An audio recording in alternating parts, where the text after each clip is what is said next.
he does have an excused absence and has asked to participate by phone. Nancy, is there anything else we need to say about that?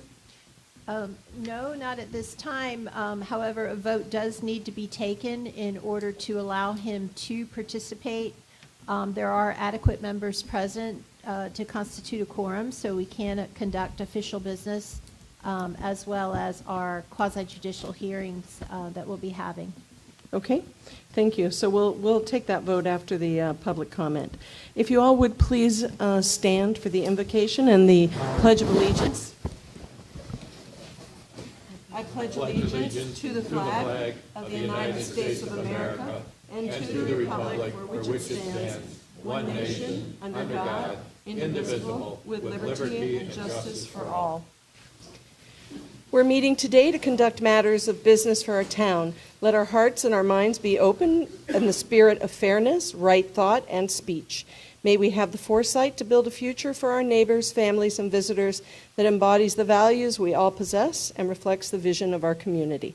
Amen. Amen. Thank you all. The first item on the agenda is an approval of the minutes for October 10th, 2023. May I have a motion to accept them as they were distributed, or if anyone has any corrections? So moved. Second.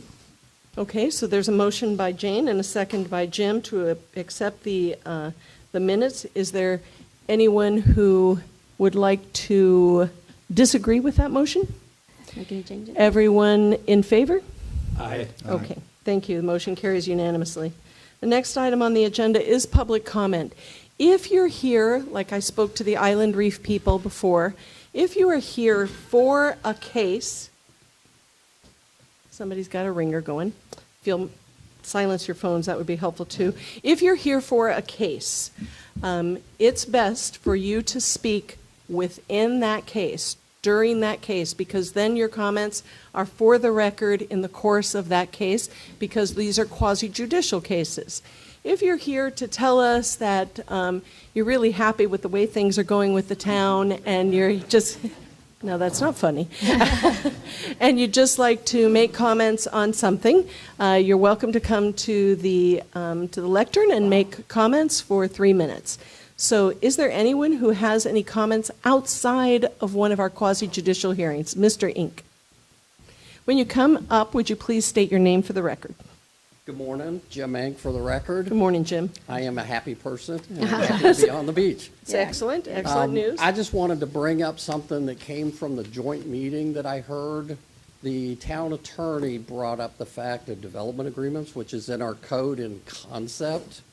In complicated projects, development agreements can provide some certainty for the town and for the developer.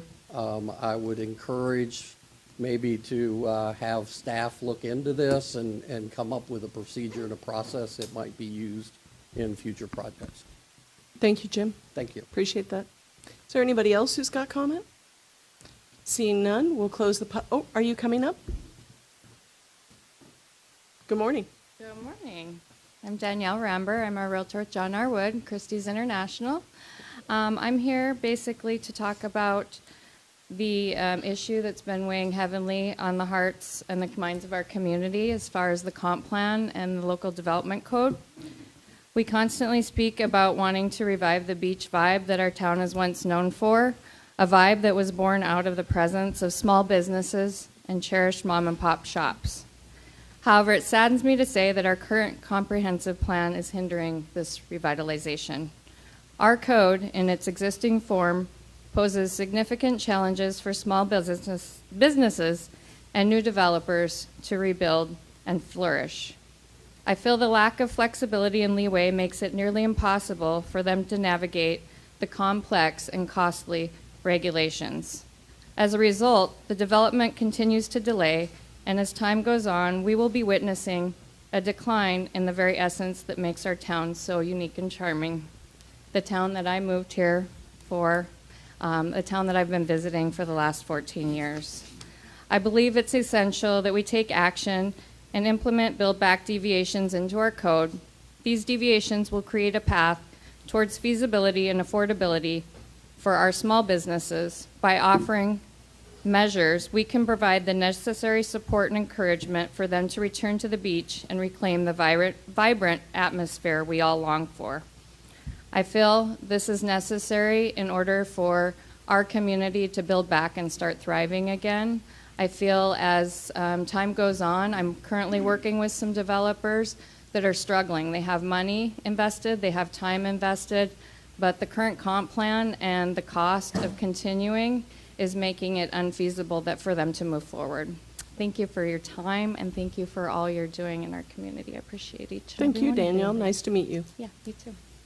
Is there anybody else who has a comment? Yes, sir. Good morning. Morning. Barry Frank, resident OG of Fort Myers Beach. And I also am the coordinator for volunteers in the information airstream that we have in Times Square. Pretty much the only daily information that comes into the island. And I just wanted to have the opportunity, thank you for the opportunity to be able to tell you some of the things that we're hearing from people, not only from the island, of course, the residents, snowbirds, everybody who comes. We get information from them where they're coming from so that we know they're coming from the Northeast or the Midwest or, the West. And we're gathering all of that. But along the line, when we have the conversations, it goes to what's happening, what happened, and as time progresses, it was like, wow, the cleanup is getting done, and everybody is excited about it. And the more we get on with things, people are coming back. People who have been here that were here in January, February are back again. And what I have seen, and I've polled all of the volunteers, I see them every day, the topic always gets to what's happening. Why isn't there more happening? And of course we have to respond with, there's a lot to do, and there's a lot of things and a lot of people that we have to go through, and we are very concerned, but more and more people, and sometimes I only talk to maybe 6 a day. Last Saturday, 60 people actually came by there, and they're coming from out of the country as well, and they all know, or most of them, there's a few of them who say, what happened here, and we don't know what rock they've been under. However, the topic always comes to where can I go? Where can I take the kids? Why isn't they don't know all the hoops we have to jump through, but where are we going to take the kids? Where can we eat that's inside? They ask if the beach is safe and those type of things, but they're looking for hotels, places to go. And what we are seeing is that we're getting a lot of people, and especially in the last few weeks or maybe even month, it's increasing, as you can tell by the traffic. And the people we talk to are here, they park, they go to the beach with their coolers because there's less and less places, or there's not a lot of places to eat. They leave their mess on the beach because I'm out there every day and I see what we have to do to keep it clean. But anyway, and then they leave and they go and eat, or they're staying in Fort Myers or the Cape or whatever. So couple that with being at a lot of the meetings and seeing what's going on, it seems like we're making it more difficult for business and residents to come back. And the people who I'm talking to, the business people that I'm talking to, are saying, we're going to spend millions of dollars rebuilding, and where's our support? And the people who have the dilemma of rebuilding or repairing are saying, well, if we don't have any businesses here to take care of us, so I think that there's a stall. And I heard the chime go off, okay? Thank you, What Mr. I'm Frank. saying is that instead of working what seems to be against progress, it would be really nice if we could get something and give the businesses, to start with, a little space, sir. Thank you, sir. Thank you. Appreciate your comments. Yeah. Is there anyone else who'd like to speak? Yes, sir. Are you lined up back there? Jackie, you also want to speak? Okay. Good Hi morning. there. James Farrell. Thank you. Good morning. Thank you for allowing me to speak for a minute. I'm going to read because I'm not real good at this, so you excuse me. Again, thanks for allowing me speaking. I'd like to say, first of all, we're not the first community, as we all know, to experience a natural disaster, and we're certainly not the first to have to recover from it. Some communities recover slowly, some communities recover fast. The ones that recover fast seem to have something in place that makes that happen, a process, a recovery process. I understand that we may not have had one that would deal with this type of disaster, but we do need to do something to help small businesses get back up on their feet. Small businesses are the heart and soul of any island community, of most communities, as a matter of fact. We need a process that will help them get up on their feet faster. The cost of rebuilding is astronomical here, we all know that. But the delay and the process in getting through that, the cost of possibly rezoning and getting variances and the restrictions that are put on them from this point on that truly weren't there when they started their business to begin with. So I'm here to urge the LPA and the council to adopt a system that would fast track, especially for small businesses. I personally think Margaritaville is a great place. I love it. I can't wait for it to be open. But I know, as an island, most of us don't want to see every building here to be a Margaritaville. We need the small businesses even to support those bigger businesses. As Barry mentioned, I volunteer at the Roxy every Friday, almost every Friday, so I talk to a lot of people. One of the first things I do is direct them to places that are open for business. The other thing, I talk to them about where they're from and what they're here for and how long they're here for. And that's the key to it here. They're only here for a day, maybe a few days, but there's nothing for them to do. There are no small businesses that will support their stay. As Barry mentioned, they'll go to the beach, they'll sit out there for 2 or 3 hours. They may take a jet ski ride. Other than that, they're heading home. There are a lot of people in just Fort Myers, Cape Coral, that haven't been here just because there's nothing to do, or they don't believe there's anything to do. So again, I'd just like to end with saying I'm here to urge the LPA and the council to help fast track small businesses, the heart and soul of this community. And not only that, but the revenue source.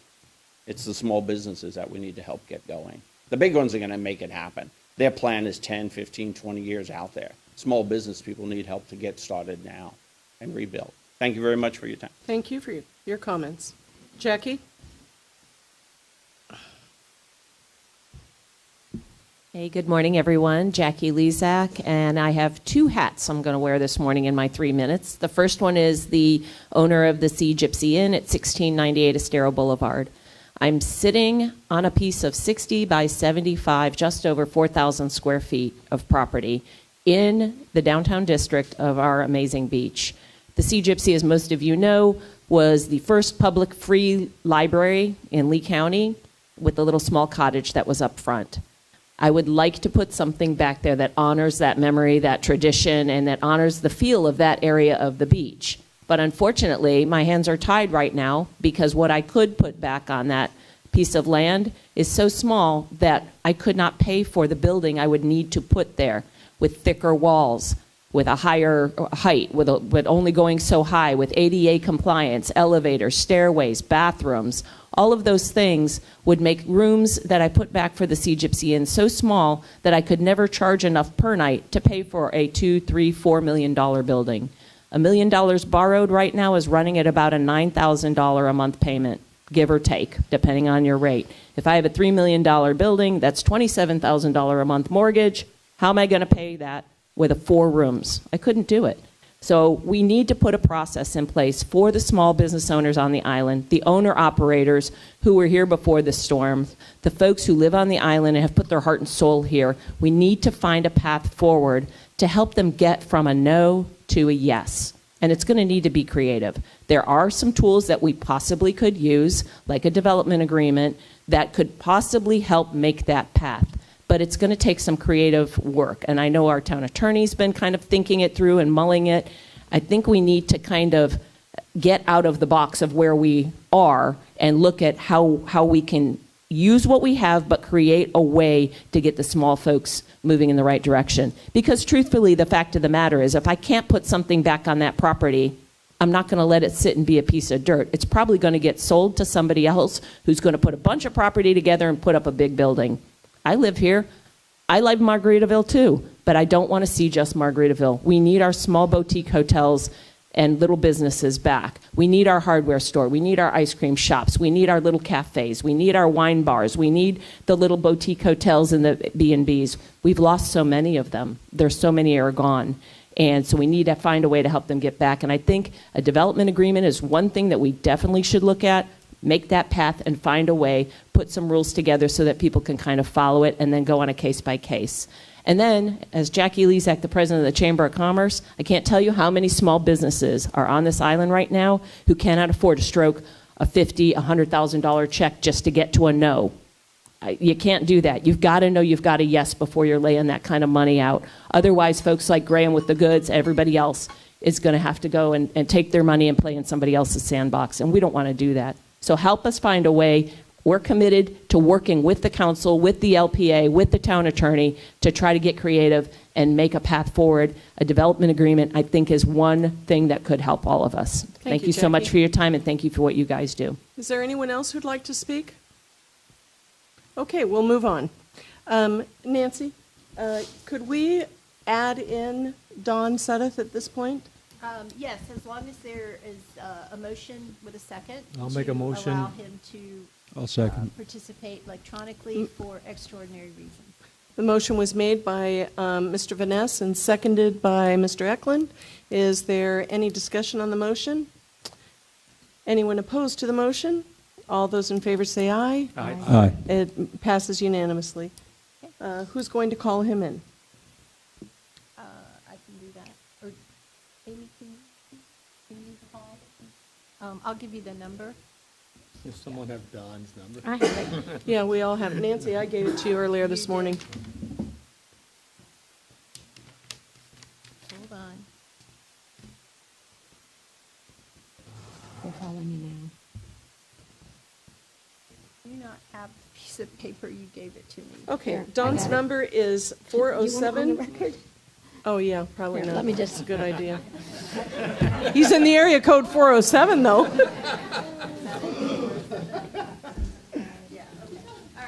Please make sure you call Don at. Yeah, call Dawn for a good time. He is a nice guy. Hopefully he would laugh if we did that. Oh, well, yeah, maybe not.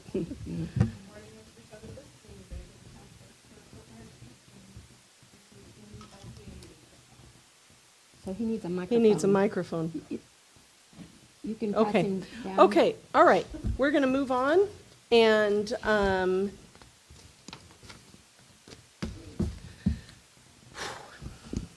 the first public hearing is a special, Excuse me, no, you go right ahead. Chair, I'm Yeah. so sorry to No, interrupt you. you know what? It's fine. Did we approve the minutes?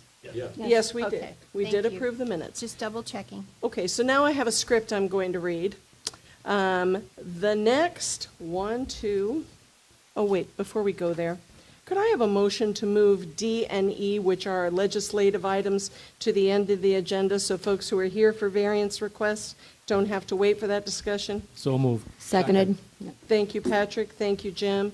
All those in favor of that?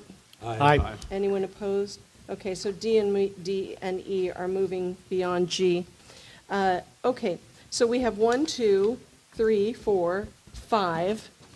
There are 5 items on our agenda for public hearings for review of various land use requests. For the benefit of the public, please be aware that these items are quasi-judicial in nature. Our attorney will explain further.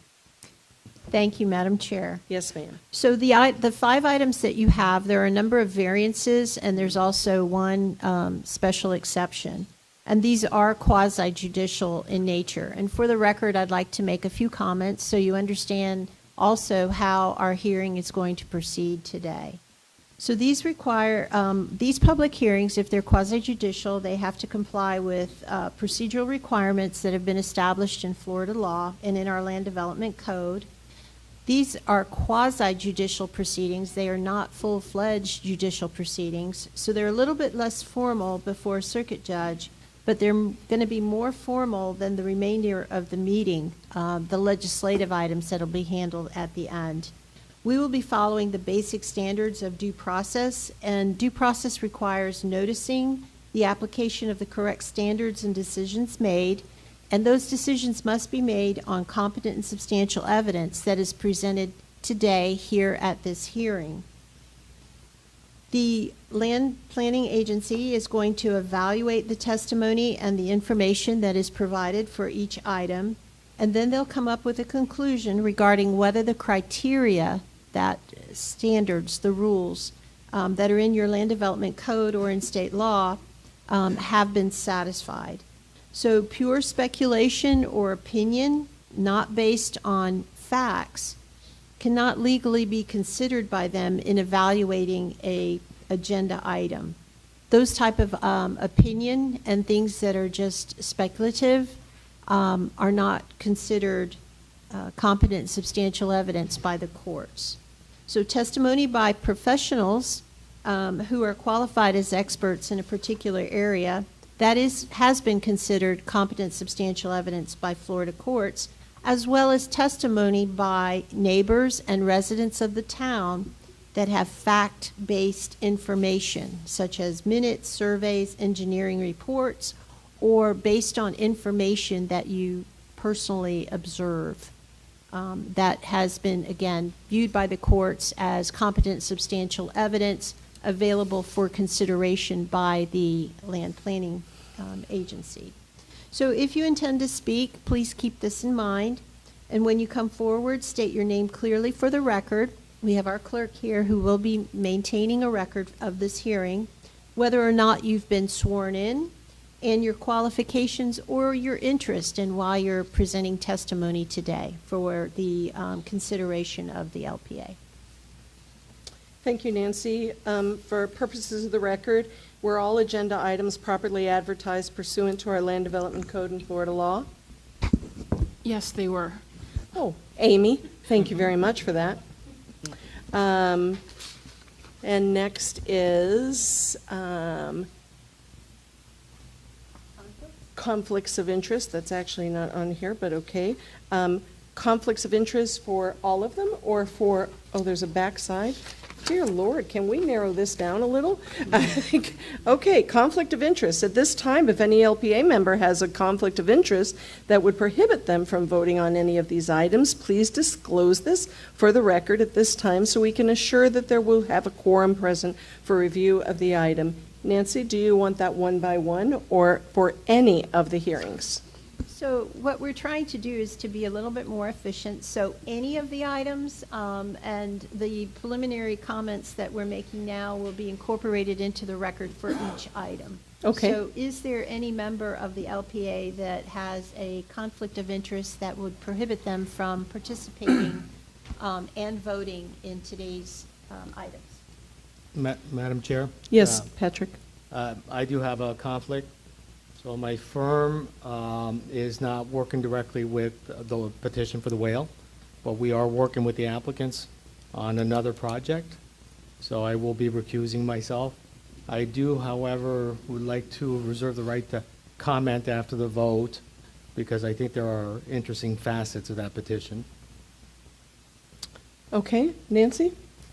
Yes, and the additional requirement that Pat and I have discussed is the requirement to actually file a voting conflict form, which he will do, and that will be included in the minutes for the next meeting.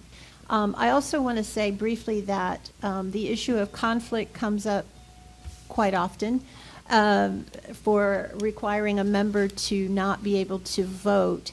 However, there is case law here in the 20th Judicial Circuit that has also opined and enforced Florida law that prohibits the participation. So for that reason, Pat will not be making any comments that might influence the vote. However, after the vote, perhaps at the end of the meeting, there could be some just general discussion of policy issues that that particular item is raising. Thank you, Nancy. At this time, if there is anyone present, including the applicant, property owner, staff, who intends to provide testimony for any of the cases, would you please stand, raise your right hand, and be sworn in for testimony?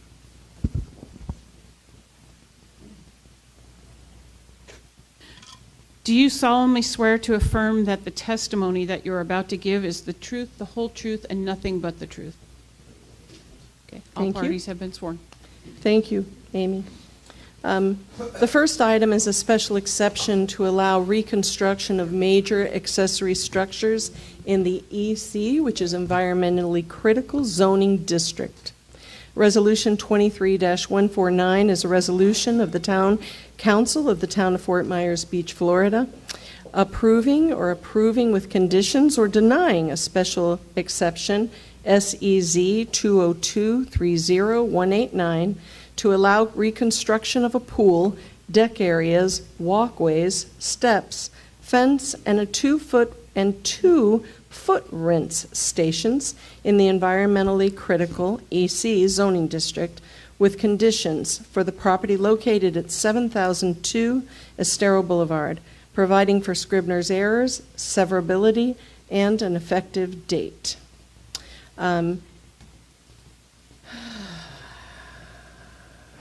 Nancy, do I need to read this Yes, blank so now staff? we have a little bit of find this housekeeping so complicated. still that we need to do for the record in this item. And the first is whether or not any of our LPA members have had any discussions or have looked at information that is not included in the record that is here before them today. And this is out of fairness to the applicant, so that they're not making their decision based on something that the applicant may not be aware that is influencing them. So with that said, if you could ask for Sure. disclosures. Scott, do you have any ex parte? I do not. How about you, Jim? No, I do not. Jane? None. None. Patrick? None. And you, Doug? None. Well, I have some. I've received emails, and I also have spoken with Paul and his wife at the beginning of this, before this meeting happened. I'm very familiar with the property, and so that would be my ex parte. Madam Chair? Yes, ma'am? I would like to ask, yes, Don has indicated that he doesn't have any ex parte disclosures. Oh, very good. Thank you. Thank you, Dawn. Okay. Sarah has been qualified as an expert already by this LPA based on her education and experience, and has been accepted as an expert in the field of land use planning and development for the town of Fort Myers Beach. Are there any other individuals who would like to be qualified as expert witnesses on behalf of the applicant at this time? There's a coastal engineer. Where's the coastal engineer? Yes. If so, this gentleman's area of expertise is, he is a coastal engineer. Nancy, do you need to do anything particular with him? Yes, could you just come to the podium very quickly and state your qualifications? I know there's others in the audience that may have personal observations and information about perhaps the items. We can just say that at the onset of the item, if you make comments, so that we'll have that in the record as well. Okay. Good morning. My name is Brett Moore, president of Hummiston & Moore Engineers. I'm a professional engineer since 1988.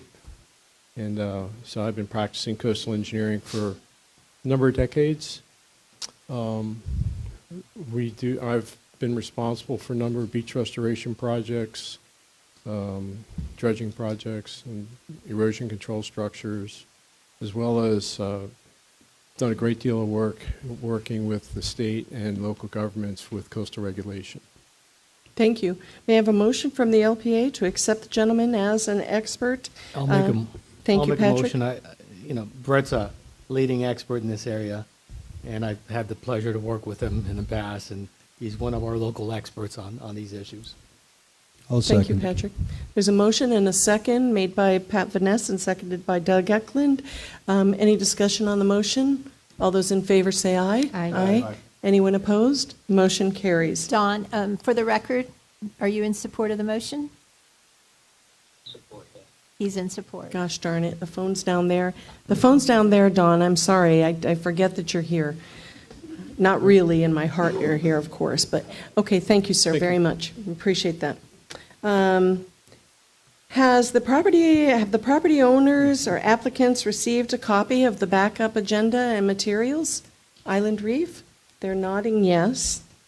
Are there any questions regarding the ex parte disclosures, participation of any identified participant, or acceptance of the agenda backup materials in today's agenda? And no questions. Okay. Sarah, would you please proceed with your presentation in this item? Yes. Thank you. There we go. Nancy? I'm just going to tell you, I'm through with this now. And go ahead. Go ahead, Sarah. Good morning. Sarah Good morning. Probst with Community Development. Island Reef Condominium Association has applied for a special exception to allow the replacement or repair of accessory structures that were constructed in the environmentally critical zoning district on the common element portion of the condominium property prior to Hurricane Ian. These structures include a pool or paver deck, pool fence, stairs down to the beach, walkways, and 2 footprint stations. The applicant is requesting the special exception through the newly adopted ordinance amendment to section 34-652E that allows reconstruction or renewal of primary structures and major accessory structures partially or fully seaward of the CCCL with the approval of a special exception. The EC zoning district is the land seaward of the 1978 coastal construction control line, the CCCL. This condominium was constructed in 1971 prior to the creation of the 1978 CCCL.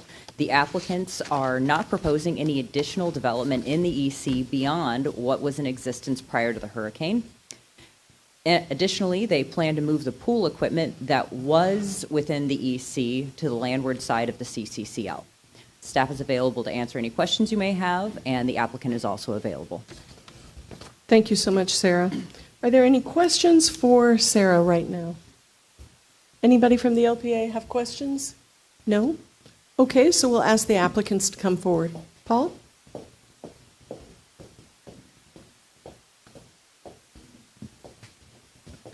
Good morning. Good morning.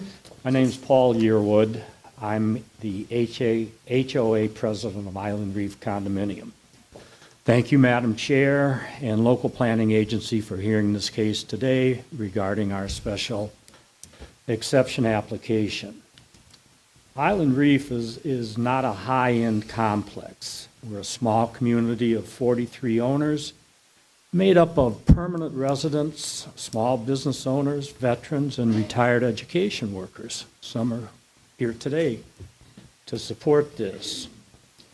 We're asking this special exception to allow us to return our property to its pre-Ian state. We're appreciative of the town staff for carefully addressing our situation. Our building survived the hurricane, but our pool courtyard is in need of repairs. The pool and the courtyard are protected by a seawall, which did survive the hurricane. We're seeking like-for-like repairs to the beach stairs, the pool, rent stations, which is basically a hose, and courtyard area, which has been, this has been an amenity space for our owners since 1971. The area in need is partially in the EC zone, and per our landscape architect stamp plans We're proposing to move the pool equipment out of the EC zone, but to move the pool itself would be a significant financial hardship to our owners and disruptive to our neighbors. The HOA presidents for the neighboring properties at Terramar and Sand Caper have emailed the town expressing their support for our pool and courtyard repairs. You've met Brett Moore, our environmental engineer, and we have asked him to come to answer any technical questions you may have. Thank you. Thank you so much. Brett, do you have anything you'd like to add? Yes, just one comment, and looking over the staff report, and there was a concern in the report about frequency of storm surges and things of that nature, and certainly there is a full-size beach restoration project in addition to the emergency berm, which is in line, we'll say. We know that's going to happen. And that's a very proactive step toward coastal resiliency that's being developed and worked on everywhere. So I just want to point out that there is a counterbalance to that concern with regard to storm protection and coastal resiliency. Thank you very much. Sure. I've got a question. Yes, please, Patrick. So Brett, my understanding is you're going through the DEP process, and what you're requesting is consistent with state regulations? Yes. I actually met with Solora Jackson, one of their supervisors who's been there for many years, and went through the program with her, and she had no concerns with the pool replacement and was encouraged with the relocation of the equipment landward of the setback, although that's not a setback line for them. Their line is further landward. It's strictly jurisdictional. Right. Thank you. Are there other questions for the applicant? Brett, since you're an expert, I'm going to ask you some questions because I'm going to see what your answers are as compared to our experts' answers, okay? Sure. So in the staff report, under the special exception findings, whether these are the findings that we have to agree with, we have to answer affirmatively, as you know, in order to approve this case. And the first one is whether or not exist changed or changing conditions which make approval of the request appropriate. Our staff has opined that there do not exist. Change. What's your opinion? My opinion is the change was the exposure to a 100-year event or more for the first time in at least the last 50 years. And that exposure is very enlightening. And it doesn't necessarily mean that we're going to have one every year. Hopefully not. So with regard to that, that's what I was commenting on earlier, but for the first time, the island is about to embark on a full-scale beach restoration project, which will improve the storm protection by adding that sand to the system. Okay. How about whether the request is consistent with the goals, objectives, policies, and intent of the Fort Myers Beach Comprehensive Plan? As far as I know, it is, but I couldn't quote all the part of the comprehensive plan to you. There's one particular policy that states development other than minor structures shall not be allowed seaward of the 1978 coastal construction control line. Do you have a comment on that? My comments on that is with regard to new development. And this development predates the establishment of that setback line. And in fact, the overall program results in net improvements over what was there beforehand. Okay. Thank you very much. Let me just see if there's any other.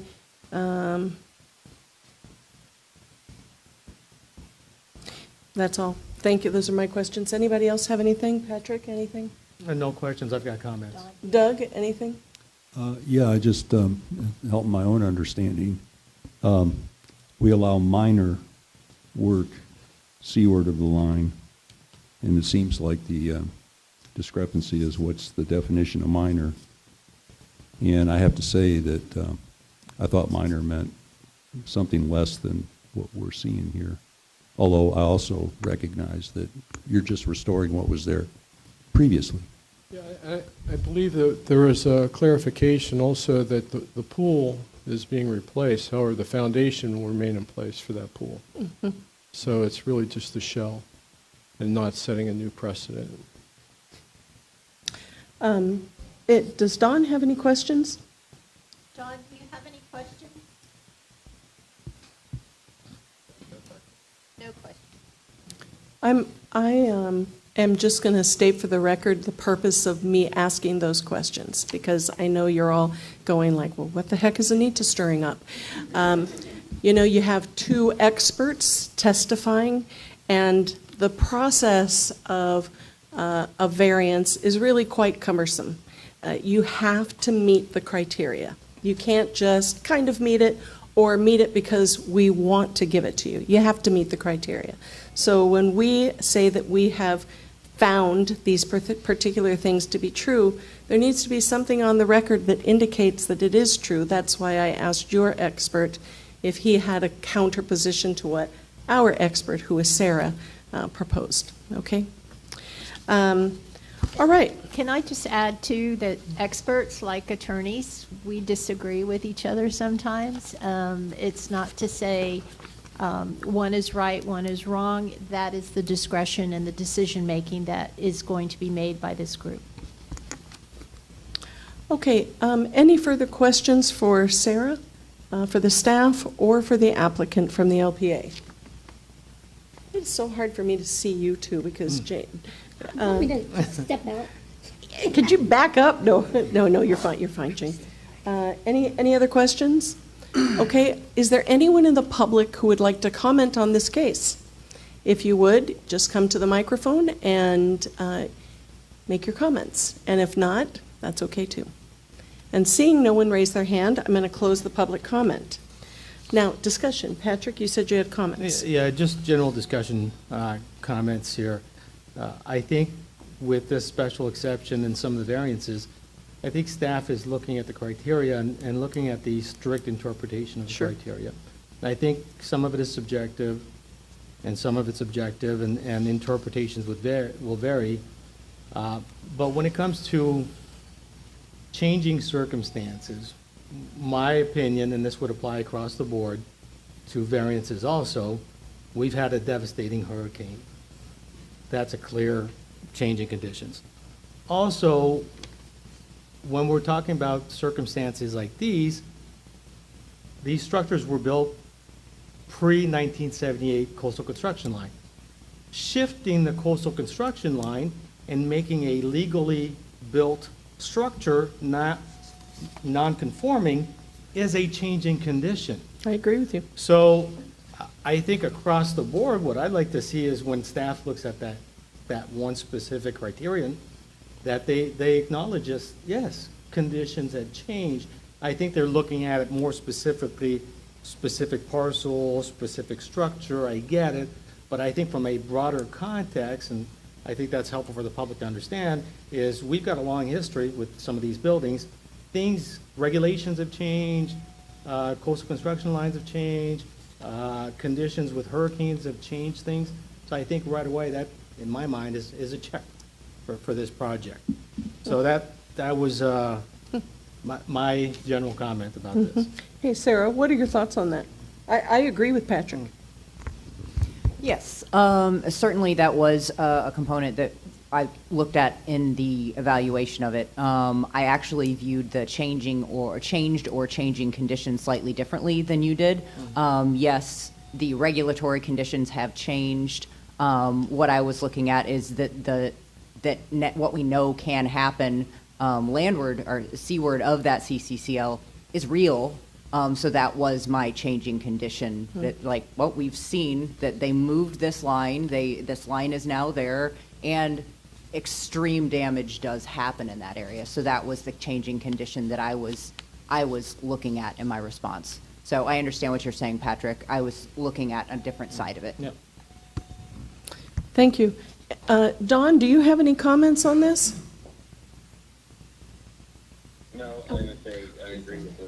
He's here now. How did he get here? Scared the heck out of me. Okay, so what Don said was that he agrees with what Patrick has said. Okay, any other comments? If there aren't any other comments, may I have a motion including the findings and conclusions and the special exception findings? So moved. But Patrick, wait. It got to be a little more than that. Move to approve because or move to? Move to approve with findings that the application does meet the special exception criteria. And I don't know if any staff conditions on that one or not? No. No? Okay. So move for approval. Hold on, there are findings and conclusions that any repairs must comply with all relevant local and state. Do those need to be included, Nancy? Yes. They should be, yes. Yeah. Okay. So a motion is to approve with the determination that it meets the approval criteria and that the conditions requested by staff will be included in the. With the special exception. Okay. Yeah. That motion is made to approve by Patrick Vaness and seconded by Don Suddeth. Is there any discussion on this? Here's my discussion. I think you Island Reef people have done an excellent job of communicating your point of view. You've been really meticulous about it, and I congratulate you on that. And you've been very, very fair. I haven't heard from one of you, oh, the man's gonna put us down. So I appreciate that. It's been very nice talking to all of you. And just one further thing I want to put on the record is that we do have emailed comments from the condominiums that were referred to, so those are here.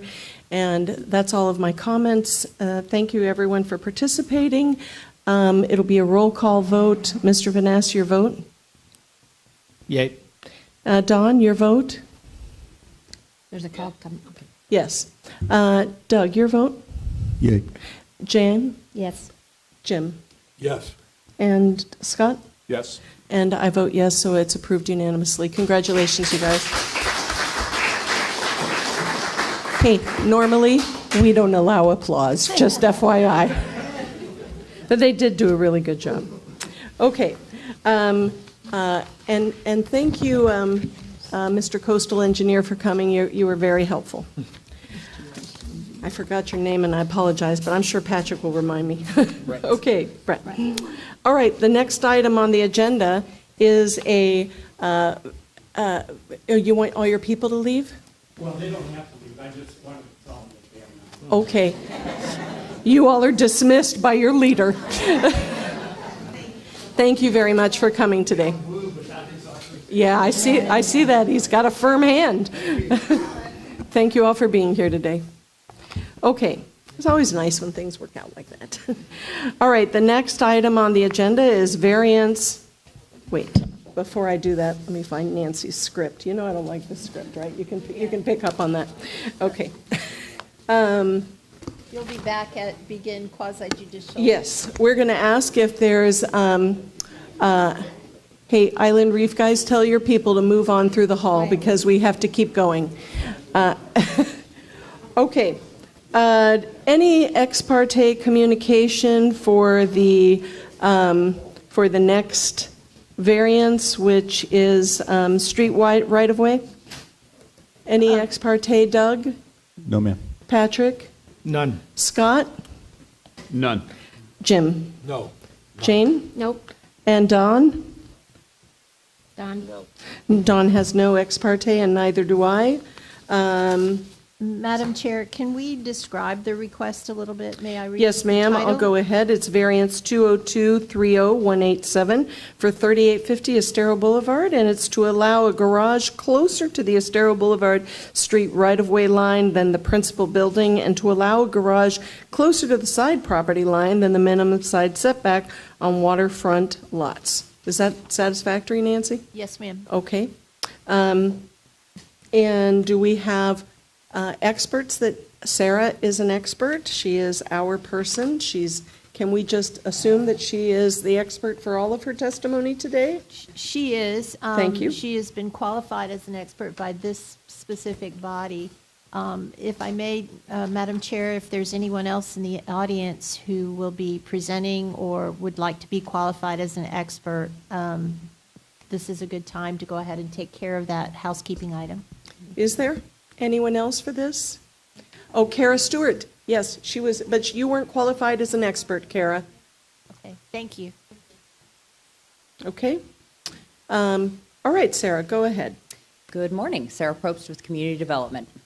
Bill and Randa Veach, owners of 3580 Estero Boulevard, are requesting a variance to allow a garage closer to Estero Boulevard than the principal structure, and to allow a garage closer to the side property line than the code allows.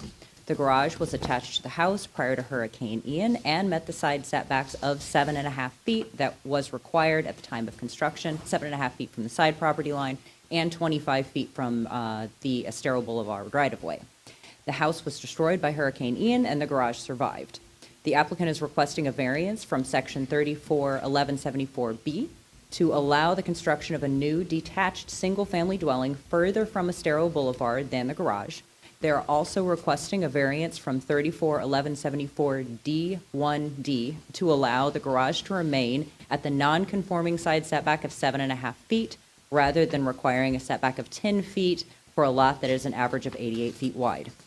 The property is in the RC zoning district with a front street of Estero Boulevard and a side street of Connecticut Street and a rear property line that backs up to the beach.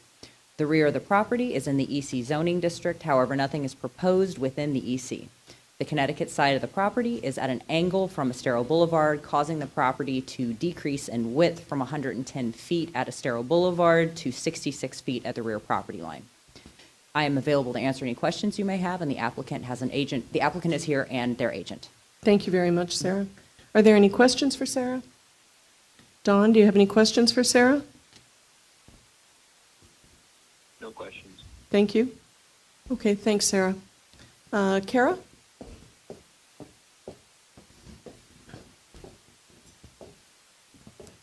Good morning. For the record, Kara Stewart, and I'm here representing Bill and Randa Veach at 3580 Estero Boulevard.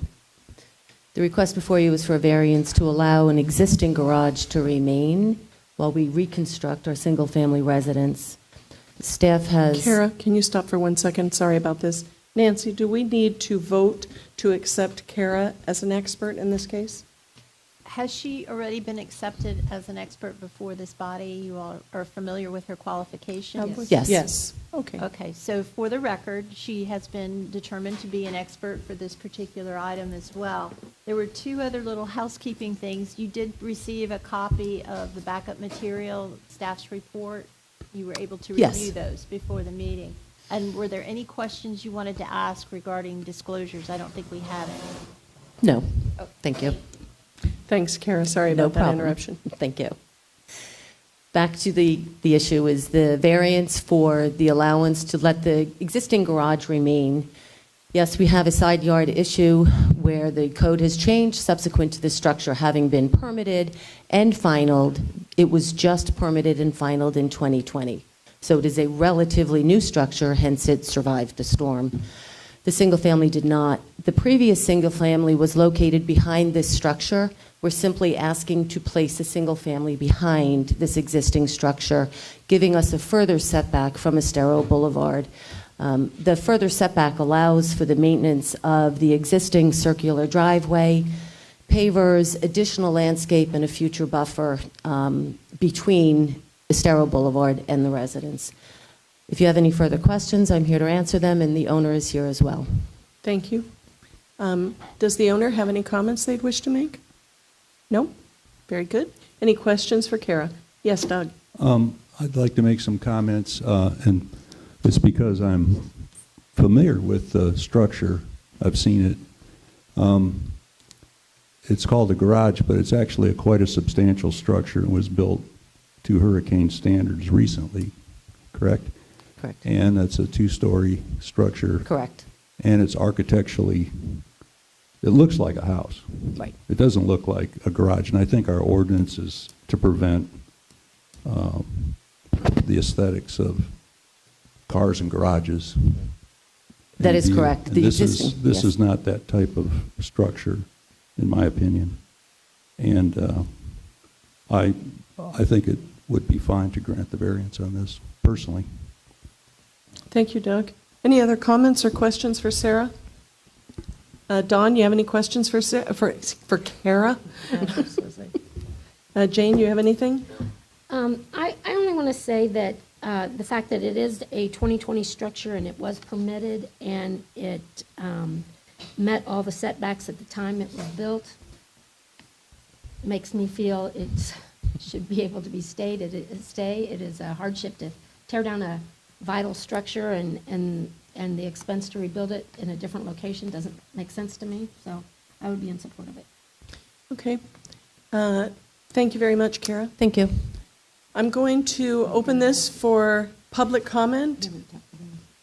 Jim, do you have any comments to make? No, I Or think questions that for the, Kara? Sorry you know, about that.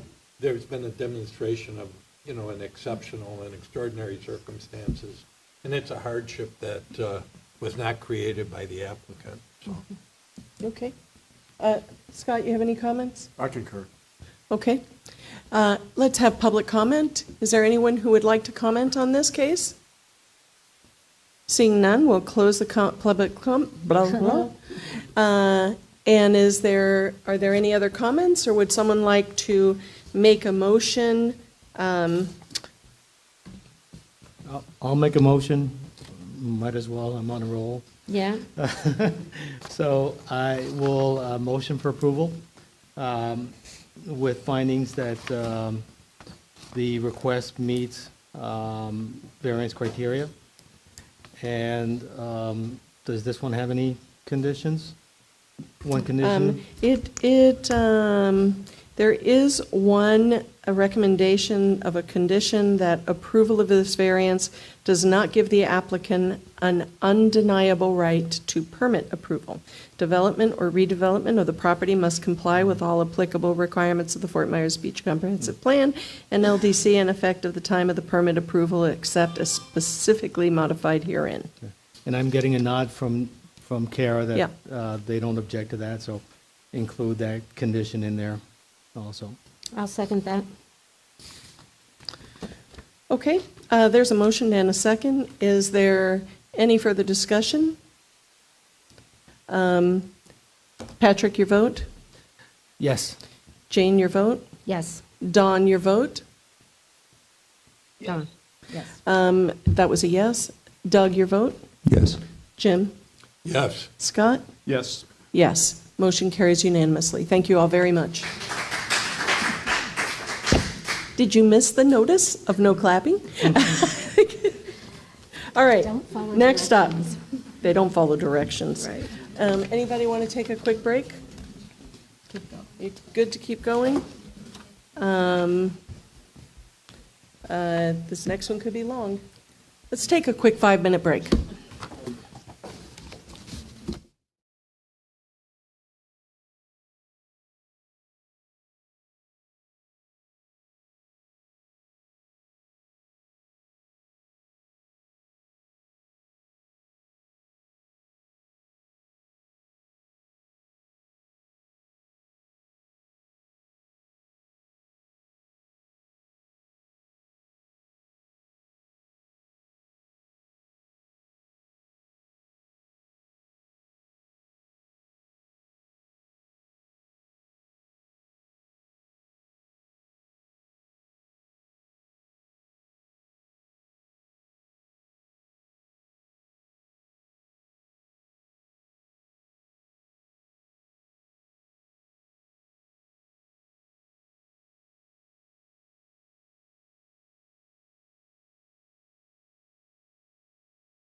Meeting back to order now that our attorney has come back.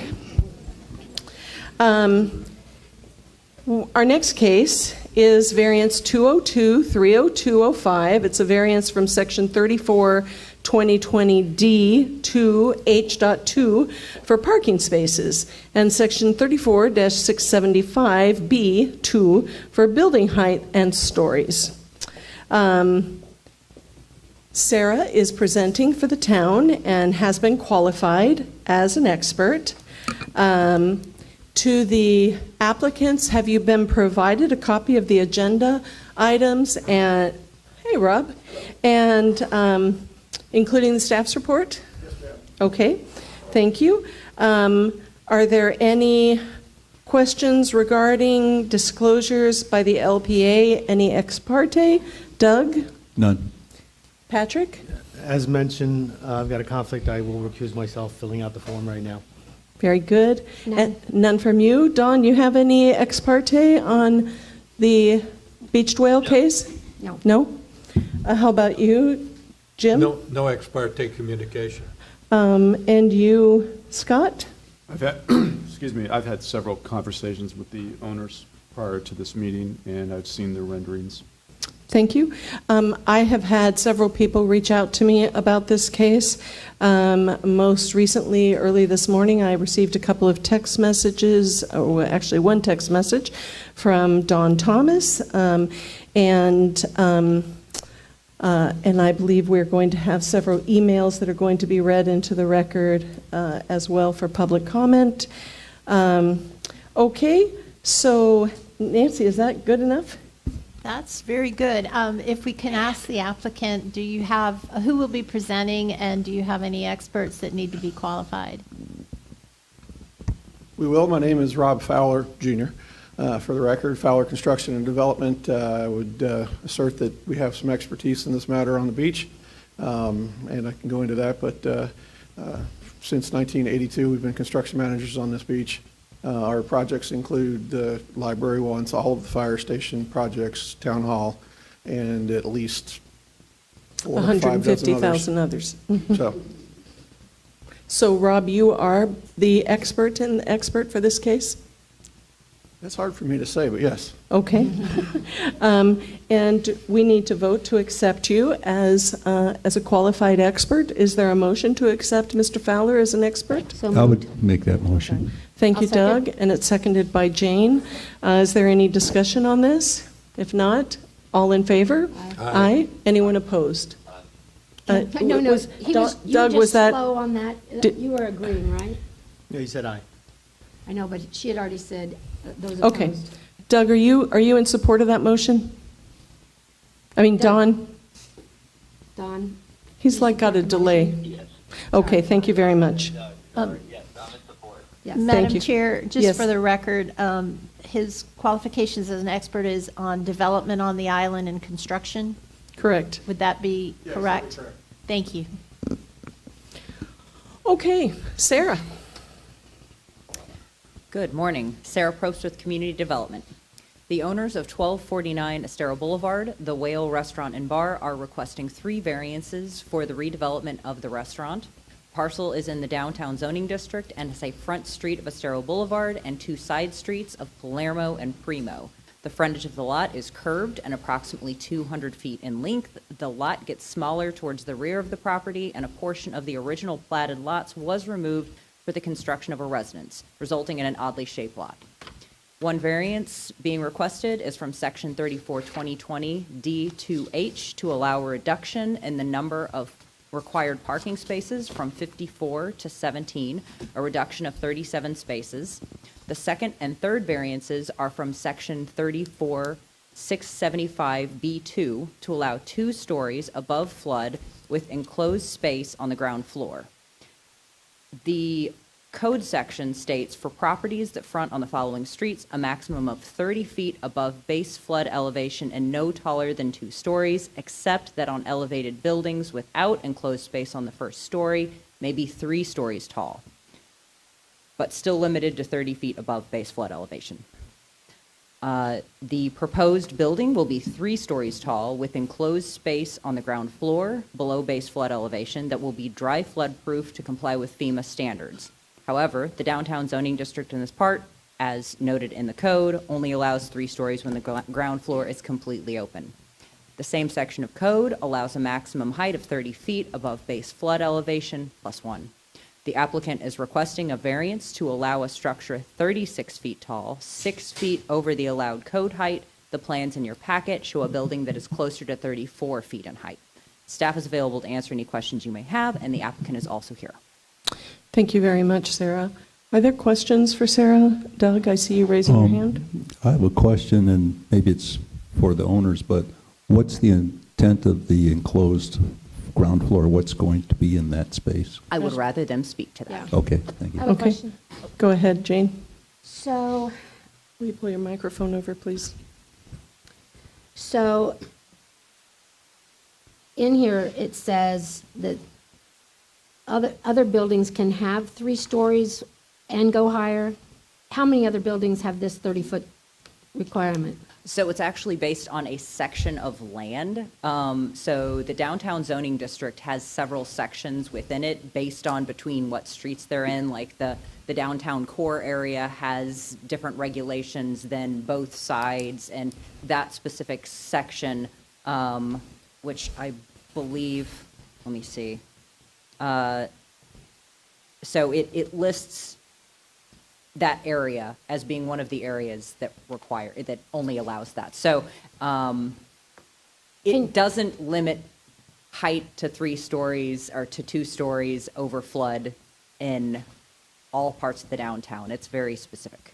I couldn't tell you how many buildings, meet those different standards. So are there other buildings that have requests in that are in the same situation? So there are other places that will potentially be in the same situation, but we don't have any applications in at this time. And I would venture to guess that the majority of the buildings that were built prior to Ian did not meet these regulations. Did not meet these regulations? Because we don't have any buildings we don't have a lot of buildings that were built following the adoption of our current land development code. So a lot of buildings were non-conforming. Can you give me a map of where it starts and where it stops, where this code is required? I would have to look at the code because it lists between certain streets. It's the north side of Estero, and I believe it's between Crescent and Miramar, but I would really have to look at the code to verify that. Crescent and Miramar, okay.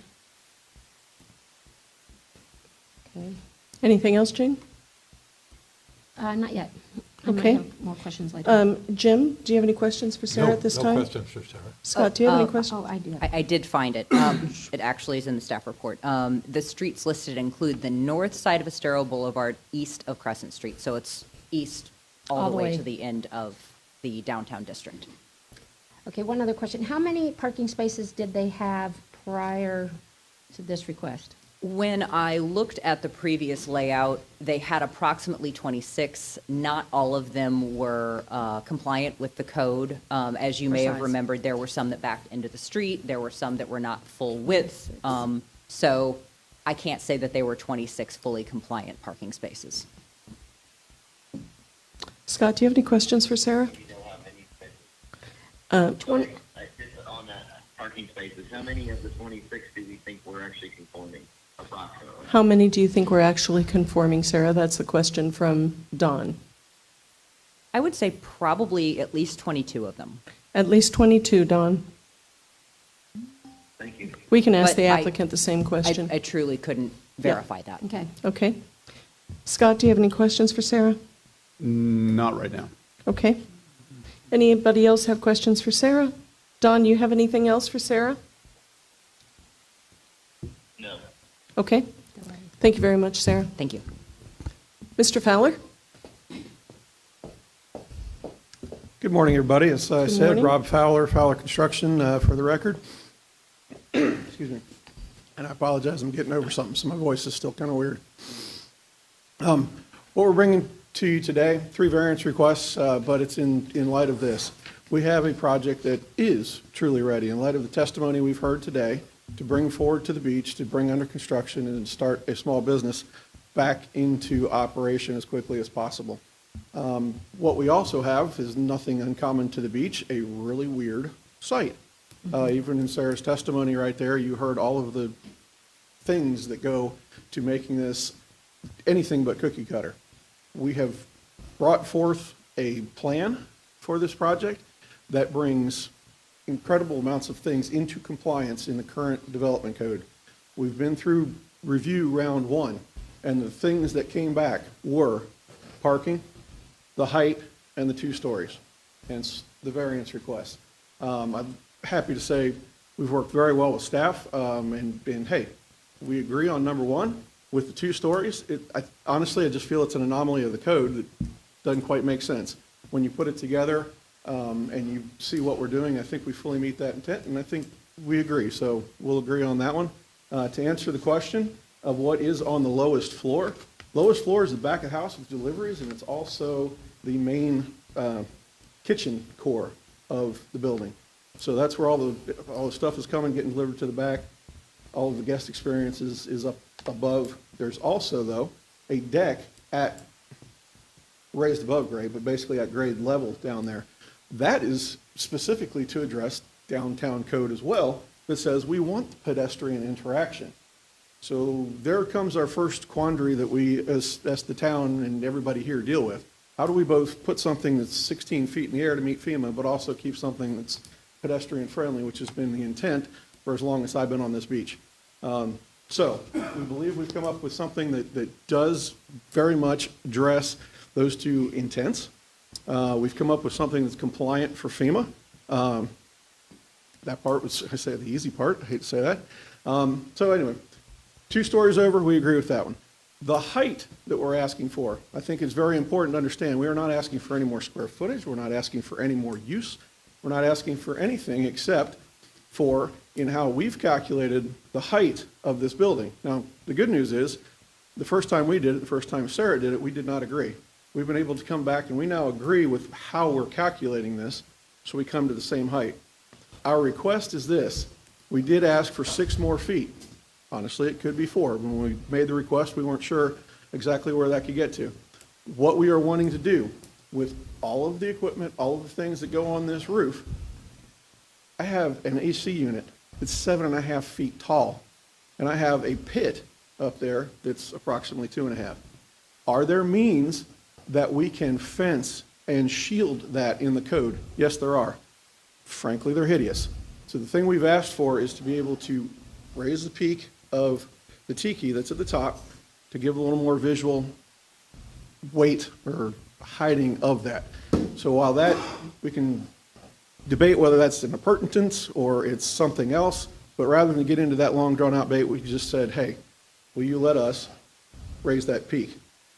So that's the nature of that request. Man, that was not clear to me at all in this. Then I'm doing a great job. Was it to anybody else? No, I mean, it wasn't clear in the application. I understand. And we've had some give and take here as well. The good news is, at first, we were calculating like this, and we didn't even agree on what the height of the building was. We've gotten together, we figured it out for the Florida Building Code and the interpretation, so we are now at the same height. And the request is above that height, as we both agree. And that was why we've come to that request. I'll pause on that one before we get into the meaty one. Okay. So that's why we come to you with the height request on that. It does exceed the 30 feet. We agree with that.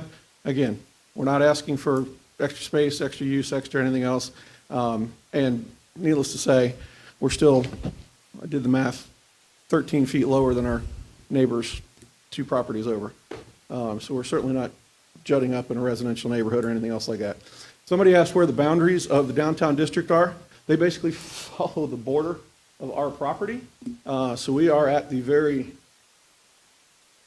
southern. No. We're at the border right now. Of the downtown district. We're at the down island side of the downtown district. We're at the very end of it. So somebody asked where we sit in that spot. That brings us to the third, honestly, the biggest variance we're asking for. We understand that. We certainly understand why. Staff recommends denial on it, but frankly, there is nothing else we can do. We have brought every bit of this weird parcel into compliance except for parking. And I go back here. Madam Chair, Ms. Plummer, we've been having this parking discussion for 30 years. So as we come now, this becomes something bigger than we can even do. But we need you to help us at this point. We've looked at options. Just frankly, isn't anything else to do out there right now. I do disagree with some of the calculations that were asked for before. We are asking, we have 18 spaces that we're proposing. That's 17 completely conforming spaces plus the bike rack. That's how we get 18 spaces. Frankly, I don't see the 26 spaces that Sarah claimed, and I certainly don't see 22 conforming. If I were to bring that plan forward today, I might have 10 conforming spaces. I will assert that we are significantly increasing conforming parking on this lot. The footprint of the building is in the same place it was. Yes, it's slightly morphed, but it's in that same corner, so that allows us, we cannot access off of Estero.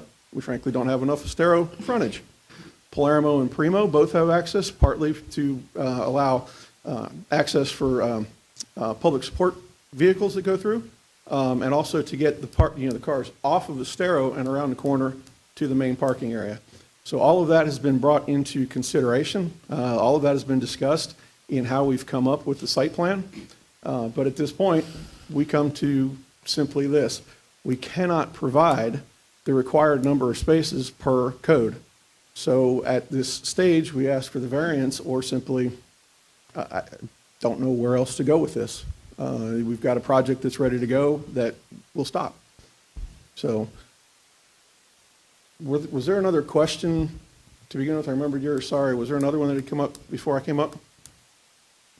No, you answered my question. Okay. Is that all? Not that that's a little, Rob, but I could have brought Senior. that would have been nice to see We him. would have loved to see you. So no, that is the proposal that we've brought. Mr. Miller here is the relatively recent owner of Whale. I don't know if you'd like to say something or not, but that's where we stand. Greg, yes, would you like to say something? Good morning, LPA. My name is Mike Miller. Mike. Yep, and I'm the owner of the Whale. And I want to just discuss a few minutes about parking, okay? Obviously, we don't have enough parking. But we need to talk apples and apples on parking. We currently do not charge for parking, nor are we allowed. In the future, this isn't with you guys yet, I would like to be able to charge, but then give our customers, maybe charge them $20, give them $15 back if they come in the Whale. One of the problems, and what I'm leading up to right now, is currently, if we build this to start groundbreaking in the next month or two, and we have 18 parking spots, okay? Those are non-exclusive parking spots. What I mean by that is, what happens is, we don't open up till 11 o'clock. By 8 o'clock, there's 7 or 8 people already in our parking lot because we're the only free ones. On the entire north end of this island, we're the one that's free. So people come there, grab their lawn chairs, and head to the beach or head over to Lani Kai. And with that, I've got a little thing I want you guys to look at. I did some research within 500 feet of the beached whale, or the Whale, and about how many non-exclusive parking spots they are. I want to hand this out to you guys real quick.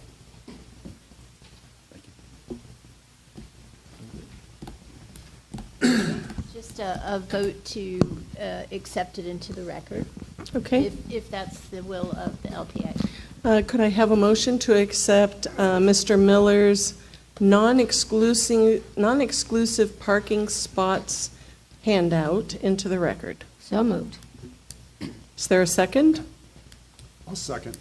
Okay, there's a motion and a second. Any discussion? All those in favor? Aye. Aye. Thank you, Don.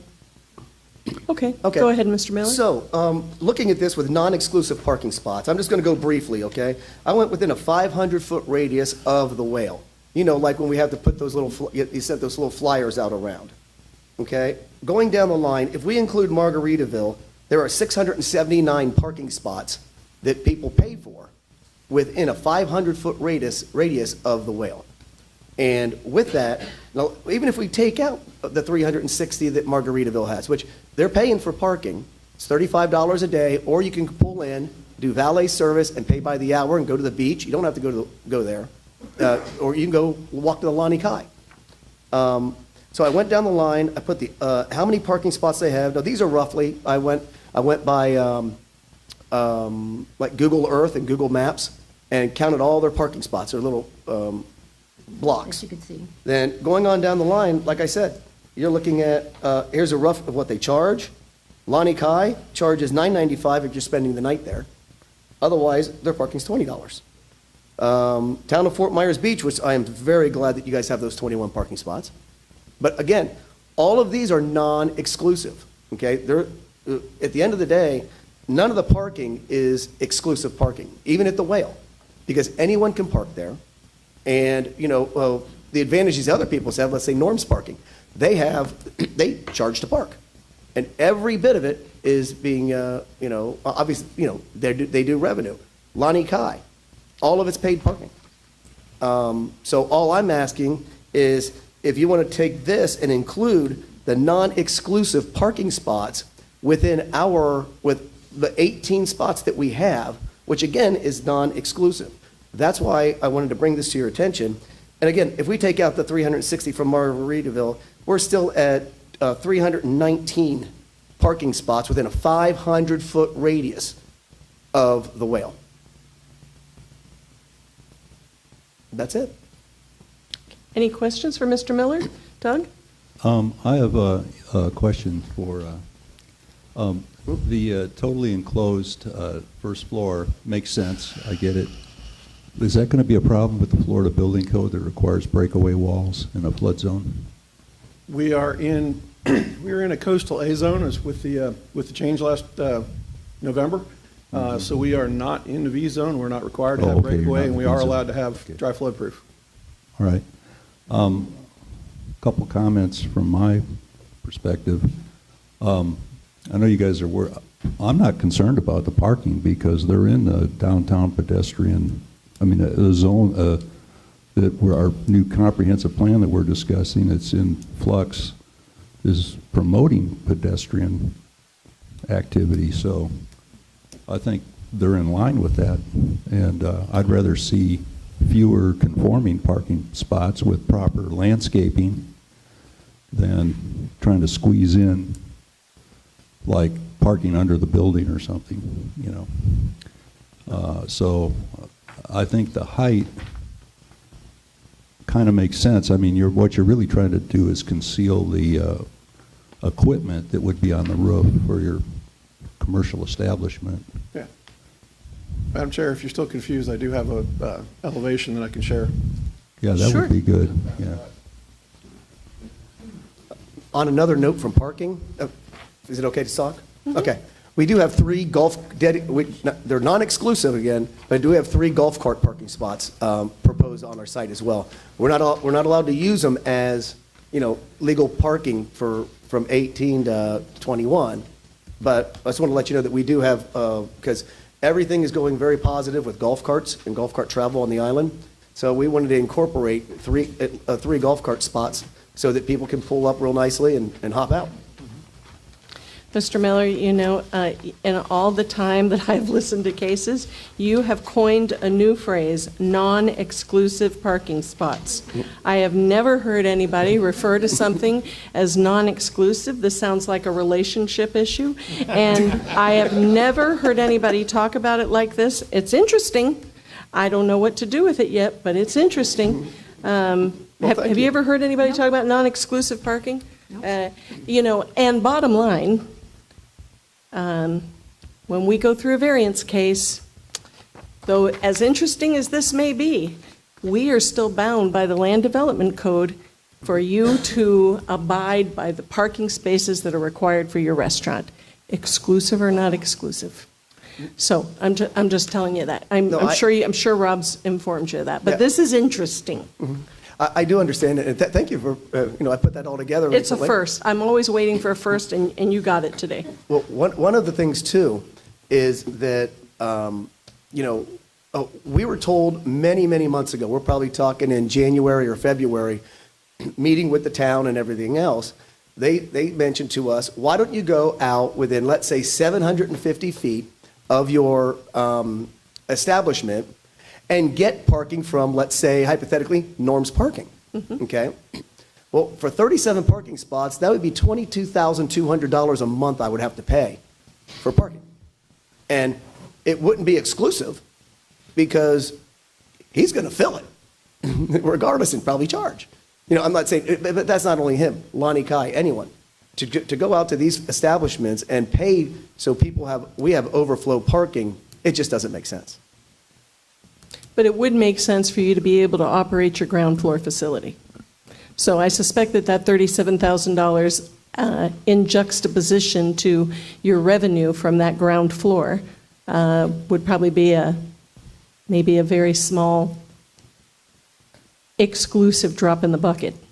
Yeah, well, yes and no, because we still have the amount of people that are coming in. And again, like Rob said, you come into no one wants to go into an establishment and have to go up to the second floor to go get a beer, a burger, whatever. Oh, it is. I understand that. Yeah. It would be a complete, utter a waste of time to even build. Yeah. You got 4 little steps up, and people sitting along the edge, people watching the guy that had too much to drink at a local establishment. They're going like this down the sidewalk, and everyone's placing bets, $1, $2 if he's going to make it another 30 feet, and go from there. Okay. Rob, can you go back to the height? Because, the application, again, which in a quasi-judicial case, as you know, the only thing we can use is this application and what we hear in the course of this. So what are you telling us that your height variance request is? If you look, can I borrow? Sure. You had one more seated than I expected. Sorry, I didn't make enough print. If you look at what we're showing, for everybody, these are the 4 elevations of the building. The front elevation is the bottom right, so that's the one you're seeing from Estero, although it kind of sits out there. And the one above it, the side, the west building elevation, may do a good job of saying. The highest roof on that is the tiki. Behind it, where the flat spot is on what looks like the metal roof, hiding behind that is our mechanical roof deck. And what we're talking about is we have a piece of equipment. The first one was 11 feet, but we've managed to get it to 7.5 feet. That will be sitting at least 4 feet above that pit that you see. Or, you don't see the pit. You see the top of the flat roof back there. So all we're looking to do is simply raising that tiki a little bit. Gives us a more unique and more. So what is the height? What's the number? The height we're asking for 6 feet. So you're asking for the 6 feet Yes. height? Okay. We did not change that. Okay. So. Did you understand that, Sarah? I'd like to ask a question, if I may, to make sure I understand it. So the highest point is the peak of this tiki deck, right? Correct. And that roofing material on the tiki deck, is that going to be actual like pomfrons or Yes. something? And then it sort of hides the equipment that's behind it from the street. So the metal roof is at what height? Or whatever that Looks like metal. is the metal roof at the proper height? Maybe this is a good one. The metal roof, everything you see on the metal roof is completely conforming to today's code. That's what Sarah and I were able to balance out and say, okay, we've calculated this. So the metal roof is conforming. The only deviation that we're asking for is to be able to pop that tiki higher so we can hide more stuff back there. And if you can't get a consensus on this board to allow that extra 6 feet, could you operate within the roof line of the metal roof? we could. Okay. Sarah, Yeah, did you? If I could comment, it seems like if you needed to, the tiki roof would just not be as high. That's correct, and all we're saying here is that what we're left with is, within the Florida Building Code, we can put screening up, which we would still want to do, around the rooftop equipment. And frankly, it's just like a fence sitting up there. So this was in keeping with it, with hopefully a simple addition to the height of that tiki, just to make things a little better. Okay, Sarah, could you comment on the height, and then, you know what, hold on. Let me just see if there's anything else for Rob or Mr. Miller. Is there any other questions for Rob or Mr. Miller? Yes. Go ahead, Jim. How many employees Saturday night, Sunday during football will you have? That's a good question. I would imagine, we haven't even run the numbers, but I would guess, let's see, before, probably 14, maybe 16. And, you know, we've heard in other cases that a lot of the employees can't afford to live on the beach, so they drive. So have you made any decision about where the employees are going to park? Well, when they come in, it'll be in the morning. We intend them to be hopefully taking up majority of our parking spots. But you just testified before you even open. They're non-exclusive. that people fill up the parking spots That's and right. go to the beach. Yeah. All else fails, we might have to have them go on Crescent Street, and we reimburse them. There's 20.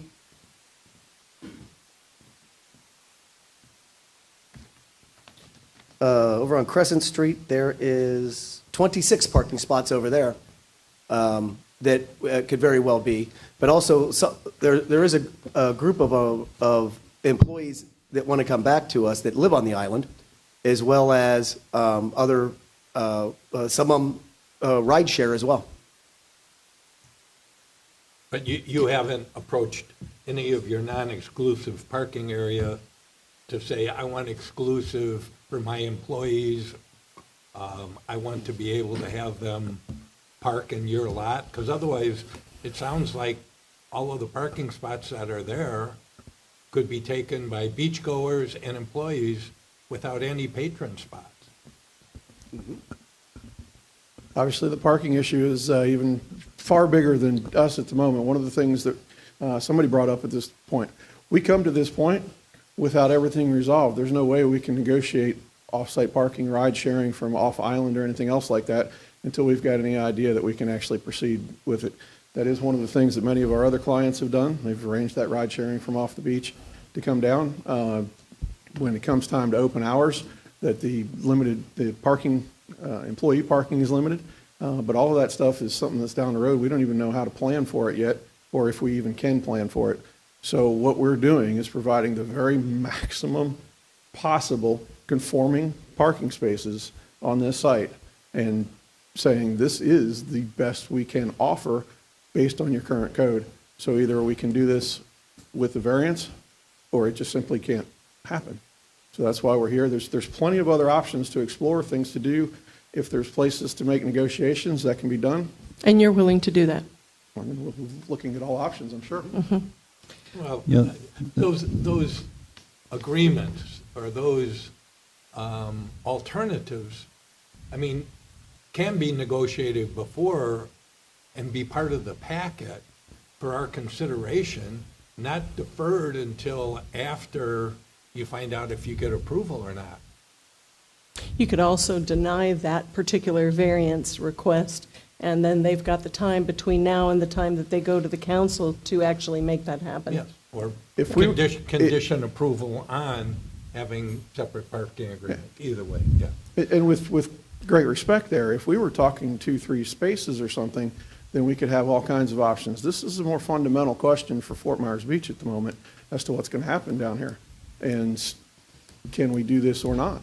So, hey, heard some great comments earlier too, and I'd love to delve back into parking solutions that we've all talked about on here at some point. I think we would be happy to be at the forefront of those discussions. But right now, it doesn't exist. I'd like to offer a thought that, Lee County has a large parking area on Pine Ridge Road that, in my observation, is highly underutilized. Yes, it is. And if I was working on the beach, I would think about parking there, Taking the trolley. which I think is free, and just riding the trolley into the beach. And that is one of the rideshare options that we had talked about, some of our other clients have used in the past. Exactly that. That off-island parking. It's not even off-site, it's off-island, and shuttling down. But it's very large. Rob, since you have been accepted as an expert in this case, I certainly know you to be an expert, and Nancy has reminded me to go through this with you as I did in the first case. I just want to ask for you to state for the record how you would qualify these findings and conclusions that our staff says you do not meet, okay? So the first finding, of course, is that there are not exceptional or extraordinary conditions or circumstances that are inherent to the property in question, and that the request is not for a de minimis variance under the circumstances or conditions where rigid compliance is not essential to protect public policy. Here, you can sum it up with, do you believe that there are exceptional or extraordinary conditions relative to this parcel that would qualify you to meet this criteria? I do in the fact that the odd configuration of the space, the 3 road frontages, the fact that we front, while we're completely in the downtown zoning district, we have multiple different parts of that code that we have to meet based on where exactly we are, and therefore providing the most possible parking is what we can do. So I'm not sure the definition of de Madam minimis Chair, or not, so yes. Is the response for all 3 variance requests? The response to that criteria is for all 3 variance? We believe, yes, that Okay. all of that. And sorry, I'm laughing. I say that because we did put in the written application to this and answered all of that. So as I stand here and go, yeah. I'm just going to have you state it for the record, okay? Yes. So, Nancy, before I go further here, each one of these variances is done separately in our packet. So the first one actually is for is it for the parking? Yes, it's for the parking. So to make Well, things it's kind a of little bit mixed easier, up. Yeah. perhaps, Madam Chair, you may want to take each individual variance and discuss those, because the board, the LPA may decide to grant some and deny others, or vice versa. Yep. Okay. So we're going to just start with the height, okay? So the first variance is going to be the height variance. Madam Chair, can we start with the one that we think is going to pass first? That's why I'm starting with height, Scott. Okay. All right. You're in charge. You know what? I'm going to tell you something about height. I'll just make a comment here. If I could go back and do one thing on Margaritaville, I would have given them 4 feet extra height on that whole building so that they could have hidden was it 4 or 3? It was something ridiculous, so that they could have hidden their mechanicals. But it was a real sticking point for a couple of council members, and so we negotiated that height. But looking back at it, every time I come over the bridge, I think, gosh, that could be a much more attractive building. So, okay, so we're going to start with the height variance. Do you feel that the conditions justifying the variance are or are not the result of actions taken by the applicant after the adoption of the regulations in question? Or not. Trying to follow that wording again. One, I affirm what we turned in written on that. Do I affirm that are or are not? We didn't create it. Okay. Do you believe that the variance that you're asking for is the minimum variance that will relieve the applicant of this unnecessary or unreasonable burden? We do. Okay. Do you believe that the granting of the variance will be or will not be injurious to the neighborhood? We believe it will not be injurious. Okay. And do you believe that the conditions or circumstances of the specific property, do you think that they're so general or recurrent in nature as to make it more reasonable and practical to amend the regulations? We're only talking about the height. We don't. We think it's unique to this property. Okay. Okay.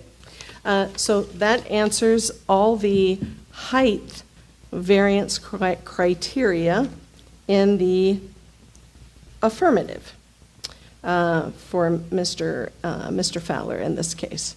Okay, I just wanted to put that on the record. Any other questions for Rob before I open up the public hearing? Okay, Rob, you can sit down for a second. You did a good job. Anybody want to comment on the beached whale case? Yes, sir. Yes. You know what, Nancy? So now, boy, this is complicated. I'm going to ask for public comment only on the height, or can they comment on any element of this? It's your pleasure. Let's comment on anything. As long as it's, yeah, that would be fine. And then you may want to go back to the applicant for the other two. Absolutely. Yeah. Or you could go ahead with the applicant now. And Since I opened the public hearing, I'm going to leave the public hearing open. Go ahead, sir. Nice James to see you Farrell again. Yes. And I wanted to comment on the parking. It's my understanding, I've been in construction 20 some odd years. It's my understanding of parking requirements in most jurisdictions. The requirement is to allow a certain amount of parking for your patrons. I would want to point out that from my experience, a lot of the patrons at the Whale and most other businesses in the downtown area are not driving to that location just to park and go in and eat. They're visiting the beach. They're at a hotel. They've already got parking accounted for. So my question is that considered in your decision or your calculation when you're looking at parking? Have you considered the fact that out of 100 patrons that will visit the Whale, maybe only 20 of them actually need parking to do that? There are several businesses downtown right now that have zero parking. They don't have not one parking spot for themselves. They rely strictly on public parking and other parking needs. So in considering the parking variance, I would want you to at least look at the fact that most of their patrons don't need parking. So we're not looking to accommodate parking for people really as possibly, say, a standalone McDonald's somewhere. They need parking because their people are pulling in to park there. At the Whale and most places in the downtown district, they're not parking specifically just to visit that location. Okay, So thank you very much. What's the occupancy Jack, limit? wait, Jim, hold on, we're still in public comment. Jackie's coming up. Okay, good morning. For the record, Jackie Lezak, President, CEO, Fort Myers Beach Chamber of Commerce. This kind of leads right into the conversation we had a little bit earlier in today's meeting. Our small businesses, our owner-operators, the folks who live on this island who own a business, and all of the other folks who have these tiny little businesses on small parcels of land, we need ways to get from no to yes to put these businesses back on this island. This is a long-standing business. The family that bought it lives on the island. It is in the downtown area. People are walking to this establishment, and for us to hold to these parking spaces for this type of business it just doesn't make business sense. And this is an opportunity for us to look at the rules, the code, our comp plan, and find ways to help folks get from no to yes. This business will contribute greatly to our community. Everybody's gone there. Almost all of us have eaten or had a drink there. And what they're proposing is a Win, win, win for that downtown area. The building is gorgeous. The whole theme of it fits in with our vibe. It's in a perfect location for walkability. People will be spilling out of Margaritaville looking for things to do and other places to go, and this fits in with the plan. And I can go right down the boulevard here, and I can point from one to the next, to the next, to the next small businesses that are going to be coming in front of you with this same problem. Let's fix this issue now so that it creates a path for everybody else who's going to come behind. You can't compare a small business like this to a large business that's sitting on 5, 6, 7, 8, 10 acres of land. It's two different things. We've got to find a way to create a path forward for these small owner operators. And again, I'm going to mention that we have development agreements and other things that we may be able to use that help to create a creative solution. So please consider that as you're looking at things like the parking and a tiny bit of height to hide a piece of equipment on a roof. Thank you. Is there anybody else who'd like to make, no, please, please, please, please, anybody else? Anybody else that'd like to make comments? Do I state my name? Yes, ma'am, you do. I'm Danielle Wicks. I work at the Whale currently. I just have a few comments about the parking. I've worked a lot of places on the beach that have had their own parking lots, and we still, as employees, had to go and find our own parking, and, you know, we did so and had to pay for that. Working at the Whale, they've always provided options for us as far as parking and even saying that they could reimburse us. So that option is really awesome that they give us. Also, I know you guys were mentioning for people that live off island, how the employees get to work. Well, I know that myself and other employees that live off island will be, sorry, nervous. Oh, don't be nervous. This is no big deal. We'll be either taking trolleys or biking just because the traffic to get onto the island is obnoxious anyway. So seeing that there won't be employee parking won't be that big of an issue for us. Good. That's all. Good job. Thank you very much. Good morning. Amy Yes, Lowry ma'am. for the record. The lawyer said something earlier about observations. And lived here 20 years now on the island. Visited the beached whale numerous times. Used to be our go-to spot on Friday and Saturday nights for Rick and I to relax and dance and all that good stuff when they had live music years ago. You guys probably remember Paulie that used to be out in the parking lot. He used to make sure that nobody parked there to go to the beach. He was the parking lot patrol guy, you know, before we had our parking lot Nazi, but just for the Whale. How many times do you remember, and I'm sitting here thinking during this meeting, how many times do I remember that parking lot ever being full? Because he was out there making sure that the only people that were parking there were patrons going to the beached whale, not going to the beach or anything else. So with the limited number of parking spots that they had up till Ian came along, it typically wasn't full with patrons. Because why? People like Rick and I, and the majority of us, no, we're not going to sit in traffic. We're not going to drive our car. We're going to walk. We're going to ride our bikes. We're going to come here. So is parking really an issue? It's not, because how many times did I ever witness, other than special exception weekends perhaps, when we had something big going on like the shrimp parade, you know, shrimp festival, things like that, 4th of July, that their parking lot was full then. So is parking really an issue for them? Height issue. Anita, I really appreciate what you said about Margaritaville, because I can remember all those meetings and them discussing it, and it's like, really, are we splitting hairs over 4 feet? This is ridiculous, you know? I agree with you. Wouldn't it have been nicer if there had been that extra 4 feet to be able to, you know, make it a nicer looking thing? I think we can all attest that, you know, we drive by, we look at tiki huts. We all get excited. I don't know what it is about a tiki hut, but it just brings a certain island vibe, no matter to, you know, where you're at. So giving them that extra few feet, it's definitely beneficial for them to be able to conceal some of the things that are up there and give us all a better viewpoint as well. That's all. Thank you. Thank you, Amy. Is there anyone else who'd like to speak? Yes, sir. Come on up. Hi, everybody. Hello. My name's Bob Tabarini. Hi, Bob. And first of all, I want to say it's nice to see you guys be able to smile, because I know that some of these issues are kind of heavy by nature. Mm-hmm. So the fact that we can kind of do just like he's doing, it's like, but I just want to talk about, I want to echo what she said from the Chamber of Commerce.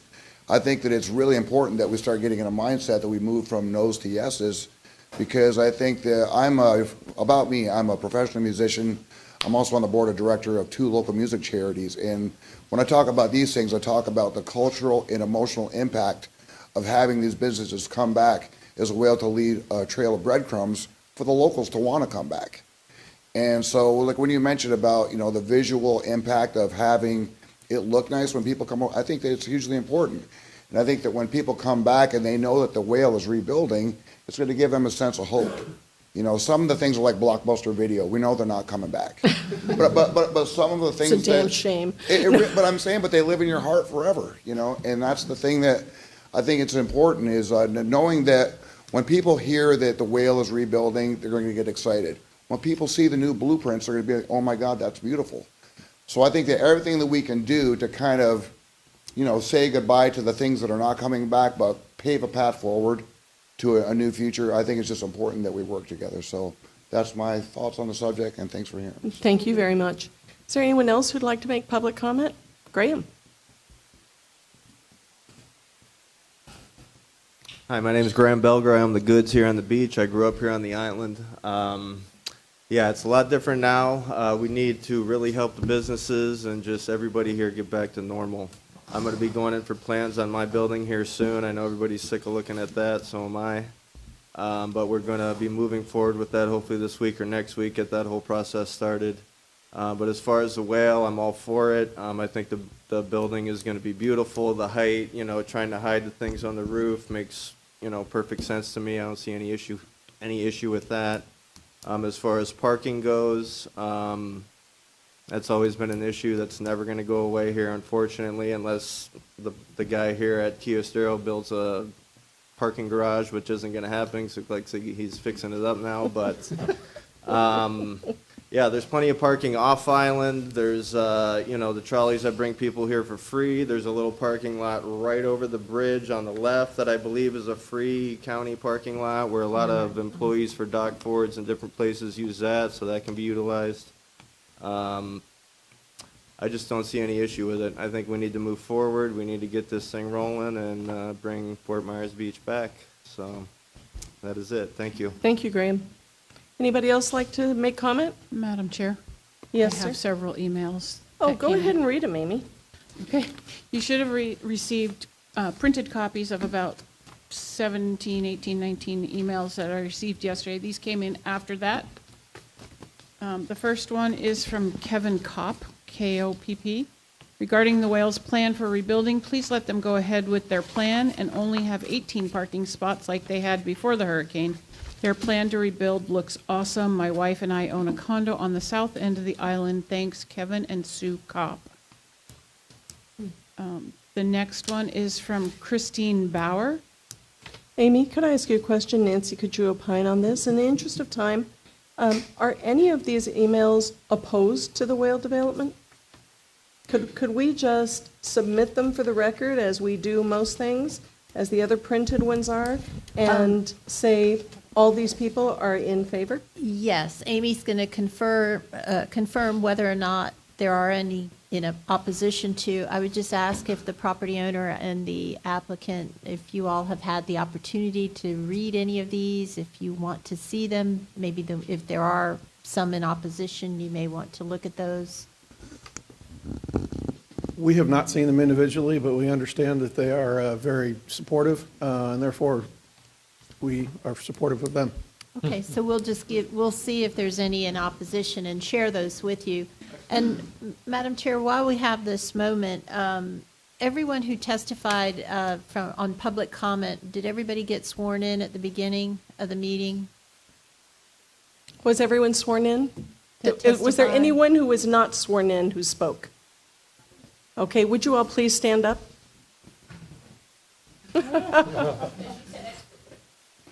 No, we asked for anybody. Did we? Did we ask for anybody? It should have been. Well, Jackie, mistakes happen. Okay, swear them in. Amy.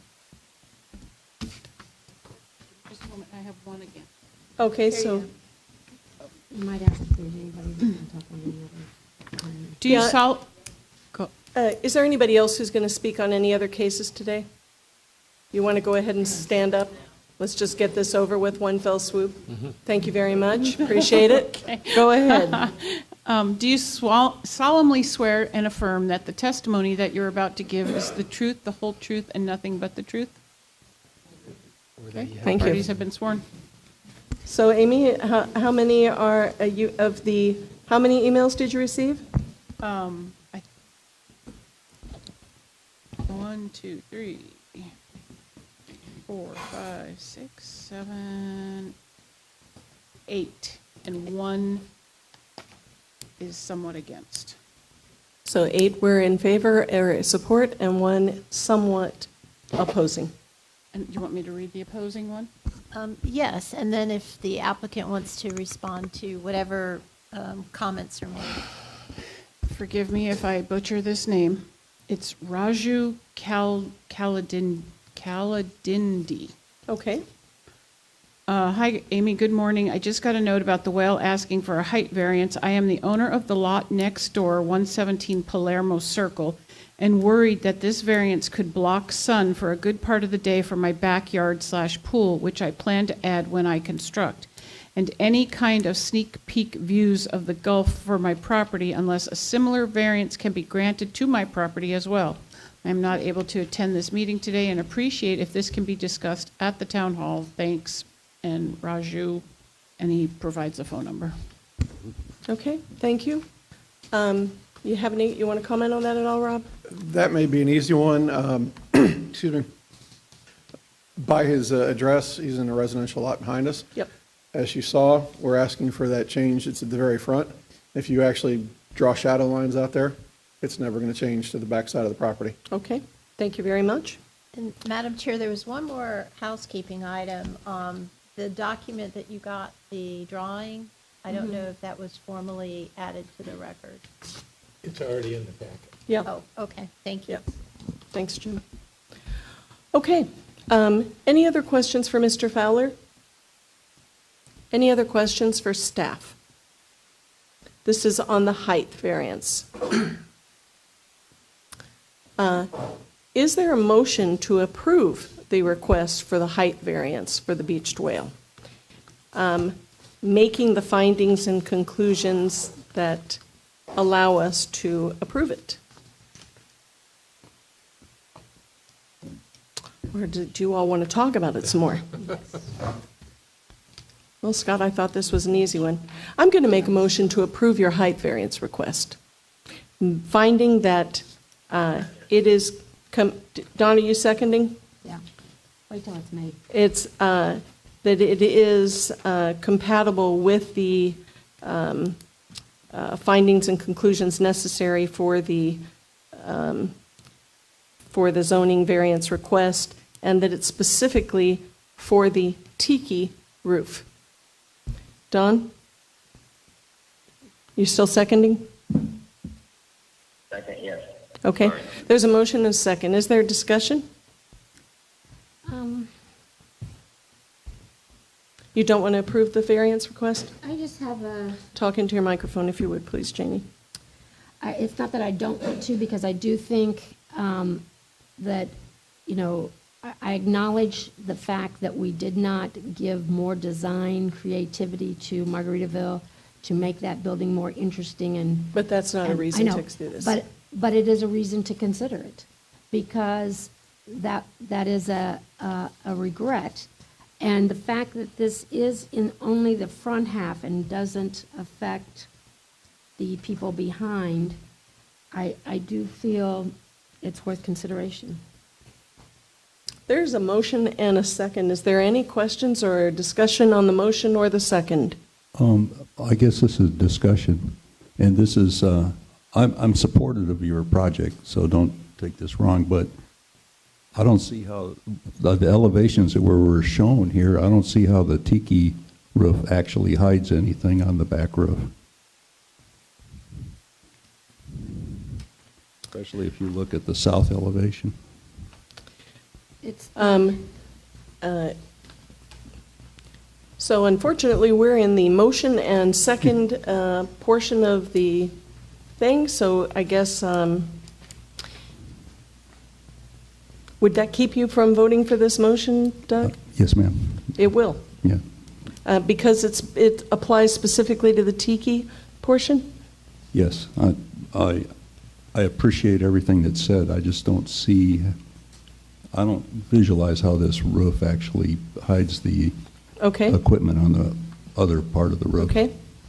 My understanding, if I can maybe explain it to him, is that there's a pit behind the tiki that is where the air conditioning will go, and it only has 2 feet coverage, and the thing is 7.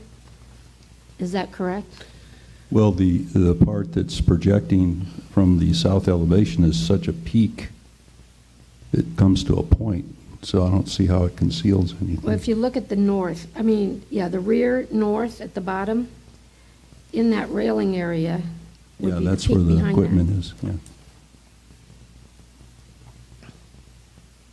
That's I my understand understanding. that. I get that. Does that answer your question? So Doug is not going to accept this motion. Is there any other discussion on the motion?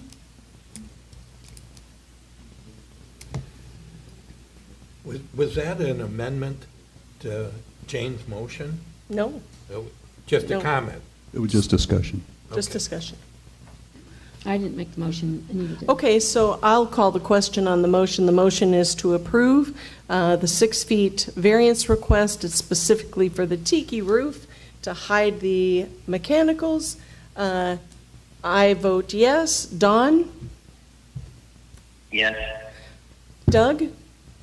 No. Patrick? Abstain? That's right. Jane? Yes. Jim? Yes. Scott? Yes. Okay. All right, we're going to move on to the, let's just get the elephant out of the room with the parking. But I'm going to make a comment before, and I'll tell you, I feel like I'm off my game because I'm angry. And I'm angry because if you all had any idea how much work we put into these cases, this packet was 300-plus pages that we received on Friday. And when people who know that, Jackie, get up and make comments that we need to get to yes. Listen, I'm a small business owner too, with no ability to rebuild. None. None, because I'm not a property owner. I am the small business owner that people talk about. And when these comments are made, and I receive emails or text messages, or you guys stand up and make these very catchy little phrases about we got to get to yes, we have rules that we have to abide to. And we agree to uphold those rules when we sit down in these chairs. And when you make comments like, we got to get to yes, we got to find a way, Mr. Fowler and Mr. Miller need to find a way. We don't need to find the way. They need to find the way. It's their project. They're the ones that need to come forward with the request that allows us to say yes. We can't just say, you know what, we regretfully say that we can't approve this because you don't follow the rules. That is technically what we have to do because it doesn't meet the criteria. And I'm telling you, this non-exclusive parking thing, it's very interesting, and I think it brings up a bigger conversation that's been happening in the town for 30 years, as Rob pointed out. But as far as the parking is concerned, whether it's a development agreement, which I still don't understand what that's going to be, whatever it is, I wish to God that had come in with this packet. Because everyone wants the whale to build back. Everyone wants it to be successful. There's not a business on this island that people aren't anxious to see happen. And I wish we could all just accept that we're all on the same page with that. Because we are. I don't think there's anybody up here who doesn't want to see businesses and residences on this island be successful. And I'd appreciate if we could all accept that. Because it's difficult to take it. It really is. Anita, if I may, and I'm not going to comment on anything substantive associated with this, but you did bring up comments from the public. And what I'd like to say is, I know where you're coming from a personal standpoint, but it is our responsibility as an LPA to evaluate the code and evaluate the comp plan and make recommendations if we can streamline that process. So I was not offended by any of the comments from the public. Those No. points were very well taken, and I believe that it is our responsibility to find ways to streamline the process and improve the process where needed. Patrick, I don't disagree with you. I don't disagree with you, but it's as if, the comments are as if we're standing in the way of progress, and we are not standing in the way of progress. We are trying with every meeting, every hour, we're trying to help everybody in any way we can, and I think that you can just watch our meetings and see that happen. Anyhow, let's move on to the parking variance, shall we? Because this is the complicated one. Okay, so who would like to start discussion on the parking variance? Does somebody want to make a motion? What would you like to do as far as parking is concerned? Anita, I do Yes. have one comment. So you guys voted on height, but did you vote on stories? Because that might be one that you can knock out. No, we fairly didn't. easily. We didn't. We just voted on height. You're right. Okay, so I would that's- recommend, Madam Chair, that we look at the stories first. thank you. Scott, would you like to make a motion? I would like to make a motion that, based on the exceptional circumstances of the inherent to the property, that we approve the motion to grant a variance for 3 stories. Second. There's a motion and a second. Is there any discussion on the number of stories?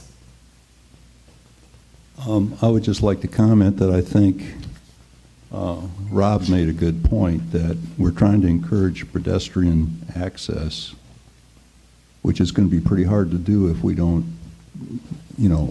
somehow figure out a way to do that. And understood, you can't have you've got to be above the base flood elevation for like your critical facilities. Mm-hmm. But I think we do have to consider pedestrian friendly.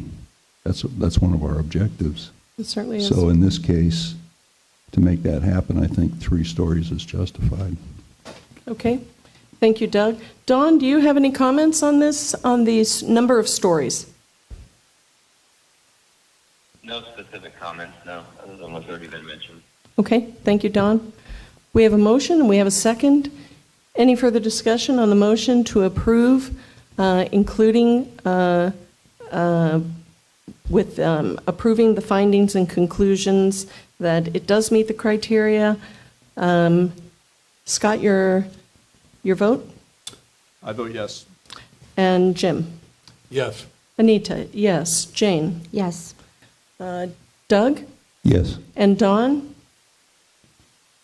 Yes. Okay, so the stories passes. Parking. Okay, who would like to begin the discussion with parking? And let me ask you a question, Rob.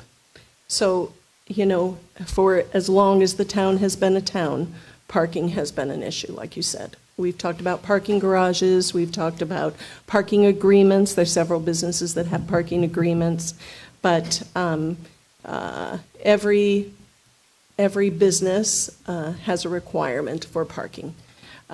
So how do you,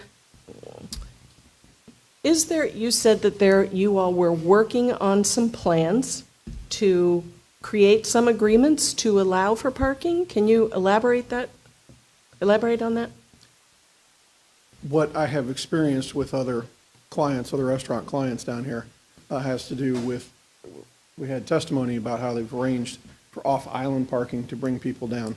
Obviously, there's a focus to hire on-island talent, of which they're scattered literally all over the place anymore. So as far as an actual agreement, having an actual agreement with Lee County, this is what I was getting at before, that's not something feasible to go out and arrange now. I mean, that's a long process that if they would even consider something for it. Is it feasible to do between now and the time you appear before the council? I don't believe so, because if anything like that, I mean, that would go all the way through and require county commission kind So of you stuff. don't see any way, let's skip the county. What about any other sort of agreement that you could come up with to show the town council that you have made an effort to accommodate your patrons? What we can, first of all, everything you said about parking and what we fully agree. That's why we've come with the most straightforward, laid it out as best we can possibly do it, and now kind of step aside and say, hey, we're part of this community too. Let's all work together and figure this parking thing out, because it's not something that Mr. Miller can provide for the, the answer for the town. We very much want to be part of that. Let me set that aside, whatever that may be, parking garages, other things, whatever else. Back to your question though, can we come back with something? Yes, we can come back with probably some agreements from neighboring places. Here's the long-term problem with that, and why I felt it was honestly somewhat disingenuous. We do it, the neighbor does it, the neighbor does it, the neighbor does it, the neighbor does it. Now we've got non-exclusive or Non-exclusive. Right? Non-exclusive part. He first said that to me too, and I said, I like it. Don't know what it is yet, but I like it. So that's where we've come to that whole discussion right now. So could we bring something back to council? Yes. Honestly, does it mean much? No. That's my problem. I disagree with you. Can we do that? Yes, we can. Because we have non-exclusive parking all over the place that we Jane, can talk what do you with. want to say to Rob? Well, I disagree with you. I think if you go to any of these non-exclusive parking spots and you have an agreement that these 20 parking spaces or whatever it is you need are ours, they become exclusive. And that parking lot is guaranteed to be full on those units. I don't know if you can do that with Lee County and the park and ride over the bridge or behind Walmart, but there is, you could exclude employees from parking there. And they're required to find their own parking. You know what, Jane? Here's the reality of it. What they could do is come up with an agreement that will satisfy the code. To make what you can't to do meet it. is come up and satisfy the reality of the situation. Because I feel pretty sure that if you ask John Richard, he's going to hate the fact that I brought up his name, but I feel pretty sure that if you ask John Richard, could you assure me 20 spaces a day? I don't think he's going to tell you yes. I don't think anybody's going to say, we're going to mark off these spaces for Mike Miller and the Beached Whale. But could let's call this a development agreement. Is that what that would be? I don't know. But would it satisfy the code provision that would then allow the town council to approve your parking variance? I believe we can come back with, don't tell me exactly what it is yet, I'll figure it out, but some agreements for related parking, and maybe alternatives to whether it's staff parking or whatever else. We can come back and present a plan with that. That is feasible and functional, and we can bring that if we to town council. I think I'll speak for myself, I think everybody here agrees that 54 per the code is probably excessive, but 17 seems like it's not adequate. You could require employees to park off-site or off-island. You could say, anybody that shows me the ticket from the county's parking lot over on Pine Ridge, we're going to give them a 10% discount. You could say that, hey, we're going to negotiate with some of the non-exclusives, as Jane said, to reserve some parking spots. It's become a thing, non-exclusives, in one meeting. There are a lot of people on the south end of the island that don't take the tram, that would love to go to the Whale, and they're going to want to park. And they're going to have to park somewhere. Or maybe even a discount if I go and I pay $20 to Lonnie Kayam Park, that you'll give me $5 off my drink. There are options that I haven't heard being explored. Well, there are options as well. The reason Sarah and I probably disagree on how many spaces there were beforehand is a matter of how you park the lot. There are options that we can bring there to have more parking on the lot, but they don't strictly meet our, the code for what is a compliant parking space. Are there alternatives with stacking parking? Yes, there are. So I'll use 26. Could we get 26 cars on that space? Absolutely. But not in currently compliant parking spaces. So I have a question for Sarah. He spoke about the golf cart parking, and he stated that we couldn't count that. Is there a reason why? Currently, the code does not have any allowance to decrease the number of parking spaces based on providing golf cart parking spaces. If the LPA would like me to look into that, that's an option. But it currently isn't in the you code. guys go up to the villages. I mean, I try not to, but I've been forced there a couple times. We can When use you go up Captiva. there, There's nothing non-exclusive about the villages, FYI. half the parking spots are golf cart. Yeah. So right there, if you took half of his spots and made them golf cart parking, you're up to 30 now. I mean, I think what we're doing, and Anita, I respect you dearly, and I understand where you're coming from, and this is our job to protect the code, but the code's broke. The code.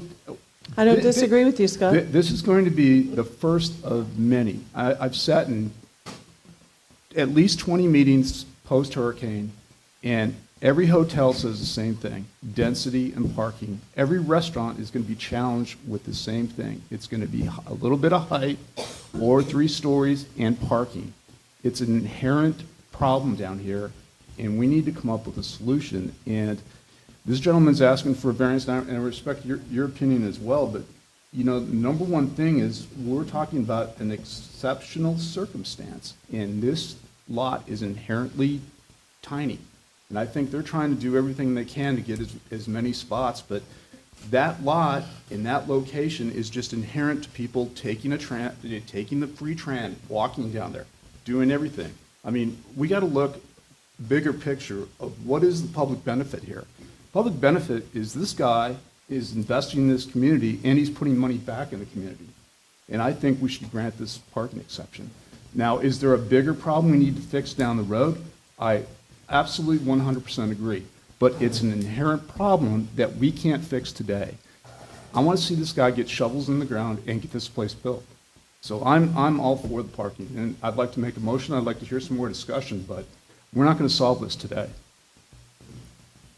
And this is what we have. We have his application with this variance, and I think there's an exceptional circumstance based on lot size, and I think public benefit building this back is enough. Dawn, do you have any comments on this? Dawn. Dawn Sutter. Sorry. Did you say Don or Doug? I said Dawn. Mr. No, Sutter. I don't have any further comment. I mean, based on what's been said, I mean, I agree with Scott. There's going to be, a lot of these coming, and, I think that, I think it's going to prevent a few projects from moving if we don't find fact or find a path. My view. Yes, ma'am. Sarah? So Nancy came up with a good suggestion. I think that this works. If you would be interested in a condition that says that its approval is contingent on identification of a plan to manage the parking deficiency prior to the issuance of a certificate of occupancy to be approved by the town council. Beautiful. What that does is really give you a little bit more time, and then Could you say it one more see where time? we are. It gives you beyond the council. It gives you to CO time. It would say approval is contingent on identification of a plan to manage the parking deficiency prior to the issuance of the certificate of occupancy, and the plan would be approved by the town council. I love the thinking, first of all. thank you very much for recognizing that we have brought the very best thing that we can bring based on the code today. Are there lots of other options? Yes, we think, and we'd love to talk that, golf cart parking, et cetera. Awesome. That one, I love the thinking. My concern is that puts us in a position of saying, okay, we've now not only spent the time and effort to come here, you know, thousands, hundreds of thousands of dollars in planning and everything else, we've now spent millions of dollars in building to come back to the council and say, can we open? But it also, so it gives you the time to figure out what your options are. I mean, if we look at what was done in the past with valet parking, I mean, I can say some of the islands up north where I live, valet is the thing they offer because their parking lots are not adequate in size. And to look at all the options and all the flexibility that you can find and sort of come to a yes, because you'll have the option to sort of negotiate with the town at that time. And my 26, how many can we fit on there? It's because we've looked at valet stacking on the site. But is that something we can use now? Same as the golf cart parking. You know, those are options we can explore, but they're not available to us right now as we come to you. I don't think it's fair to have them move forward without this resolved and knowing they can do that. They either need to come with something when they come to the town council with a plan, and I don't think it's rocket science to come up with a plan, but I think that there's some things that could be put together quickly to at least see a plan. Well, I Jane, think you that- could change Sarah's suggestion and say they need a plan to manage their parking before town council's I agree with approval. that. I can agree with that. What do you think about that, Scott? I can just see all kind of litigious problems down the road when they're trying to get their CO if. No, that's what I'm this- saying. She's taking that away. I'm taking that out and I'm saying. okay with that, but Yeah. again. It gives we're- them the opportunity to move forward, not lose their place, and yet another 30 days or so before they have to come before the town council. The thing And is, it's saying to manage your parking. It's not saying you've got to show us you've got 50 spaces. You've got, I mean, I heard. that's a brilliant, I heard, and I appreciate it, yes. and you so know, it really goes to what Patrick was saying, we need to find a way, and you're right. Yeah, I'm I okay wish with you that. could comment. Actually, I'm okay. I want to move this forward, and if that's the will of the rest of everybody, I'm willing to vote for it right now. But if there's some question, I'll be okay with moving it forward. How do the rest of you feel on this? Doug?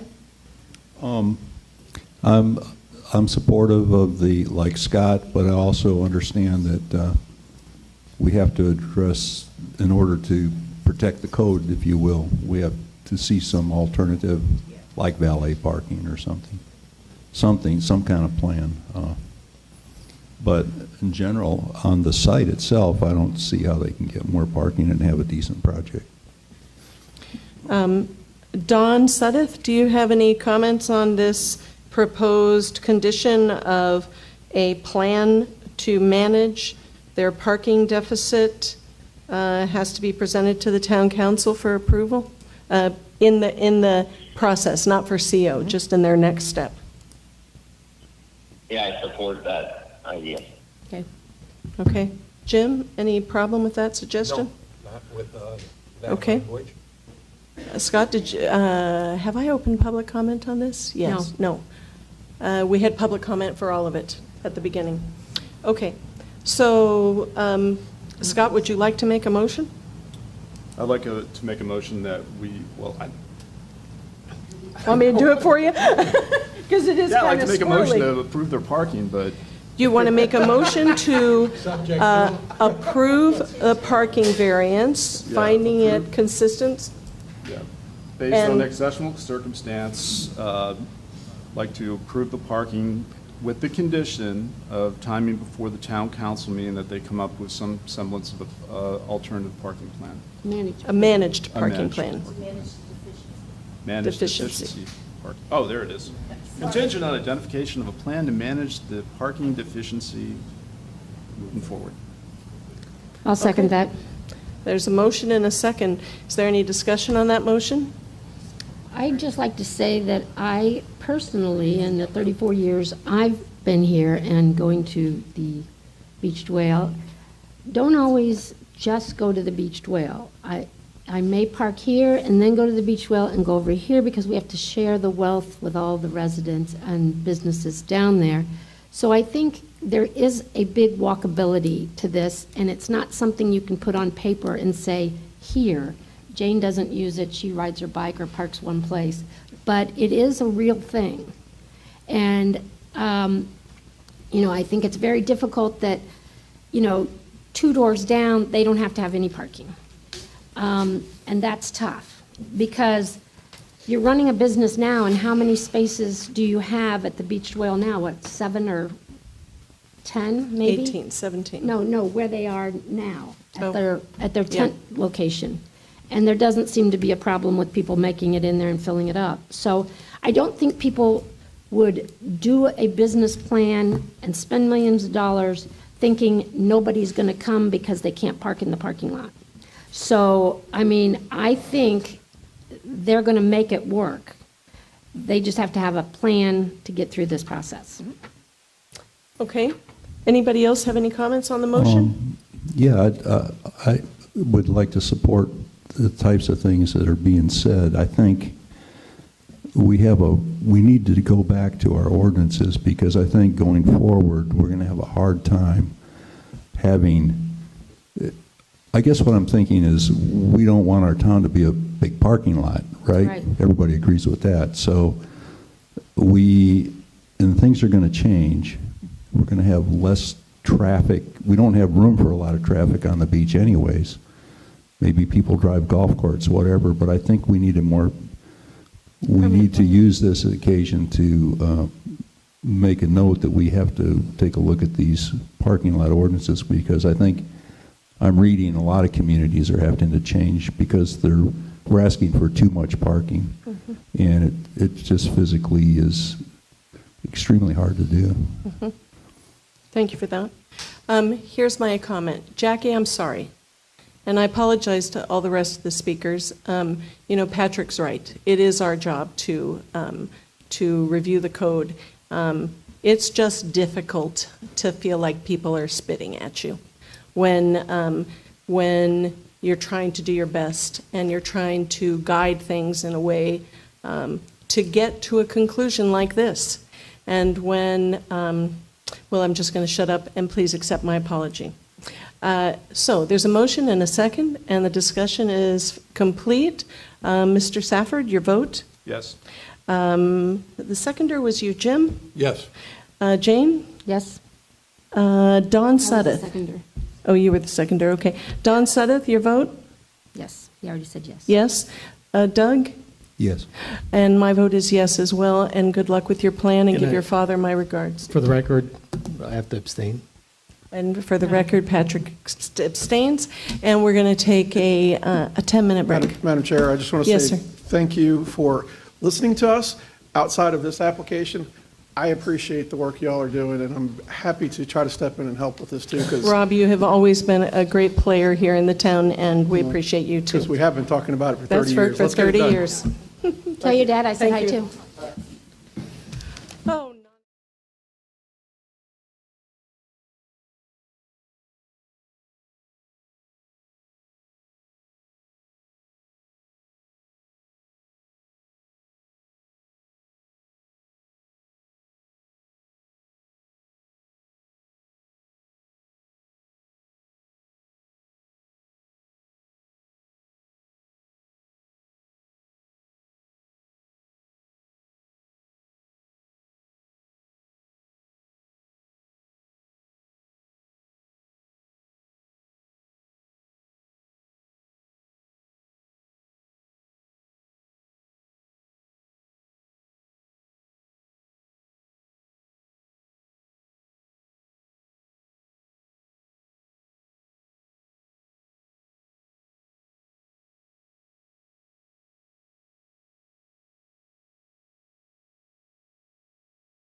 Doug Eklund has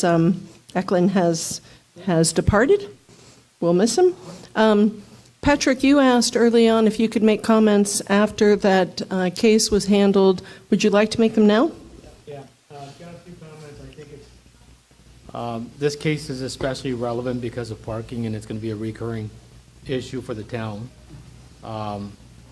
My personal opinion is that with just minor amount of foresight, we could have predicted this today. And as a town, we have failed to address it. So I'm glad they came forward today. I'm glad it's pushing the discussion forward and that we have to make decisions. But we are going to have other projects like this. These projects could not provide sufficient parking prior to the hurricane. And let's not forget also that most of them were built legally where they met code requirements at the time. Mm-hmm. Again, we created a comp plan in the land development code that was not realistic in my mind, and looking at conditions on the ground and accommodating for those conditions on the ground, it was, again, in my opinion, a code that prevented change and further development or redevelopment. So, as Scott mentioned, the code is broken and we need to fix it. So I think that it's not fair also to ask one individual business owner like that to come up with a solution that is a town-wide issue. The town has to be the leader in assessing the parking, doing a parking study, and coming up with potential solutions. I do believe that whatever those solutions are, everybody has to contribute towards those solutions.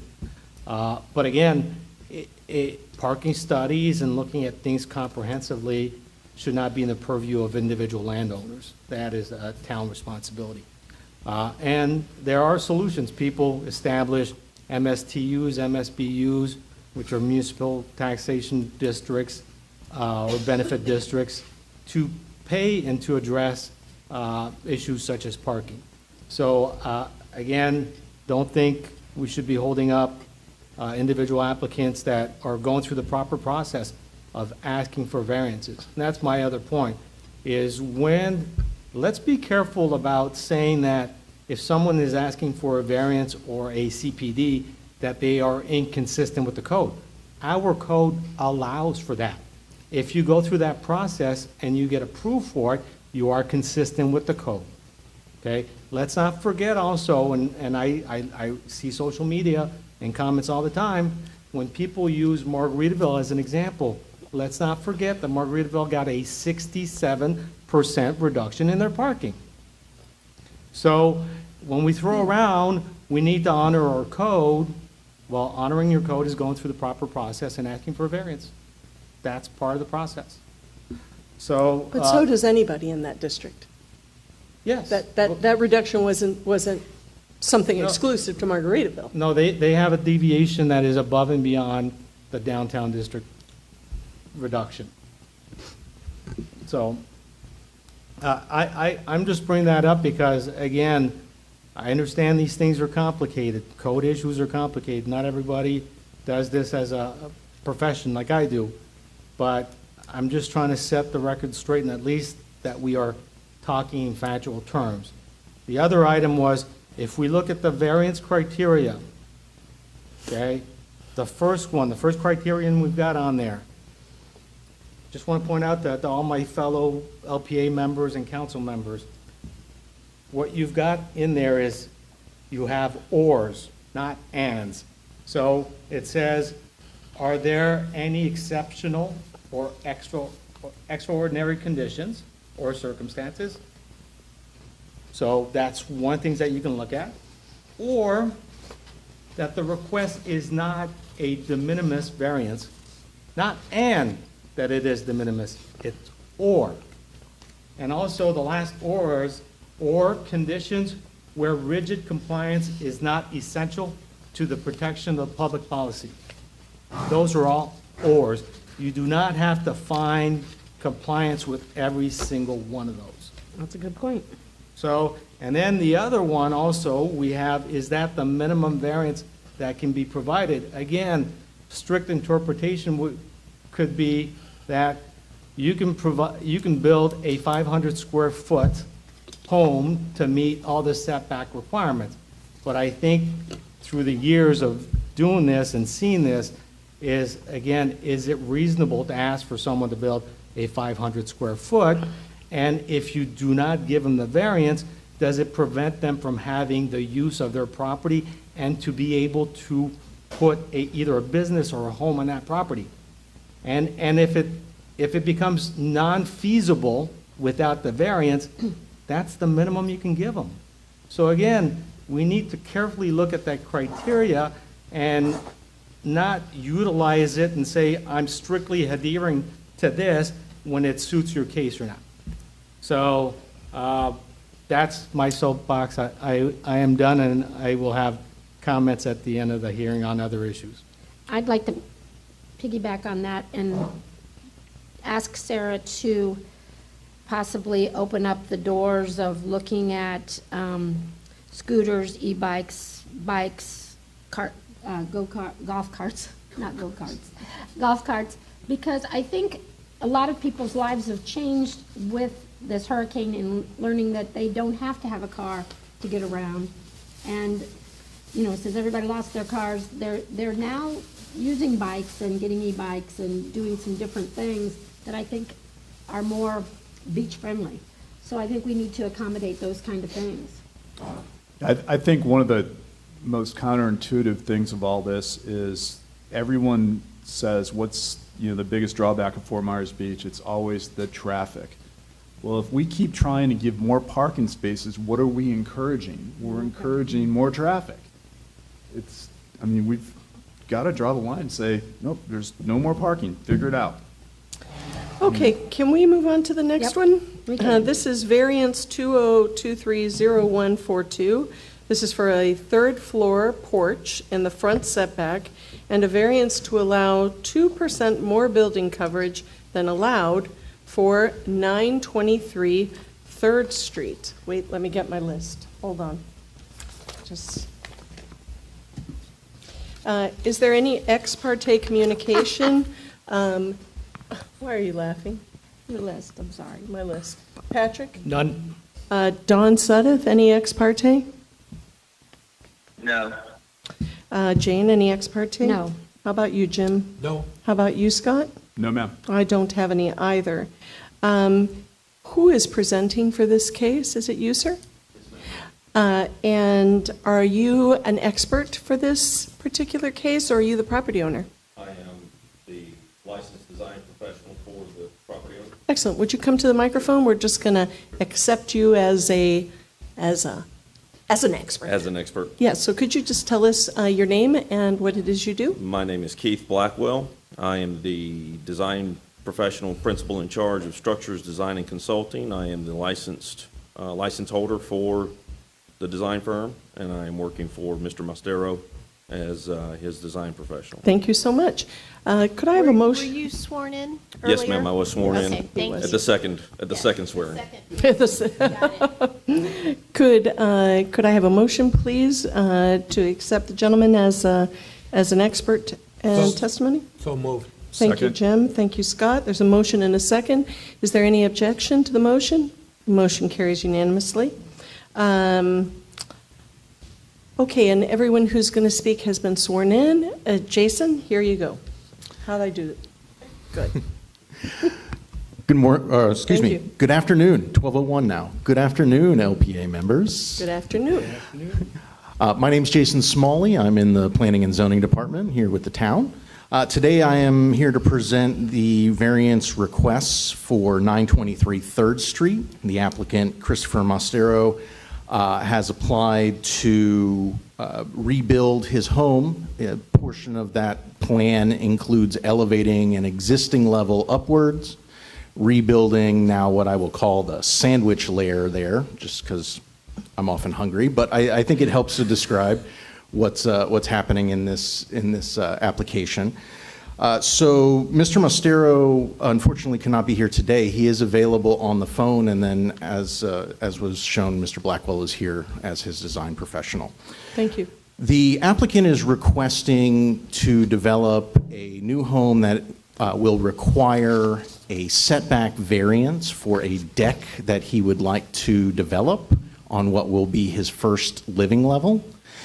As a part of that as well, and somewhat as an outcome of his design, the applicant's design, he is also requesting additional building coverage up and above the 40% maximum that has been set by code. The applicant has provided some math to show the changes from the existing structure to the new structure, and the additional building coverage constitutes approximately 2%. I would make a comment here that my math was a little bit off when I stated it was approximately 80 feet. I think it is better to describe it as approximately 100 feet. I left off a 1,000th number on there. So I apologize for not going far enough, but I think it's owed to everybody on the LPA and the applicant that we be explicit about what he's asking for. So I would ask you to just keep in mind that the ask for additional square footage constitutes approximately 100 square feet of roofed area. So going forward, I think it's helpful to just think about what the applicant is asking for here, because the design and the logistics to get to the design that he wants is a little different than anything I've experienced. But essentially what the applicant is asking for is currently there is a single-family elevated structure on that property with a deck that extends into the front setbacks as allowed by code. The applicant is looking to literally lift the existing house in its full dimensions up one level and then redevelop this sandwich layer out to the furthest extents of the code. It's very interesting. It is. The applicant is very adamant about this, but that's why you'll see when you look at the structure, the living level on the top level is not changing from what was originally there, but the living level that he intends to create, this sandwich layer, if you will, that is going to be fully utilizing that area. So what you see is almost a mohawk if you were looking at it, and I apologize if that's a bad way to describe it, but the top level is going to be measurably thinner of about 6 feet than what the bottom level is going to be. And then, as I mentioned before, he intends to create a new deck on what will be his sandwich layer or his first living level. And that is what is necessitating the setback variance here for the deck. The applicant is here on the phone. His professional is here. But if there are any questions for staff about our process or anything particular about the town's review of this, I'm open to that. Thank you, Jason. Are there questions for Jason? Can I speak real quick? Sure. I want to point out that this request is reliant on the post-disaster build-back change. I don't know that he clarified, this is a two-dwelling unit or a two-dwelling home. So the way that we are looking at the post-disaster build-back that would allow the entire roof line underneath the home, that is being utilized in this request. So this variance could not be approved unless the post-disaster build-back is adopted in substantially a similar way. So it's reliant on getting that additional square footage. So they aren't asking for the same square footage for both the units as previously existed as what our current post-disaster build-back is designed as. They're asking for the increase of the size of the roof line. Okay. Thank you for clarifying that, Sarah. Any questions for Jason on this? I've got a question here. Yes. Just so I understand, and I was a little confused about these different layers. The sandwich layer, the new layer story is going to be, the porch is not exceeding any further as was the previous porch. Is that correct? That is exactly right. Okay.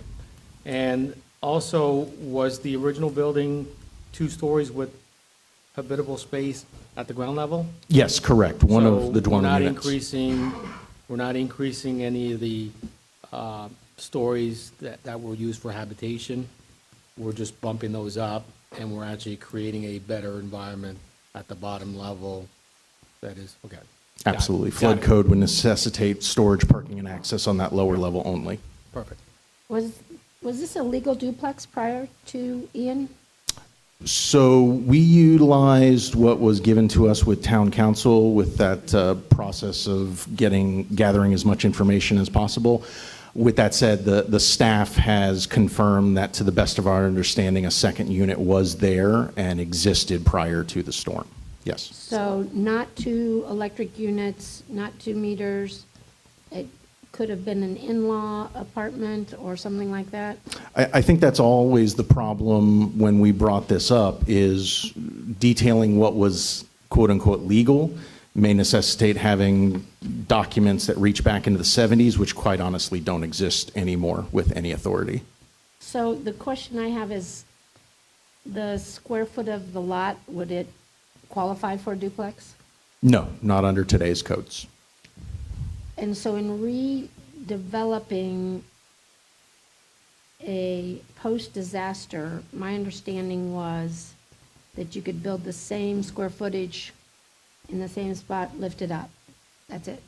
Correct. And as Sarah so helpfully pointed out, to make this project feasible, because he is looking to expand the living area right about 780 square feet from what existed previously, the amendment to the post-disaster build-back policy would be necessary. So this is kind of going hand in hand, and to ensure that we didn't push back this applicant any further, we decided to take them concurrently with the code language change you'll be seeing.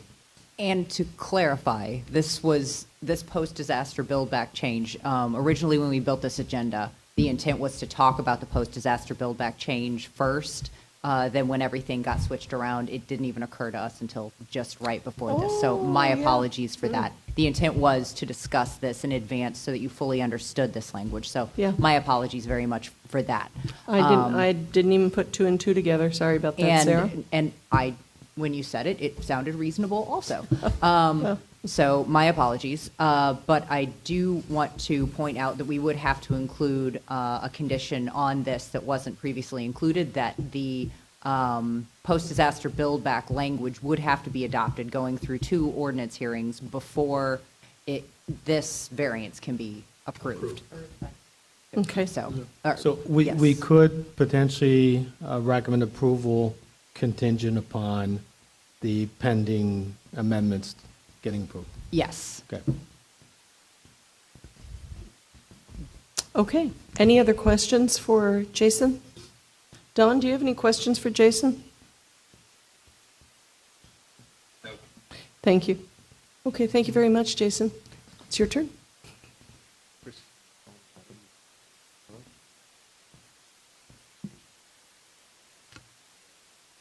There we go. We have the owner on the phone here, in case he has anything he'd like to say. I'll let him speak in just a moment. Thank you. Again, I am Keith Blackwell. I am the owner and principal of Structures Design and Consulting. We have been the design professional of record for numerous structures that have been elevated on the beach, also in our other local communities. I've also stepped into a contracting ownership position where we are actually elevating structures with another company that I also own as well. So I'm very familiar with the processes and the practices of doing this process. One of the critical conversation points that needs to be understood about what we're asking for, what the owner is asking for, especially as it pertains to the front setback conversation, is that the house is integral to the front deck framing. The way that the structure was constructed at some point in the past, the front wall has been built onto the deck framing that is currently there. The roof that is there is integral to the roof that is over top of the living space. So in trying to correct the nonconformity aspect of this elevation and bringing up that deck and that roof that's over that porch that's into that setback that makes the structure now again non-compliant with your code, really requires the structure to be completely and totally restructurally supported and constructed, which is really not what I believe would be in the best interest of both the structure and the owner and the local community. Because now what we're getting into there is we're going to really make this structure considerably different in shape and smaller on top of this other larger level.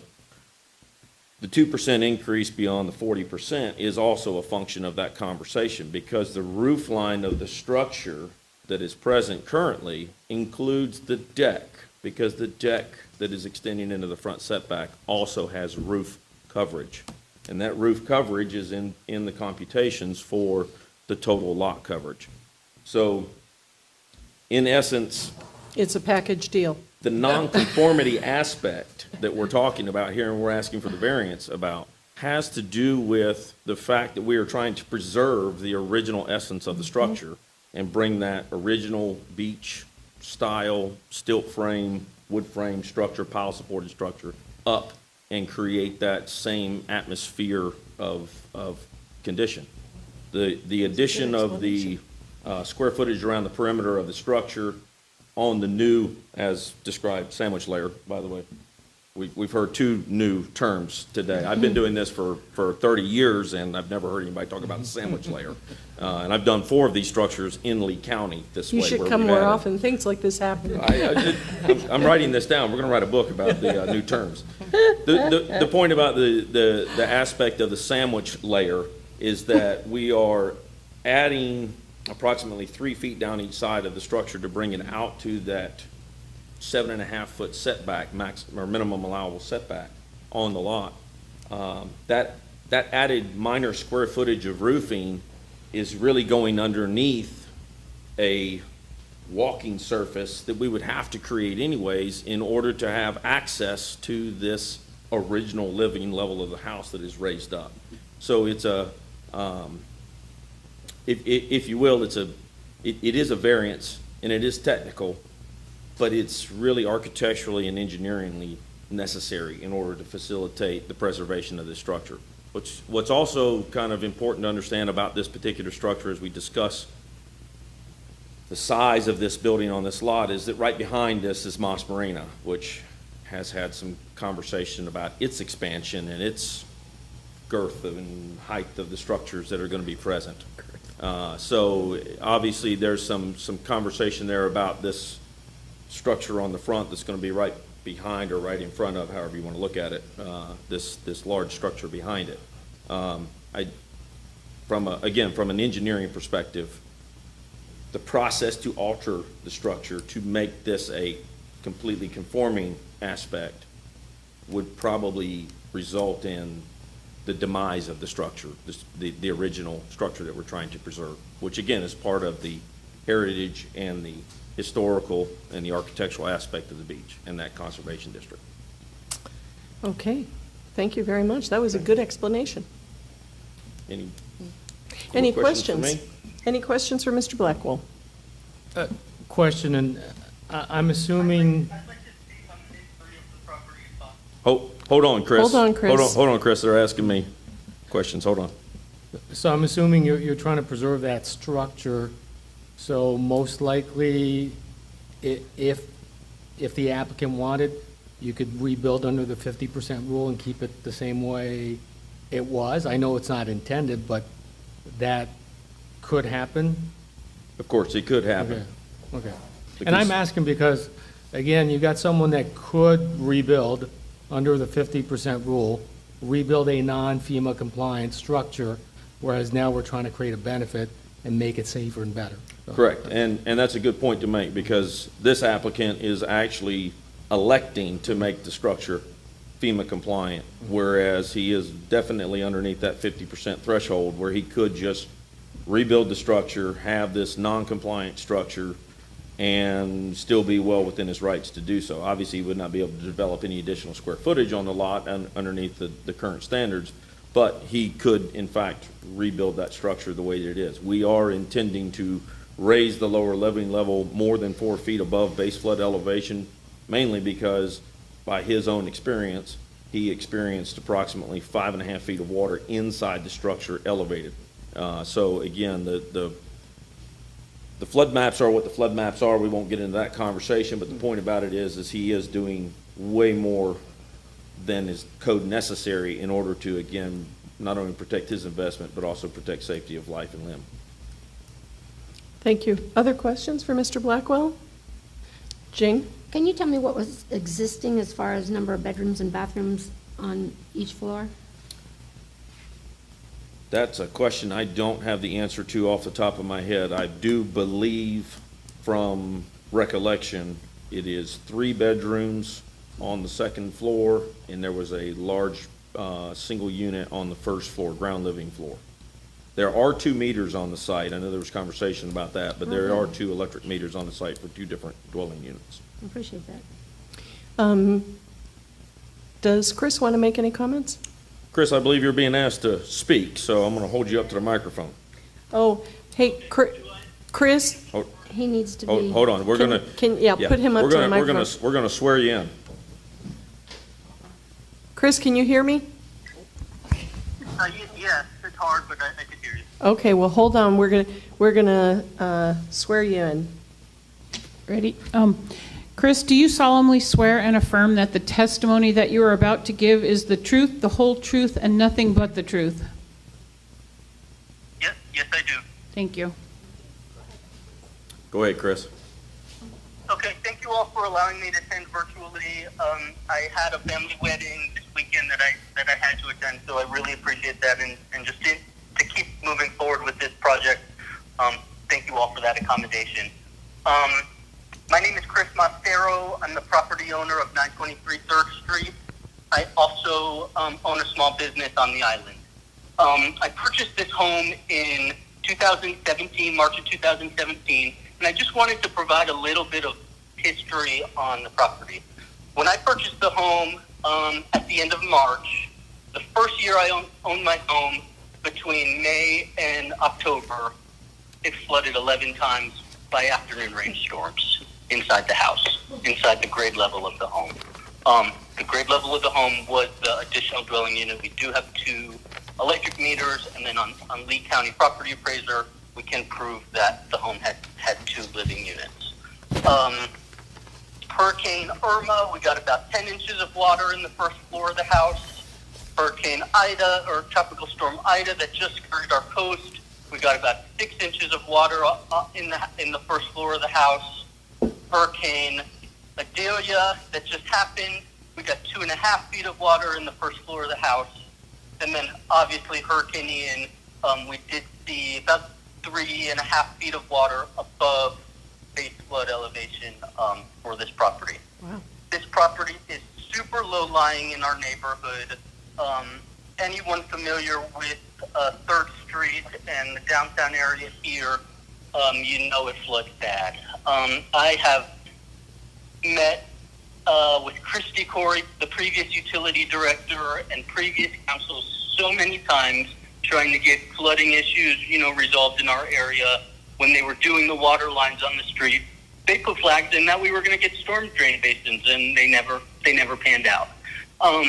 So really, in order for me to continue being in this home, I do need to elevate. I do need to no longer have any enclosed space on the ground level. It's just a really low spot in our neighborhood. That is also why we are pushing up a couple feet above base flood elevation, just because we thought in Ian the water was higher than that. As everyone's previously mentioned, we are...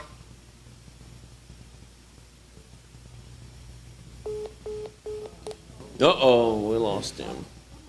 Try to get him back, Jess.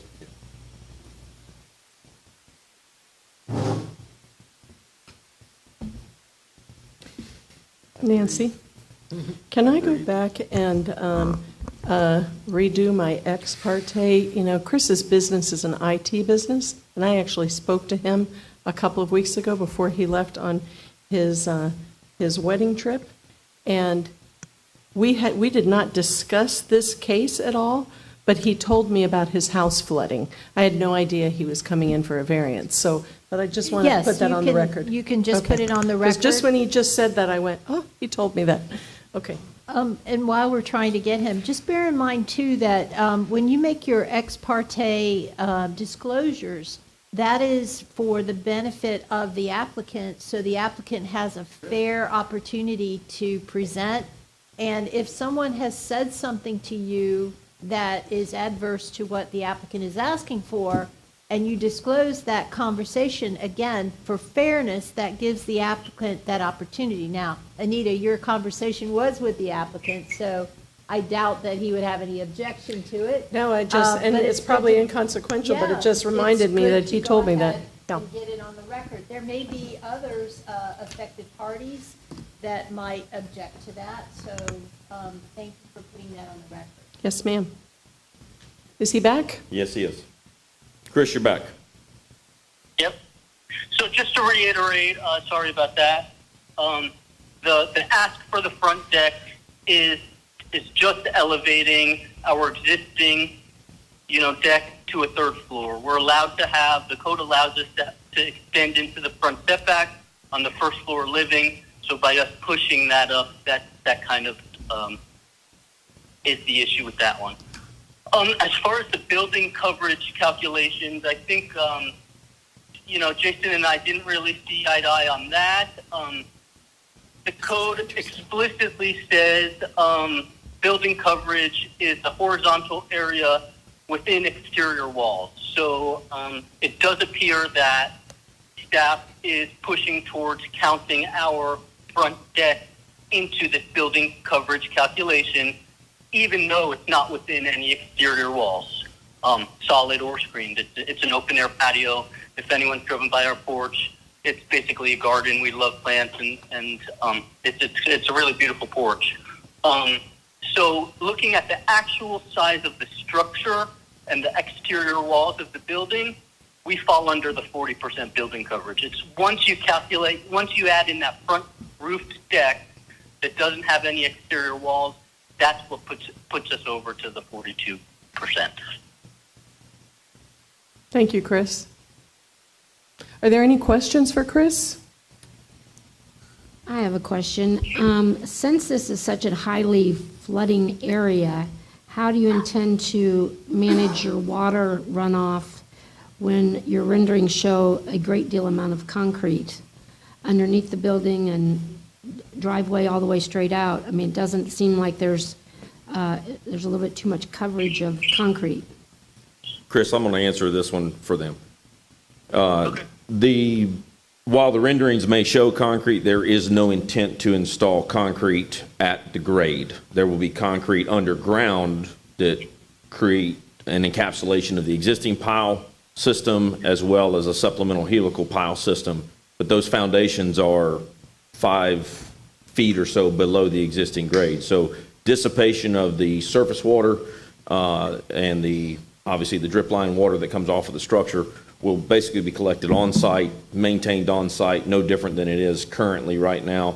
And while Chris does intend to put shell underneath the structure, that shell is obviously porous and it will retain actually additional water than what it currently does now. Will you be bringing the base grade up?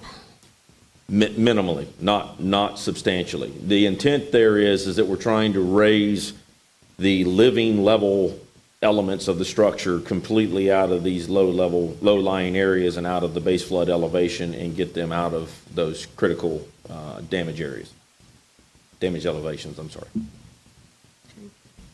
Yeah, I apologize on the renderings. I did them myself, so they are not by a professional. They're not perfect. The drive is gravel. We're not planning on expanding any more impervious footprint on the ground than there currently is. Okay, thank you, Chris.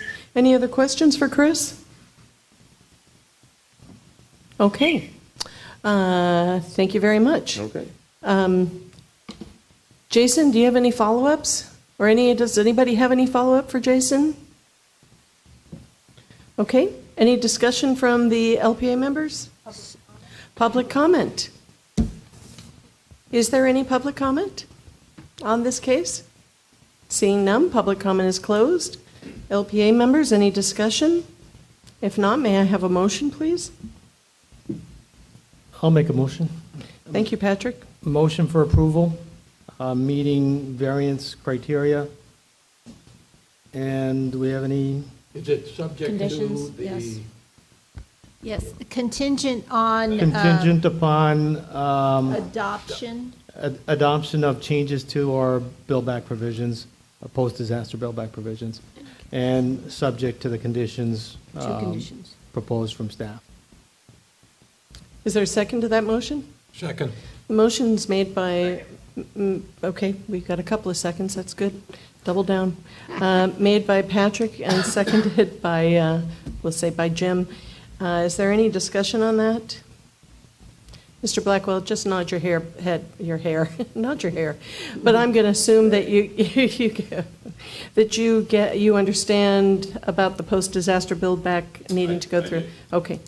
And the conditions. So, any other discussion on the motion? Hearing none, your vote, Patrick? Yes. And Jim? Yeah. Don? Yes. Jane? Yes. Scott? Yes. And I vote yes, and the motion passes unanimously. Thank you very much. The next item on the agenda, good luck, Chris, if you still hear me. The next item on the agenda is a variance from street setback and rear setbacks for a new residence. Who's presenting this case? Madam Chair, yes. what is the address of the property? The address of the property is 49 and 51 Pompano Street. Is that you, gentlemen? I know you've been sworn in because I saw you stand up, but let's just get you acknowledged as experts to testify. We already know Jason is. And what is your name, sir? My name is Jerry Kaufman. Good afternoon. Hi, Jerry. Nice to meet you. Yeah, thank you for your time. Will you say today. your name again for the record in the mic? Jerry Kaufman. And can you tell us what you do? And I am owner, principal of Kaufman Design Group. Okay. We are interior design architectural firm. This is senior architect Bob Acree. With AD Consulting. And he's with AD Consulting. And we are here for a residential multifamily unique lot today. We're seeking some hardship help. May I? So it is just really the architect that you would have to consider his testimony as being that of an expert. The other gentleman is the owner of the property himself. No. He's an owner of a company. Oh, I'm so sorry. Of the design I just company. heard owner. They just have different roles. Okay, so you've basically identified your qualifications, and so then it would be up to the LPA if you feel that they are experts in the field that they have identified. Could I have a motion, please, to accept the gentleman? So moved. Thank you. Second. There's a motion and a second. Any discussion? Any objection? The motion carries unanimously. Okay. Have you all been provided with this staff's report and had a chance to review it? No. No. Okay. So you didn't have any opportunity to review the staff's, the agenda item that's here before us today? You've not had a chance to review it? I'm sorry. Yeah, I probably didn't ask it well enough. Okay, super. I was thinking, I apologize. That's, Yes, we no did. apologies We've been necessary. working with Eli in his office. Perfect, So, yes. okay. Is there any ex parte on this, Scott? No. Jim? No. I don't have any. How about you, Jane? Nope. Don, any ex parte? No. Patrick? None for me. Okay. So we'll have Jason go first and then you guys. Thank you very much. Good afternoon again. My name is Jason Smalley. I'm with the Planning and Zoning Department.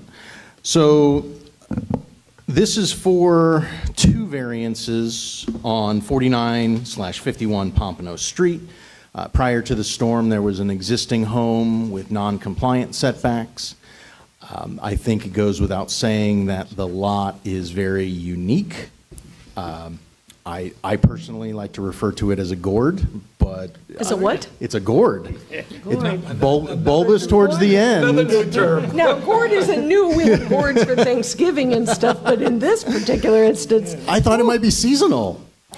You know? Thank Another you. unique term. There we go. Sandwich, a gourd. Go Gourd ahead. sandwiches. All right. So the lot itself is unique. The applicant has obviously suffered substantial damage on the property. The 2 units, 1 structure were taken down, and the applicant is attempting to rebuild that. Unfortunately, the code's setbacks make redevelopment of this lot exceedingly difficult, if not almost impossible. We did the math, and there is approximately between 13 and 15 feet of possible width, even at the widest part of the lot, to be able to redevelop a home. So staff took a look at this and immediately recognized at the very least they would need to apply for 2 variances. So the variances that they're applying for are going to be a front setback, which is the property line that runs down Pompano Street. They are requesting a deviation, or excuse me, a variance of 17 feet 6 inches, and intend to provide a front setback along Pompano Street of 7.5 feet. Also, along with that, they need to request a variance for the rear of the property to reduce it by 15 feet. They intend to provide 5 foot in what is the rear of the property. So they are requesting a 15-foot variance to the 20-foot rear setback. Staff is here for any questions you may have about our process. Otherwise, as you've heard from the experts for the applicant are here as well. Okay, Jane? This is not a post-disaster build-back, correct? You're not using that as, They have to use post-disaster build-back to retain the second unit. So they are, and that became a bit of a problem as far as the area that they intended to develop. We had talked about with the customer the possibility that the post-disaster build-back may change, but she was controlled by the necessity to get moving as quickly as possible. So she is asking to rebuild the square footage that she had before, as far as I understand it. The designer may be able to speak to some of those conversations that happened outside of staff. so as a post-disaster build-back, she is going in with the same square footage and in the same footprint? Well, it's not going to be the same footprint, because the way that the house was developed before, it was a very elongated structure. The one that they're developing is going to be similar in certain ways, that and just you have to elongate some of it. But we are giving them the option to move the structure either east or west on the property, depending on what outcome of this is. So I do not believe that the house is going to be it won't be in the exact same footprint, but by necessity, just placing anything on this lot, it will be similar to what existed previously. Okay. Jason, with regards to your conditions of approval, condition number 1 with regards to not having any downstairs enclosure, that's something you've discussed with the applicant? Are they okay with that? And is there a need to prohibit any enclosure to, in my mind, if I understand the need for additional parking and having parking there, but can we allow them to have some storage and some enclosure? Well, you could obviously modify the condition of approval to allow for a moderate amount of storage space, but staff's concern was more to do with where are they going to park, because the necessity of this lot, the variances also mean that there's very little parking area, and we understood that they may have to utilize some of that area underneath there to accommodate for parking spaces. Can you speak to the parking spaces, or is the applicant going to present that? How many spaces can they fit right now, and how many do we think is appropriate? So staff is running off the assumption, as with any primary structure, that you would be providing 2 parking spaces per unit. So we are assuming and expecting that 4 parking spaces completely on their lot will need to be developed. During our review, there were some questions about the placement of some pavers and where they might park. We're allowing them to move forward with the understanding that they need to work with staff once they are going for their actual building permits to ensure that that stays completely on their lot, irrespective of what you all decide to do as far as limitations or no limitations on that lower storage area. Thank you, Jason. Is there any other questions for Jason? Thank you very much. Gentlemen? Thank you again. We were brought this particular project in a unique situation. The original home. Will you just say your name again for the I'm record? sorry. Jerry That's okay. Kaufman. Thank you, Jerry. The owner of this particular property had a single structure, 2-unit residential multifamily that was consumed by Ian. The first property was condemned, the seaward side. The second property was severely damaged to the point where we did explore the FEMA 50% rule to try to just get her up and running, and we would never have made it. The building was slightly sheared, the entire thing was blown out and non-conforming to current standards and code regulations for FEMA.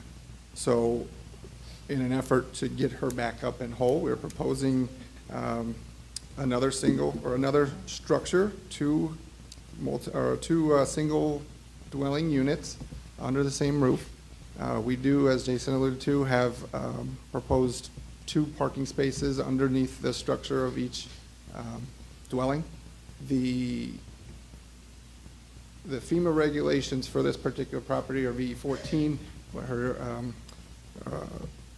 DEP, because she is on the coast here, puts us at just over 19 and a tick under 19 and a half. So we've actually set her new living area to be above and beyond a little bit for FEMA flood regulations, and that provide enough room for parking underneath the structure.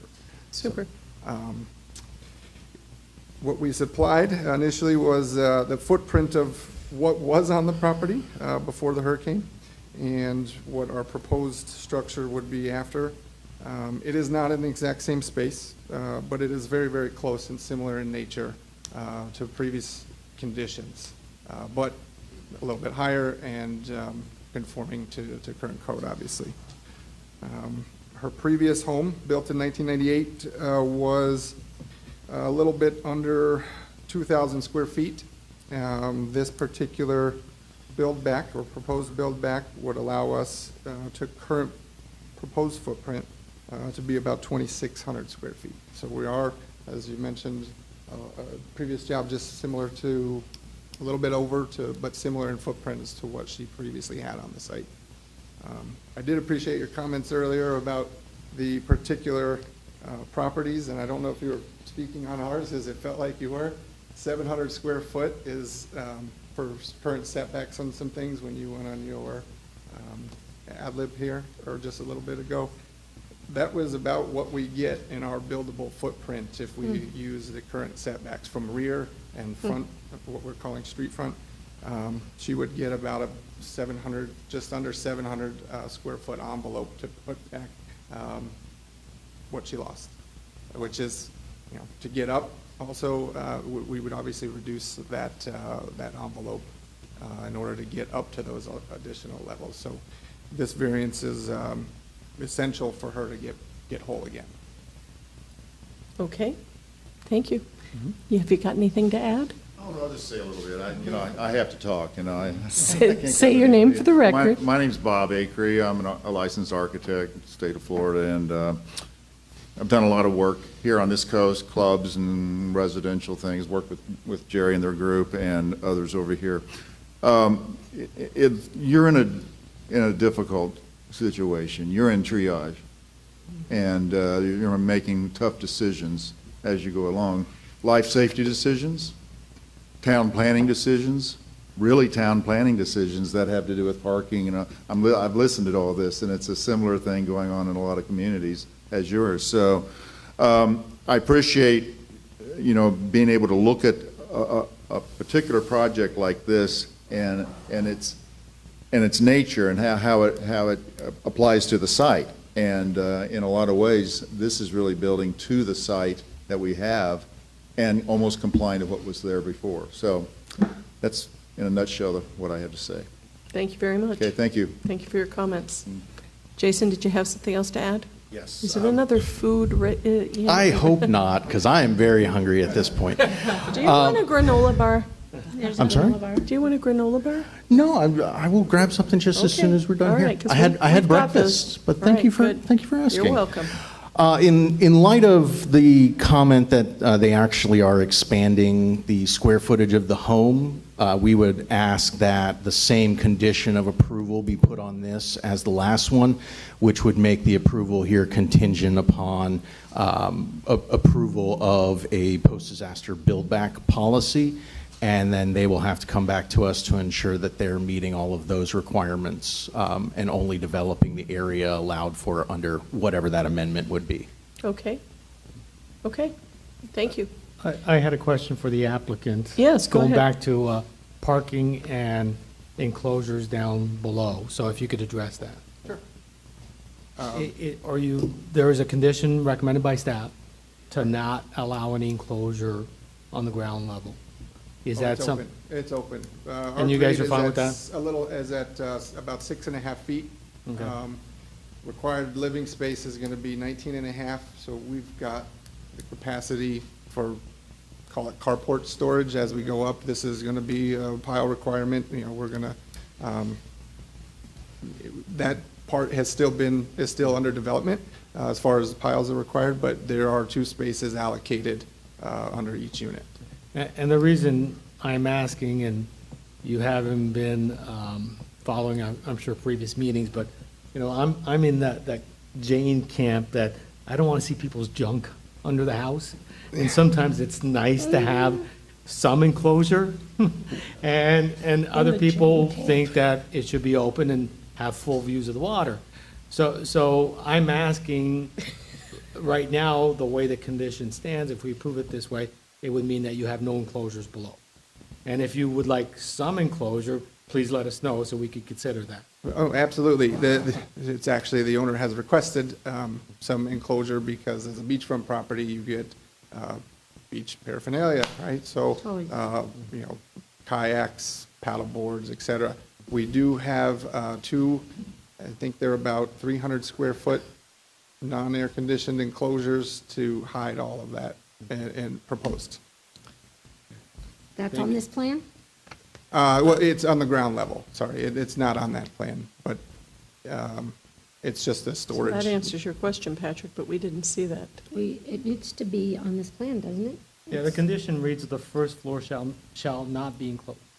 So that would prohibit any enclosure. Okay. But I think we could craft it in such a way where it needs to be open to allow for parking, but the remainder could be enclosed, in my mind. That's my personal opinion. Do you want to specify an amount of space or not? I think so. Yeah, If that's a consideration. What would be, if staff and the applicant would like to maybe suggest an amount? I'm actually a little reticent to put a specific amount because, first of all, we need to have floodplain. This is going to be a V-zone property. Oh, and right. So if you are intent to allow for the enclosure down below, I would think that unless we have a good idea of what the floodplain would allow, and the floodplain may allow the entire area down below with proper venting and blow-away walls. But since we haven't gotten to that point yet, I would hate to limit them to, say, 300 square feet, only to find out that they need 450. Okay. So if you want to allow for it, I would say craft it in such a way that it must meet the V-zone floodplain requirements, and then we can leave it at that and give them wiggle room. Okay. Thank you all. The public comment, does anybody wish to make public comment on this? Seeing none, the public comment is closed. LPA members, any further questions for staff or the applicant? Okay, hearing none, may I have a motion to approve the request, please? I'll make a motion to approve the request, including the potential for enclosed ground floor space that would be consistent with the VE floodplain rules, and that it is consistent with the variance criteria. Madam Chair, did you also want to make it subject to the approval of the build Yes. back? Yes, of the post, I'm sorry, that was the one that I forgot because I got wrapped up in the ground floor. And to include, it's subject to the post-disaster build-back code amendment that's in the process. And then we also have 4 other conditions. Conditions. And the conditions. Never ending. There's a second. Thank you, Jim. Okay. So is there any further discussion on this? Hearing none. Don, you have any comments on this? No. Thank you. So. There are 5 conditions. Including all the conditions. Okay, sorry. Thought you said 4. I think I probably did, but I meant all. Okay. So my vote is yes. Jim? Yes. Scott? Yes. Jane? Yes. Don? Yes. Patrick? Yes. Motion carries unanimously. Thank you very much. Nice to meet you all. We're going to be discussing it here shortly. Okay, the next item on the agenda is the post-disaster build-back code amendment discussion. So, Sarah? Do you feel like we've been So here for 10 this hours? part, Madam Chair, Oh, my gosh. Madam Chair. Yes. I just wanted to advise members of the public, so everyone knows, this part of the meeting is no longer quasi judicial. So it won't have all those formalities, and we won't be as concerned about making sure we have things in the record. This is legislative in nature. Hallelujah. Go ahead, Sarah. Good morning, good afternoon. Sarah Probst with Community Development. Staff has been asked to provide language amending the post-disaster build-back regulations found in Section 34, 32, 38 to allow the square footage of the footprint, including space that was unenclosed, such as garages, lanais, or storage areas, essentially allowing the same size building as previously existed, raised above the base flood elevation that would not limit the usable space to only previously habitable space. The proposed change would allow the same number of units, the same number of bedrooms, and the same number of bathrooms, except that bathrooms could be increased to match the number of bedrooms. In discussion with the development that will have to change the layout of their cottages, there was a suggestion on their part that maybe we should only count full bathrooms and not half baths. For instances where you have a bedroom and it has to be moved up to a second floor and you don't want to not have a powder room on your first floor. I thought that was a good suggestion. Very good. For hotels and motels, the same allowance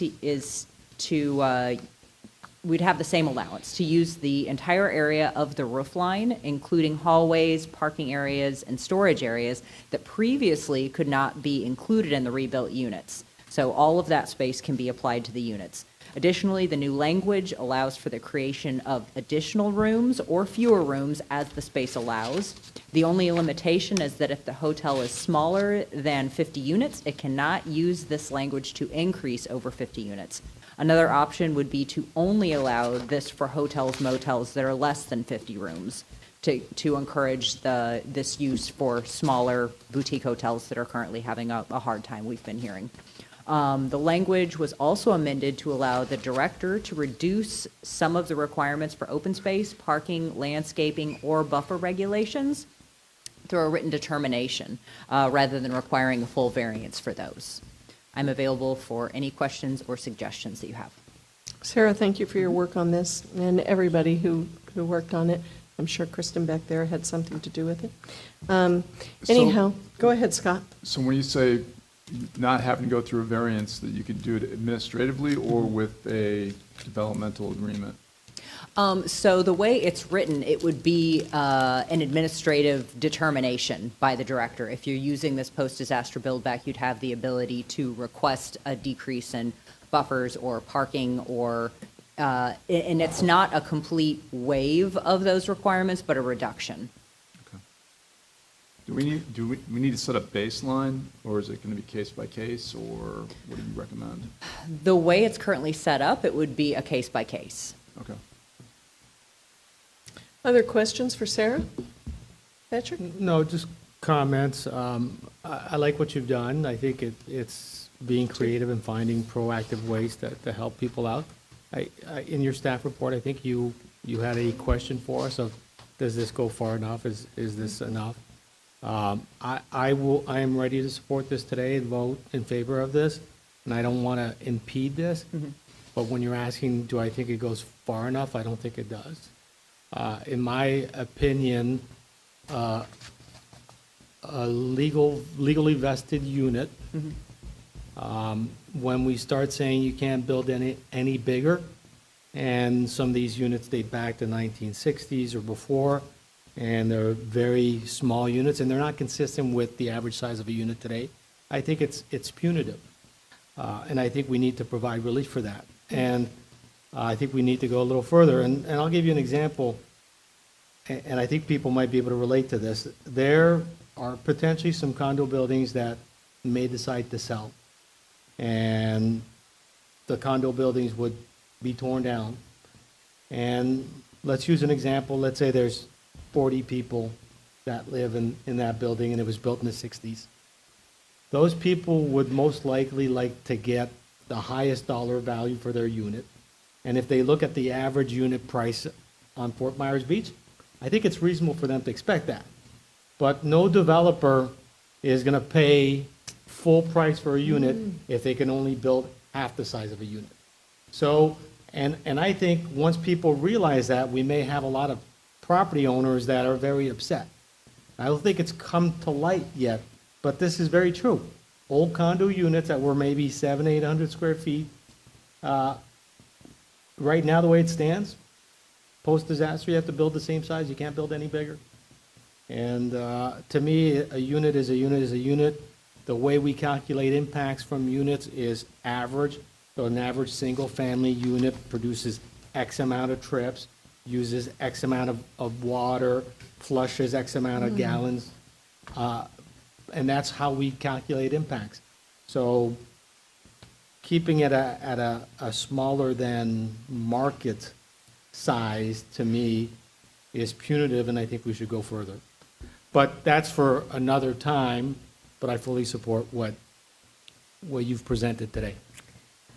Well, what I think about the post-disaster buildback is the fact that it is an easy, accessible, inexpensive way to get exactly what you had back.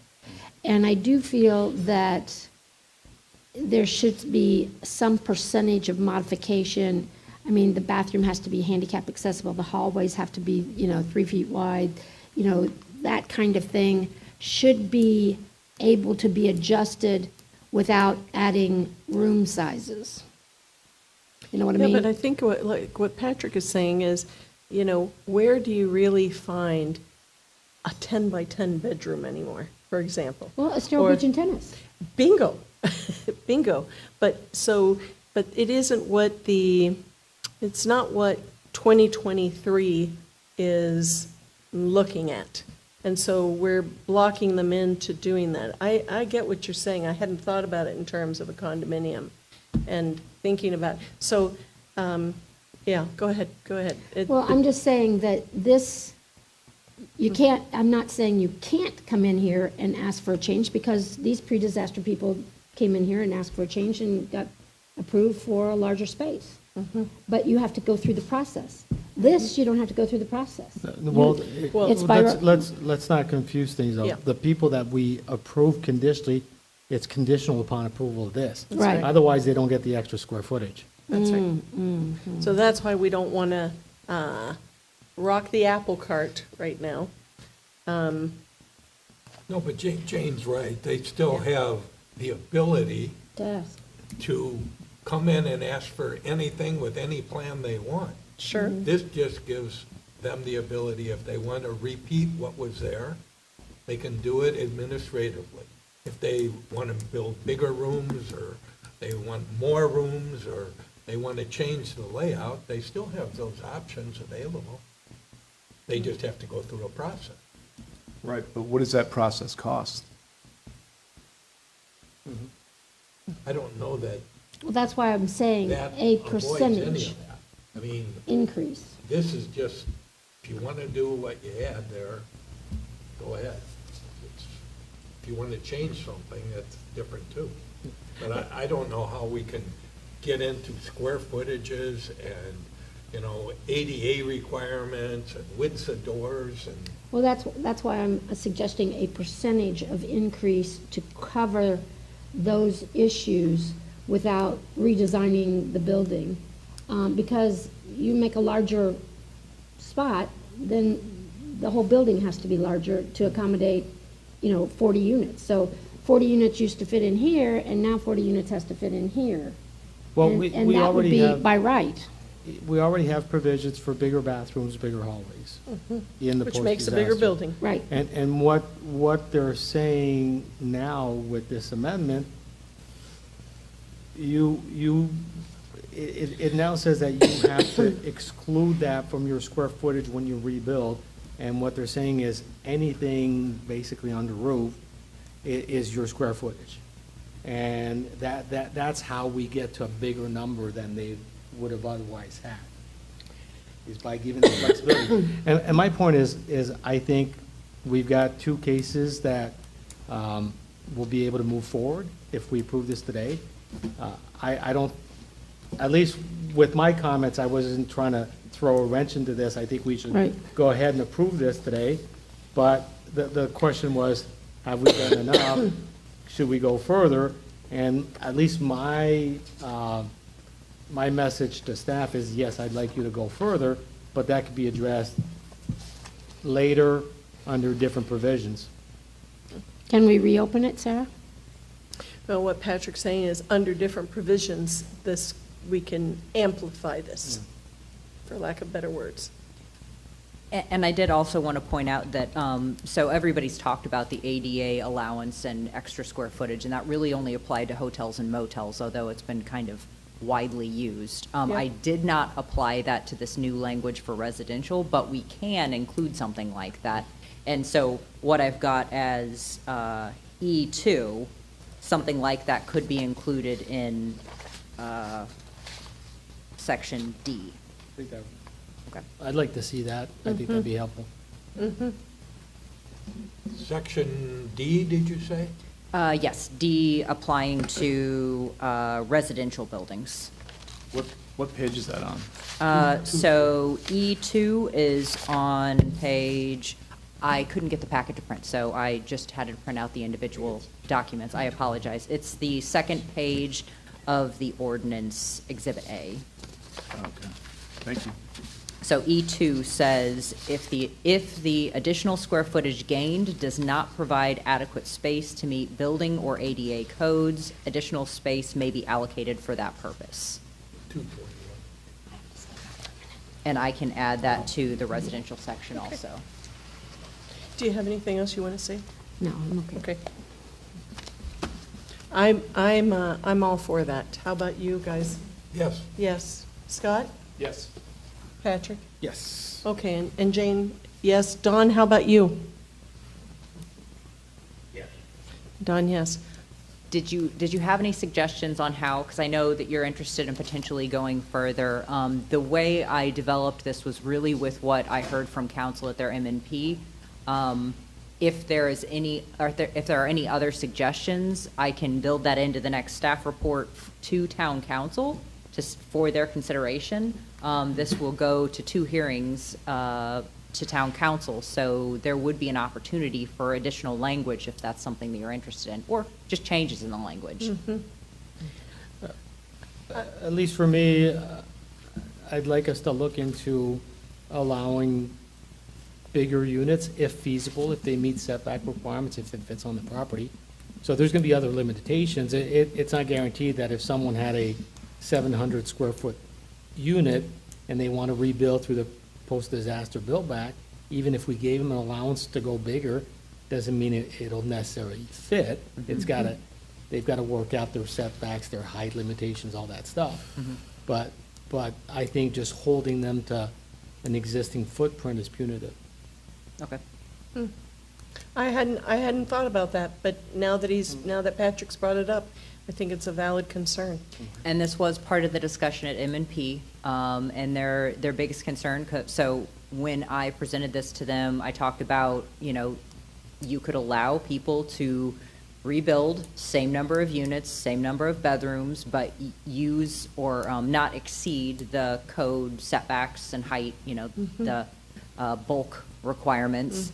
And there was a concern that if we were to allow increases in most of these structures, I mean, many of the structures have, some of them have smaller setbacks, but the vast majority of them were smaller homes built on kind of larger lots. They were concerned about the additional square footage that would be potentially created by allowing that. But I can definitely include that in my staff report as part of the discussion at the LPA. Any objection to that? No. Scott, Jim, Don, any objection to that? No. Okay. Do you need a motion, Sarah, or is this, you Yeah. would like a motion? Okay. Oh, yeah, public comment? No, there is No? not. Okay. This isn't a public hearing. Have you been sitting here to make public comment on this? Something was raised. Okay, you know what? So I'm going to throw all caution to the wind. Come on. State your name for the record. Thank you. Albert D'Ambrose, Architect Studio D. You're I Albert. really, yeah, Oh, it's I really nice hate to to do this. see I know you it's in lunchtime, person. so I didn't want to drag this thing out anymore. No. Nice to meet you in person. Same here. A couple things as reading this thing is for the build back policy. I'm totally in favor for everything, and I think Patrick's hitting a very good point I want to elaborate on.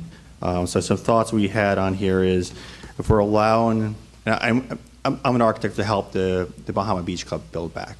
We had a pre-application meeting. Sarah was part of that pre-application meeting, and some of the residents and other projects we're working on have very similar feedback as well too, which is if we're being allowed to add additional square footage is hugely beneficial. If you're spending $500,000 to almost $1 million to build these buildings that are on the coast, the DEP and all the regulations you got to do, it's a lot of money to put back into what you just had before. There's also the real estate market. What's going to sell later on if you're putting that much investment in there? There's also ability, I think, what we should maybe think of, I don't know if it's this policy or moving forward, is we're getting this extra square footage. Why don't we just let the homeowner decide how to use that square footage instead of restricting the bedrooms? If you give an example, you said bedrooms, 10 by 10. There are some houses going up that have 10 feet 8 by 11 foot bedrooms. There are homes that we're doing that are 14 by 14 bedrooms. There are houses that we're doing private bathrooms within the bedrooms for the rentals so that no one has to go in a hallway. So we have a 2-bedroom that's rebuilding. They like to have private bathrooms for them. Then, of course, have the convenience of modern times, a half bath upwards. So if someone wants to make 3 small bedrooms in this extra square footage, why not? If it makes sense for them. Because none of us will build a house in current market today of a house that was built in 1980 where you had enclosed kitchens and you had small living rooms and you had very small dysfunctional bathrooms. Another thing about the bathroom with the ADA thing, if we're putting this back into residential, there is no ADA Civil Liberties building code that deals with residential. The only requirement is to have a 32-inch door.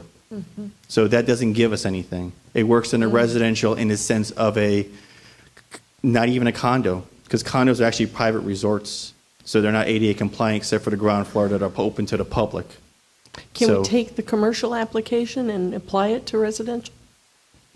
I just a thought. Go ahead. Sorry. So my thing is, if you're able to give the extra square footage, why don't we just let the owners decide how it's best to use it? It makes sense for them.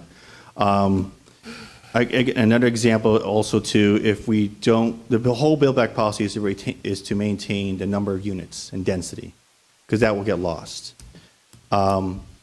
In one part of Bahama Beach Club on the Gulf side, just using them as an example, because it's current in my mind every single day. If we were to lose all the densities, I can actually build 4 single-family monstrous homes. And I have one designed already, and it has 6 bedrooms, 6.5 baths. So that is 24 bedrooms. You do the math on the bathrooms as well, too. And that's not even, I could go even more than that. I'm still within the setbacks. I still meet lot coverage. I'm well below the height limitation. I'm even below the height limitations.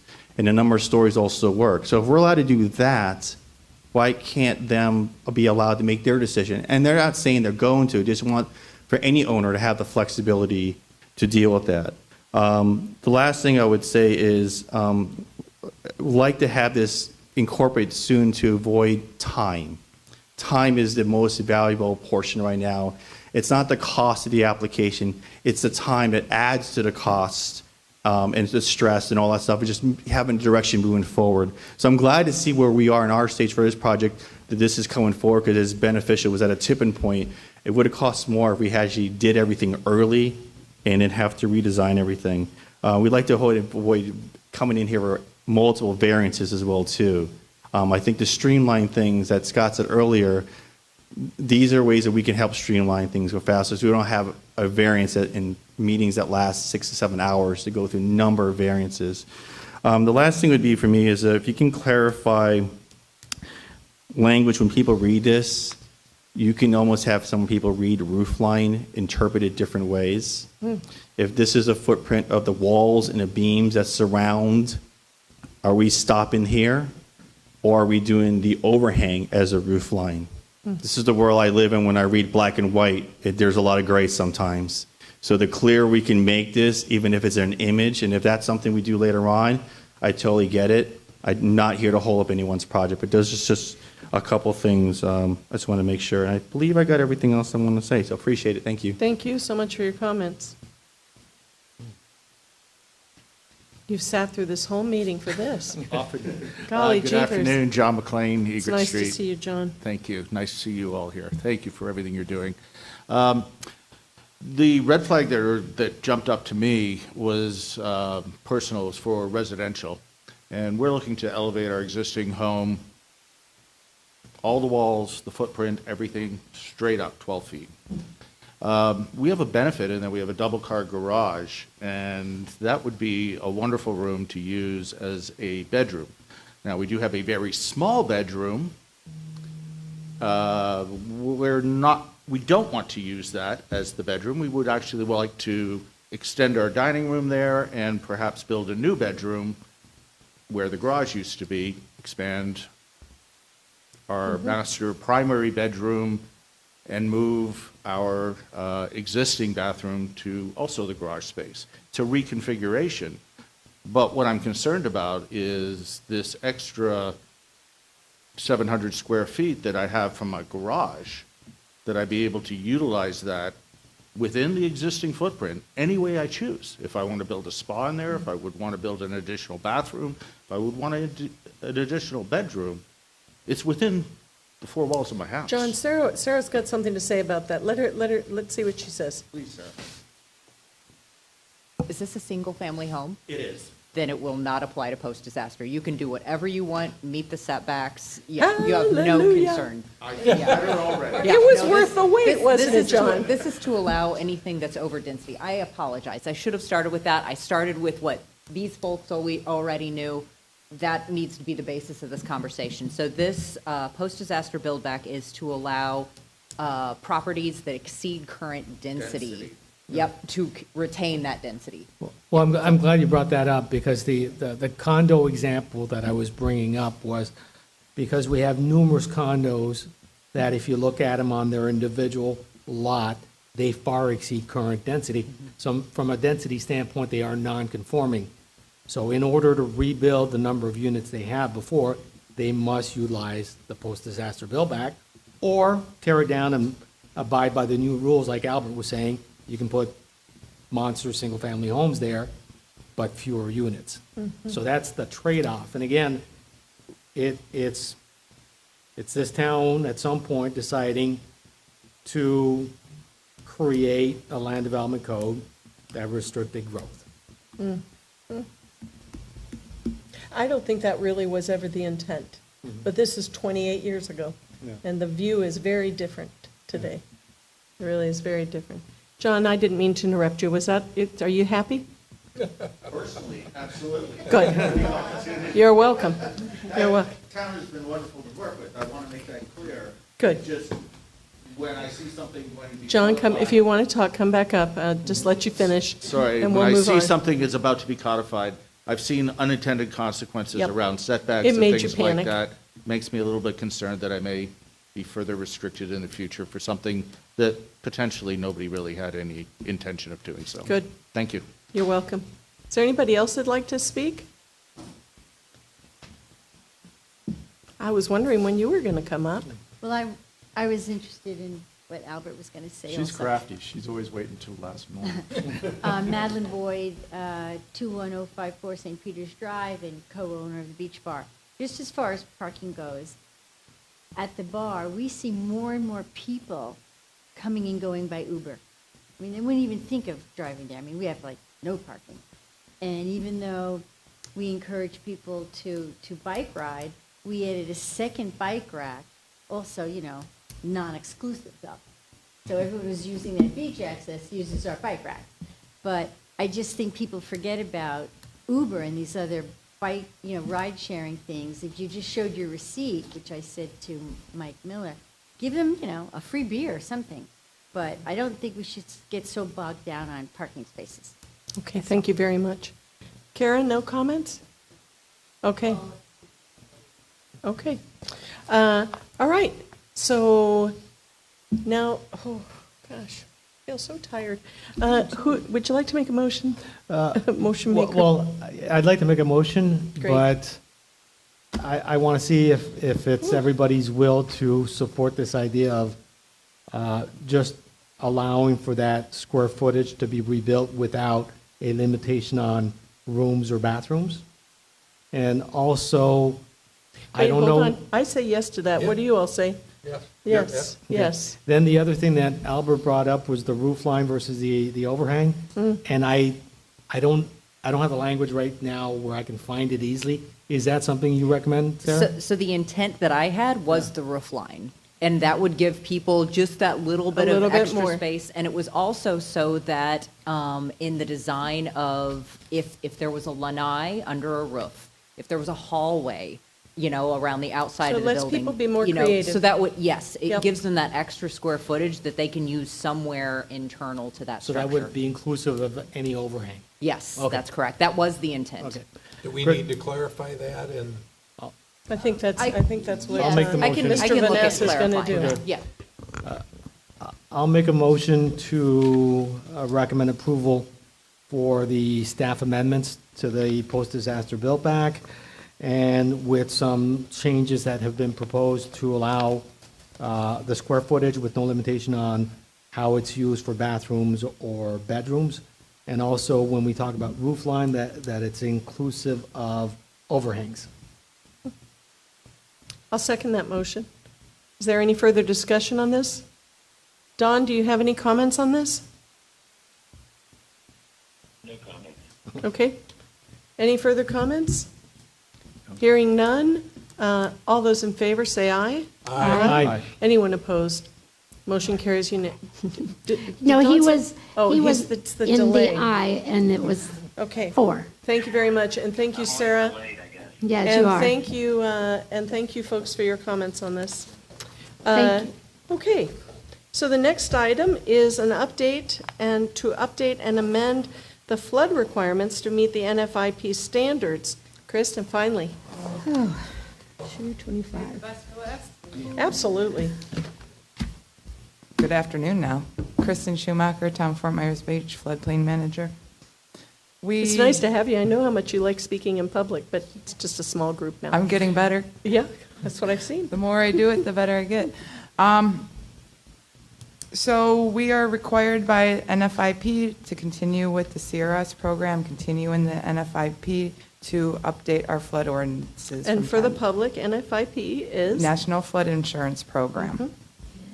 This is where, and then the CRS is Community Rating System, where we are now a Class 5, and residents get a 25% discount on flood insurance. Doesn't feel like it, but we No. do. Yes, well, in the flood ordinance, one of the requirements to even be a Class 8 is to elevate trailer homes, mobile homes. So that's one of the things we had to update to move on to a Class 8. We also needed to update the substantial damage definition to go to the Florida Building Code definition, as well as the substantial improvement definition. We are also clarifying limits on enclosures. Previously, we allowed enclosures to only be within the footprint, so we are removing that amendment.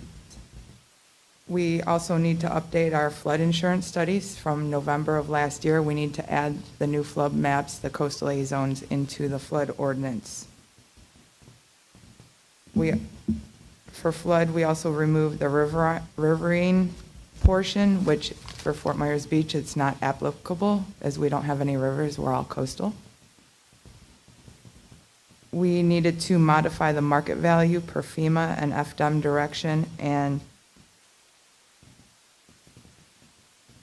then we are remove local Florida. Kristen, hold on a second. What is FDEM? Why am I drawing a blank there? Florida Department of Emergency Management. Oh, for heaven's The sakes. state. Okay, thank you.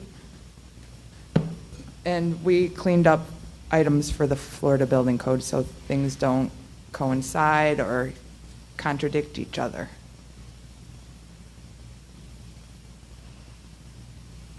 Excellent. Any questions for Kristen on this? Has our rating changed at all? No, we have a Sierra cycle visit next year planned, Okay, scheduled. So what? We were supposed to have it in 2022. They canceled it because Hurricane Ian, and then we were supposed to have it this year again, and they pushed it back to next year to help us out. Okay. So Kristen, my question is, I read this last night, and unfortunately I didn't have much time to research this. What I'm trying to understand is these changes, are they all state mandated from the standpoint of either we're implementing Florida Building Code and using their exact language? Are we using FEMA required language? Or are some of these changes town preferences? None of these changes are town preferences. Okay. As you know, we brought forward coastal A zones, had a discussion. Yeah. That would have been the higher standard. That's not in there. We removed it. Nobody was for it. So at this time, we're just amending mandated changes and cleaning up the ordinance. For example, and the reason why I was concerned is there's some language about how you calculate value. And if we go back a year ago, when everybody was trying to figure out what their house was worth, 50% rules, everybody was freaked out about this issue. And it doesn't affect me personally at my house, but it affected a lot of people. So I It know a lot of affected people. me. Yeah, a lot of people would be Yes. very concerned about those definitions. And I don't know enough to say if this is a good thing or a bad thing. Well, the 20% addition to the property appraiser's office, that was the whole big deal, the whole big spiel. Remember last year, the letters from FEMA Yep. and everything?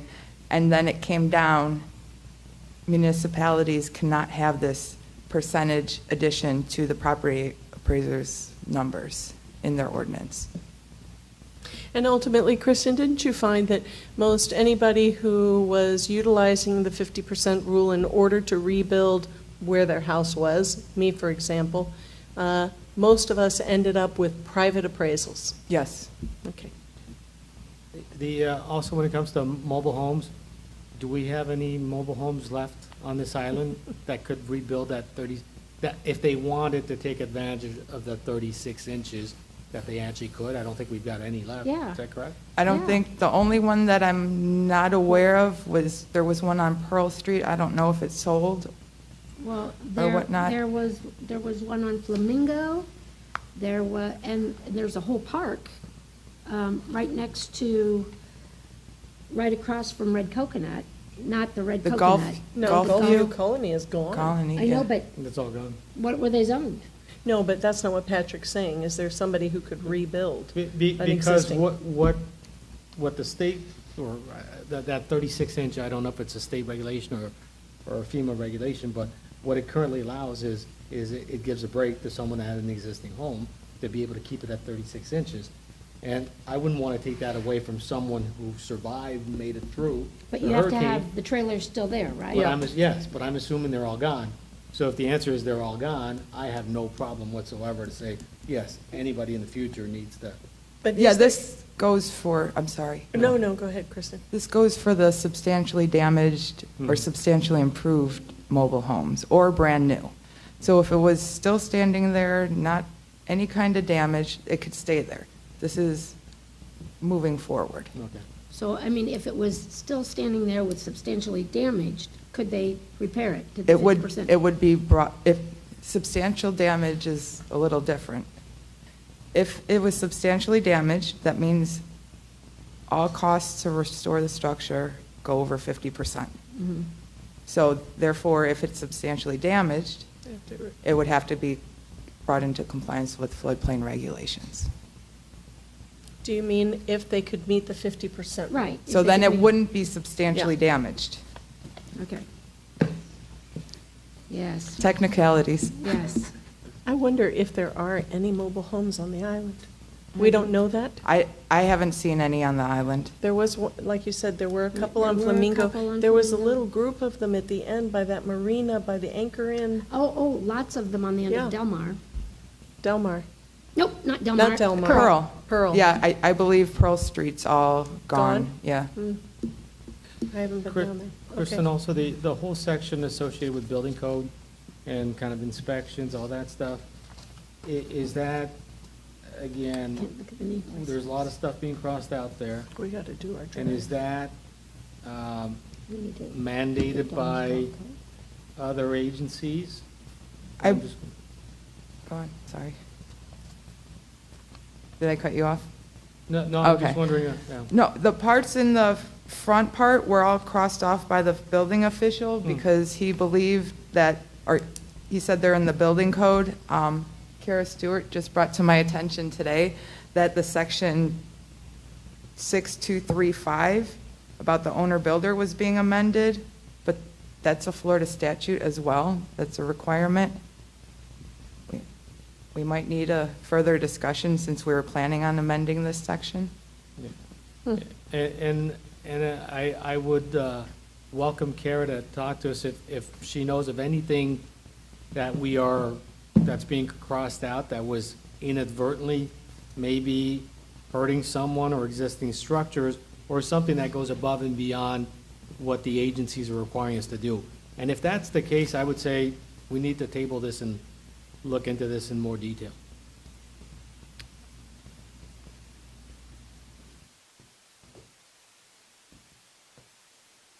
Kara Stewart. I had mentioned to Kristen earlier a minor detail. You had just, or the council had just approved ordinance 2315 about the owner-builder exemption, and that's being struck out in this version. I think that might have just been an overlook or something. Maybe somebody needs to take a look at that to see if you intend to keep that still in there. The other item that I'm not too clear on that I believe, well, two items actually, on the local licensing level, the state did change the regulations. However, I believe that there were some grandfathered in licenses that are still allowed to be accepted for permitting. And according to this, we've crossed them all out. I'm happy, and I'm kind of like Patrick, I just saw this last night, otherwise I would have tried to intercept it. I don't want to stop the floodplain part, so again, we have a little bit of a conflict here. But I believe that in the... What do you see as the conflict, Kara? The 553 local licensing, I believe there are some sections in there that are, instead of the state just saying no more, go away, I believe they grandfathered some of them in and are honoring them. Again, I didn't have time last night, but I just wanted to throw it out there maybe for somebody to look at it. Maybe we had to leave that section temporarily or look at it between now and we go to council is what I would recommend, okay? The other item that I just had a little heartache on, and I know most people end up getting appraisals, that 20% was probably near and dear to my heart since I wrote it. At the time, the state also had told us, no, go away, don't do that. And we had done an analysis for the state of Florida for jurisdictions that were adding a number onto the property appraiser. I'm dealing right now with Collier County on a project, and they're allowing me 30% on the property appraiser. Now, again, this is just not to throw a wrench in anything. I just want to throw it out there. I don't know if there's any leeway with that. It was something that had more to do with our CRS rating. So I'm just, if it would help people, the letters that had come out from the property appraiser tremendously helped residences. It didn't do anything, of course, for the commercial, and there were some smaller commercial structures that could benefit from that 20%. And I don't mean to be knocking this, because I know we have a time frame for the FEMA to get this going and to adopt our maps and whatnot. But I believe that maybe between now and when we go to council, those are things that perhaps we should just look a little further into, if possible. I guess my question to staff and Kristen is, do we have a deadline? Do we have a time frame? Because, again, I think that if we have time, it would just be prudent to table it. And, I'll go talk to all my floodplain experts and ask their opinions and look at this in depth. But if we're coming up on a deadline, maybe it gives us a bit of time before this goes to council. We have to have this passed before our cycle visit. I don't have a date for it. It's next year at some point. Okay. Oh, It could be March, it could be July, but this essentially has to be passed before then. Mm-hmm. Just to further clarify one more thing, the building code changes effective December 31st. The building code has superseded some of the items that are in here. For instance, the accessory structure and the limitations in the AE and the coastal A and the V. So the building code will supersede that effective December 31st. So just FYI. Okay. Thank you, Kara. Wait, Kristen, we have more public comment. Let's see what the architect has to say. I have opinions, sorry. No, that's all right. Before I forget, though, the whole 20% thing, we go backwards before hurricanes, this past one, we took that 20% and added it to a very special number that existed on a property appraiser when you pull up the property record report. That's where you added 20%. Mm-hmm. But I think what's been really confused over last year was that people were thinking you're taking 20% on top of the Matt Caldwell letters. That you couldn't do. But Kara's right. City of Naples, Collier County, I know there's one maybe in Longboat Key. A lot of them have 20%. What it is, it's a low-hanging fruit. You take the property report, because not every property appraiser does or will ever do what Matt did. That was a huge savior to make everyone just not have to worry about getting an appraisal. If it worked, it worked. And that's what I preached the very first time we had our first meetings in the old restaurant off the island. Mm-hmm. That 20% was something that's always been there. So maybe that could be looked into, be clarified, because I think even FEMA got confused basically with that. But while you're updating the flood stuff and be consistently, only Siri thinks I'm talking to her. There is a section where we have in the past talking about number of doors, a solid door, one glass door. Feel like we're getting a little carried away and being architects in these land development codes. Agreed. I kind of agree. Like, I've had plan rejections. I know it's going to end soon. We're now going to the Jacobs group, but I've had different ones. But people read the code differently and they say, no, you can't have a sliding glass door on the ground floor. If I'm across the street from someone's canal, the last thing I want to see is a hideous double door. I'd rather see a sliding glass door. If they're willing to do that, that sliding glass door is $16,000. Let them do it. Why? And so this may be an interpretational thing. Maybe it's something simply right on there. There's no restriction sliding glass door. I think the intent was that you didn't have lockouts down there, but you also have a section that you guys are really enforcing now, which is great, where you're making people sign these recorded clerk of courts affidavits that they acknowledge the floodplain regulations in order to get a permit. So if they're already doing that and they can't put anything on the ground floor, then why are we being restricted by I've even had comments about storage rooms. You can't have any walls downstairs. You have a garage, that's your one big massive storeroom you're supposed to have. I'm like, that's not, I don't think how the code is supposed to be read. Like, I think you can have an entry foyer, storage one, garage two, and who cares how many walls you have down there, as long as they're breakaway if they have to be, as long as you have the 2 hydrostatic vents that you're supposed to have. I think what the city has is a little bit over the top than what any other jurisdiction has when it comes to that. I think that this needs to be stripped down, let the Florida Building Code, let the Florida Residential Building Code control that. Cuyahoga County actually has an inspection. If you do a remodel on Barefoot Beach or any Cuyahoga County project, there is actually a floodplain inspection. If they walk in that ground floor and see that's finished, make you rip it out. Part of your CO. Now everyone puts them back in. Actually, that was the first thing some people on Barefoot Beach said was, when are my movie theaters going to come back in? They all do it. But I get why we're trying to do it. I think we're trying to sit here and not make you guys be architects and control how people, where they have a door and where they don't have a door. Okay, Thank you. thank you. Thank you. Thank you, Albert. Well, I think those are, at least what I'm hearing from Albert, I think we need to look at this. Again, that's what I meant by something that's mandatory versus something that might be subjective from the town. And I'm running into that issue also in rebuilding my house. I'd like to put the stairs internal to my house, but all the furniture is going to have to go through a door to get up the stairs, and I'm being told you can't have a double door, or you can't have door with glass. And I always questioned it, and I will defer to architects. As a planner, that's not something in my purview. But again, if it's the town choosing this versus something that's mandated by the agencies, I'd rather we just leave it out. Kristen, are you comfortable with us tabling this until our December 19th meeting? Yes, that's fine. Okay. Would anybody object to that? I'll make a motion that we table this until our December 19th meeting. Second? Any objection to that motion? So, Kristen, we'll all take notes of what we've discussed here, and we'll do this again then, okay? Okay, It'll be thank your you. Christmas present. Yeah, you get to come back.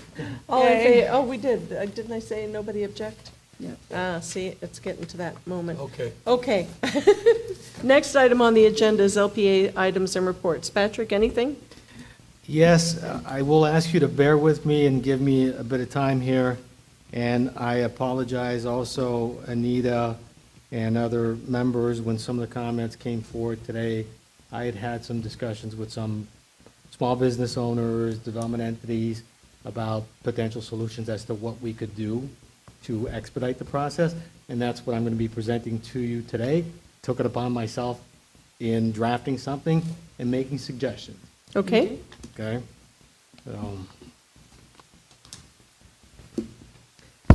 You want to put this in with his hat? Yeah. So, I apologize to everybody that I couldn't make the joint meeting between the LPA and council. I kind of regret not having been there. I received many calls after the meeting, both from small business owners and development entities. And some people were angry, some people were disappointed, some people felt that they were afraid that this might be hurting development, and some people didn't like the tone. When I got those calls, I had not reviewed. They didn't like the tone? The tone of the meeting, where it felt a little anti-development. That was the feedback I received. Okay. So I went back and I carefully listened to the meeting, and I've let those people know that I don't think the town in any way was suggesting that we're close to development. I think the idea was we have a process. We do not want to change our comp plan, but we want people to come in with their individual petitions, and every petition will be evaluated on its own merits. And that's what I took away from that meeting. And I think people are saying, well, at the example of Margaritaville came up several times. Tom even spoke. And one of the things that I want to point out is folks have to understand that Margaritaville went through that proper process. But keep in mind, Margaritaville obtained 3 times the density that their base zoning would have allowed. They obtained a 67% reduction in parking, and they also obtained 4 or 5 deviation inclusive of one that was for height. So there is a process, but it doesn't mean that when you go through that proper process that things are static and there can't be changes done.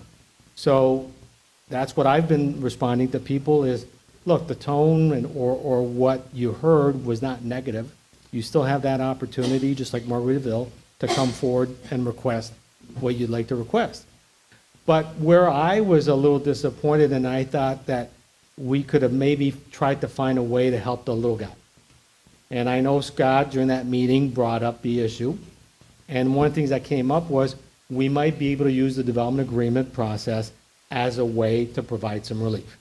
So since then, I've been kind of, thinking of how could this be done? How could we implement this?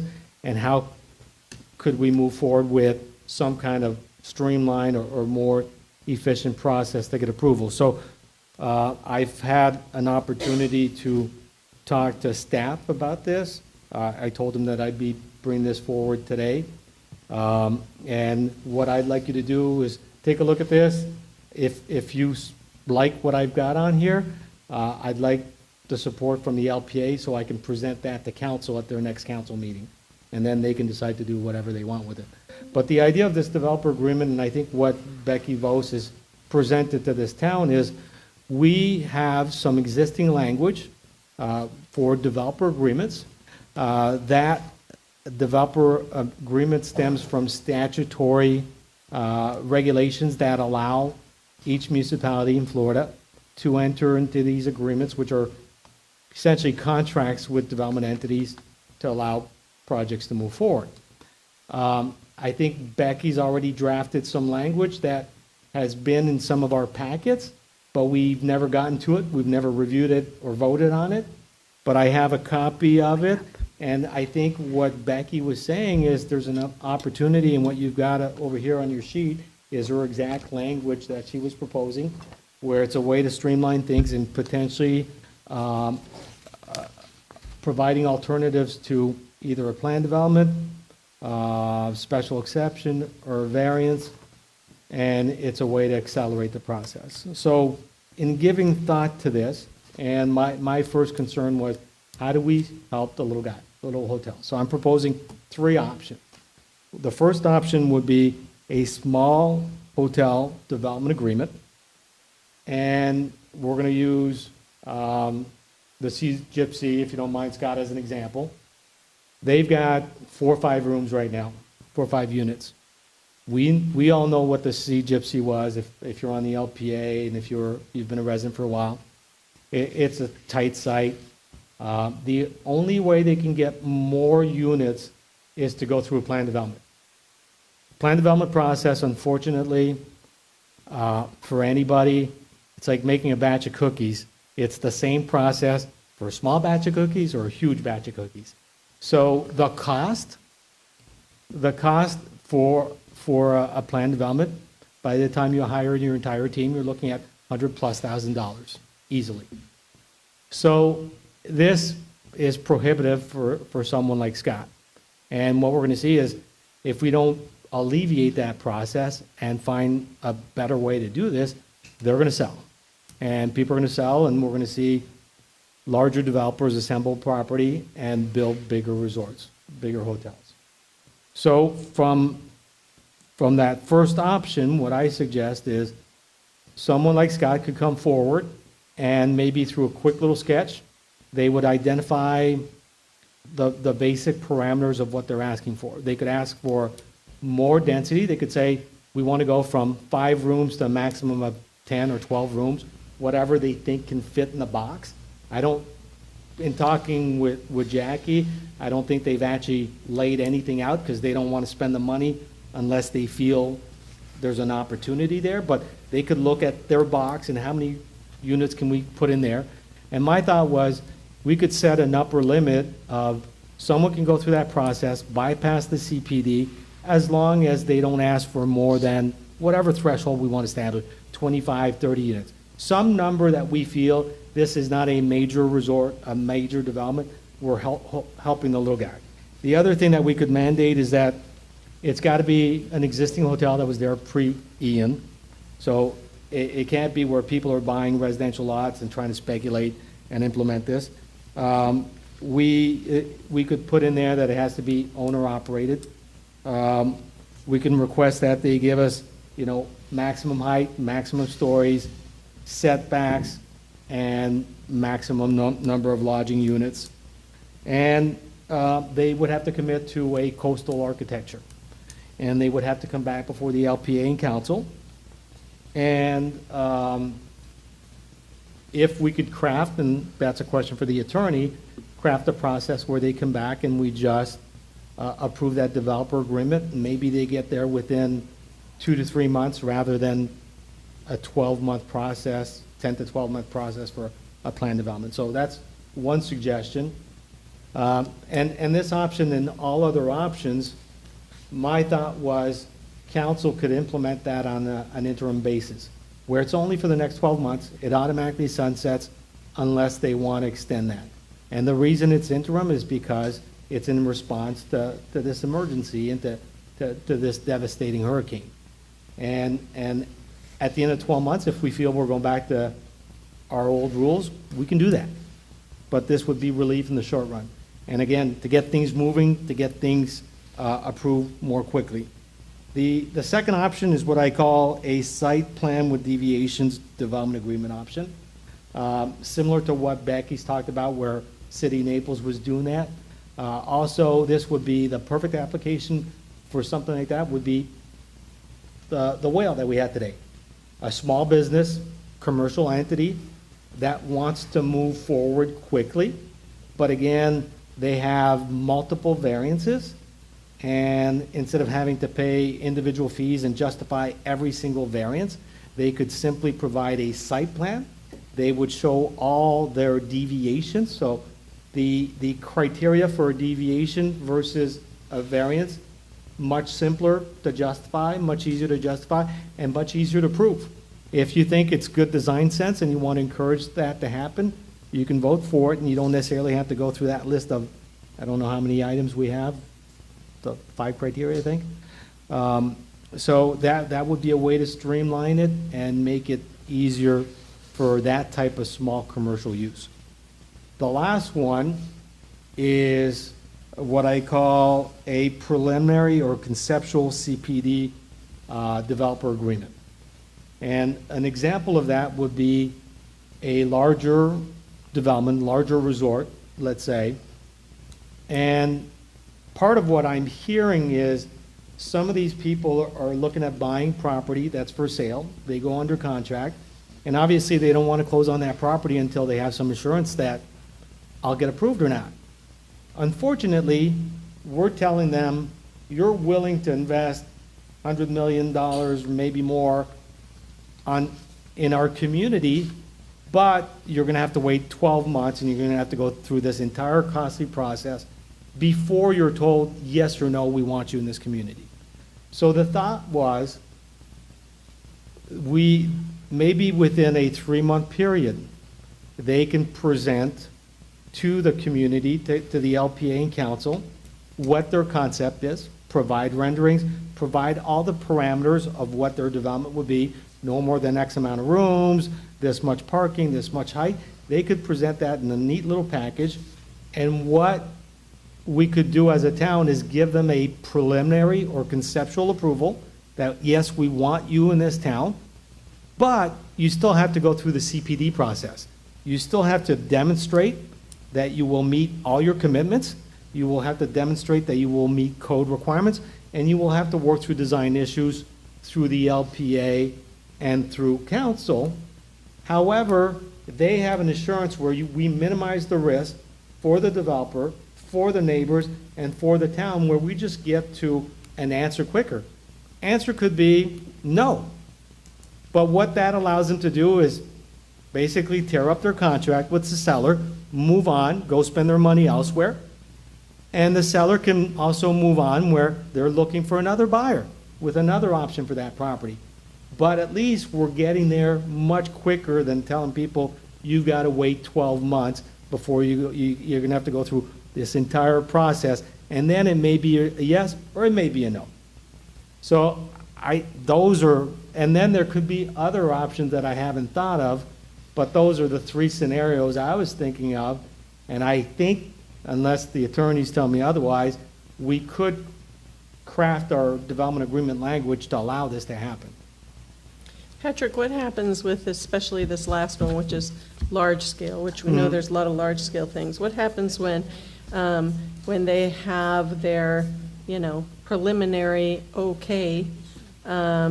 Let's say that somebody comes in, they get their preliminary okay next May, and there's an election in November, and there are 3 new council members that don't want anything to do with it. What happens? There's no guarantee that they'll get their PD. Okay, so there's no guarantee on any of this. No, there is. The first one is you could approve the agreement right away, bypassing the CPD. The second one is a site plan with deviation, so it's just like approving variances, and they would get their approval right away.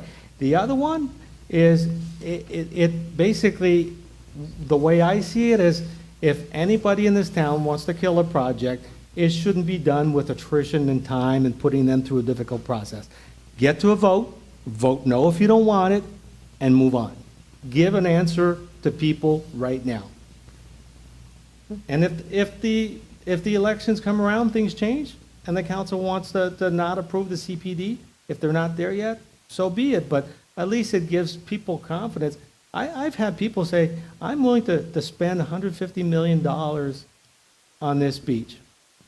And I'm not using that as a, people say, we don't want to hear threats. That's not the point. The point is, they just want to know, am I embraced?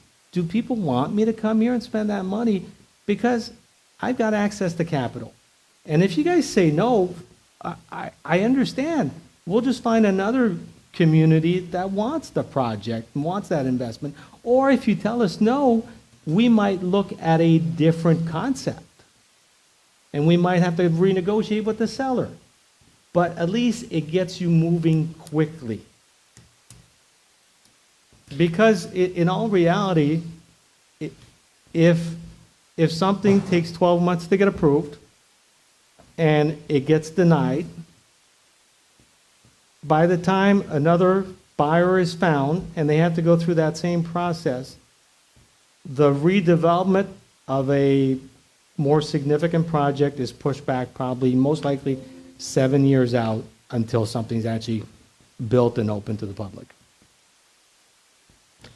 Well, this is certainly something to look at. I appreciate you taking the time to put something together. I now kind of understand a little bit better what people are hoping to achieve with this.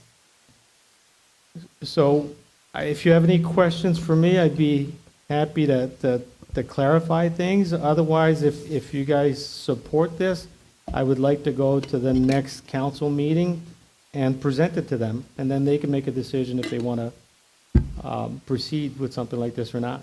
So I'm going to react the same way that you reacted to the floodplain stuff and say, you just handed this to me. Okay. And I'm in no way, shape, or form comfortable saying, oh, yeah, okay, let's present this. I need a nap to think on it. I'm not comfortable with that, but that's me. And But that's I fine, would- and the only thing I would suggest is, and that's perfectly fair, but what I would suggest is, That we get off our butts and do something. we made a commitment right after the storm that we would hold as many meetings as possible to get things moving along. So if we need a special meeting, if you guys need a week or two, well, let's do it, and let's set a special meeting, but let's not keep delaying this. Again, I think you've got, I've been waiting for something to be presented, and it's a year in, so I took it upon myself. And again, if we keep delaying this, we're not, at least the mandate I'm hearing from the public is get things moving, and we're not responsive if we don't address this. Well, maybe something that, I'm sorry. No, I was just going to say, I think that we need staff and legal to give some comments and opinions on that. before we can recommend anything. And a way maybe to not lose more time, but to make it quicker than doing our meeting and then town council is to possibly put together another quick joint meeting that would just address this. We can certainly ask to do that. Just to kind of piggyback on what you're saying, Patrick, I mean, I think that we need to take on not just this, but we need to take on, as important as this is, if we don't take this on without taking on our parking regulations and parking ordinances, it's only halfway to the battle, because you don't have parking, contemplated here. And so I think that there's a bunch of things that we could, instead of having a meeting per se, we could have a work session where we talk about some of these issues that are continuing to come up and that are going to come up even faster and faster now that people are putting in applications. So I'd be happy to have another meeting to talk about this, absolutely. And just to clarify things and give a little more background regarding a development agreement is done on a case-by-case basis, and it affords the flexibility to the town to impose any condition they want, just like a plan development. Sure. So that's the beauty of it, is the town can impose whatever conditions, and if they say, we want parking stipulated in there, you can say, we want it. Yeah. And it's a legal contract, and then both parties have certain obligations moving forward. I'll give you an example. My firm was involved with the communities at the end of Bonita Beach Road, when you go all the way to the end. Yep. 2 sections of land. There was a developer that wanted to develop that land. It was going to be very costly, very time-consuming, over 1,200 acres, and it was in the county. And they wanted to know, Bonita Springs, do you want this land within the city limits versus the county? You'll get the taxes, we'll extend the water, the sewer, the roadway, and we'll protect 60% of the habitat, restore some habitats and flowways, and we'll build no more than X amount of units. We'll limit heights, we'll do all these things. Are you talking about lately? No, What? at the end of Bonita Beach Road, the 4 communities over there, Oh, those yeah, were 2 yeah, full yeah. sections of land. But the idea was, we're embarking on something significant here, and for us to make these decisions, we at least need to know, City Bonita Springs, do you want this project in your town or not? Yep. And the answer was yes, and there was a developer agreement put together. All those communities still had to go through their individual plan developments and had to go through the full review process. They had to demonstrate compliance with the comp plan, with the LDC, and they had to work out design issues with staff. So that's what that with the last option would be something similar to that, where you're not bypassing the CPD process, you're just getting to a conceptual or preliminary yay or nay faster. I appreciate you taking the time to do this, because it gives me an idea of, of what's being talked about. Does anybody else have any thoughts? I mean, Jane and I, the majority of us are saying, let's put this on for a meeting and talk more about it. Can I just jump in very quickly? I Sure. have heard, case-by-case basis, absolutely, case-by-case. This is not just an opening the doors. And in the quoted section, I just wanted to bring your attention to the wording that says, in the best interest of the town. So there's generally a benefit involved to the town when you enter into a development agreement. You don't just go out and do a development agreement with every project. There's kind of that back and forth. And, in the examples that have come up today, it's really trying to get people back on their feet, a little bit of an expedited process. Sure. To help the town rebuild. Amy, do you know, was there a reason why our meeting for December was moved to the 19th? Were there no other available dates, or Sarah, maybe you know. It was moved because I was going to be out of town, and Okay. we were trying to move a bunch of things forward, so we were looking at an opportunity to have it a week later. If you cannot have it No, that I week think later- everyone agreed to have it, Okay. but what I'm wondering is there an opportunity between now and then to schedule another LPA meeting? Can you all look at that? And maybe get back with us? I think that the Tuesday before that you originally had your meeting is still open and available. I wouldn't be able to attend, but that's no reason for you not to have the meeting. Okay. And also, if I, just for everybody's sake, just to get a little more granular here, in talking to staff about how we could maybe get this implemented, or at least brought before the LPA with some official language and council, it's probably going to still take 2 to 3 months at the very best. And if we delay it, it might be 4 months. So in reality, before we would get something like this adopted, at best, 3, perhaps 5 months, okay? So we're a year into it. We add 5 months, and then Jackie and Scott are still waiting to even have a clue if they should be spending money to try to salvage their business or just sell it. And even if we say, yes, we'll allow this process, they still have to submit an application.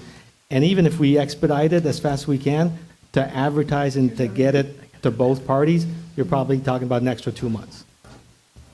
So we'd like to get there fast, but even as quick as we can get it, they're probably looking at an extra 6 months to even know what to do with their property.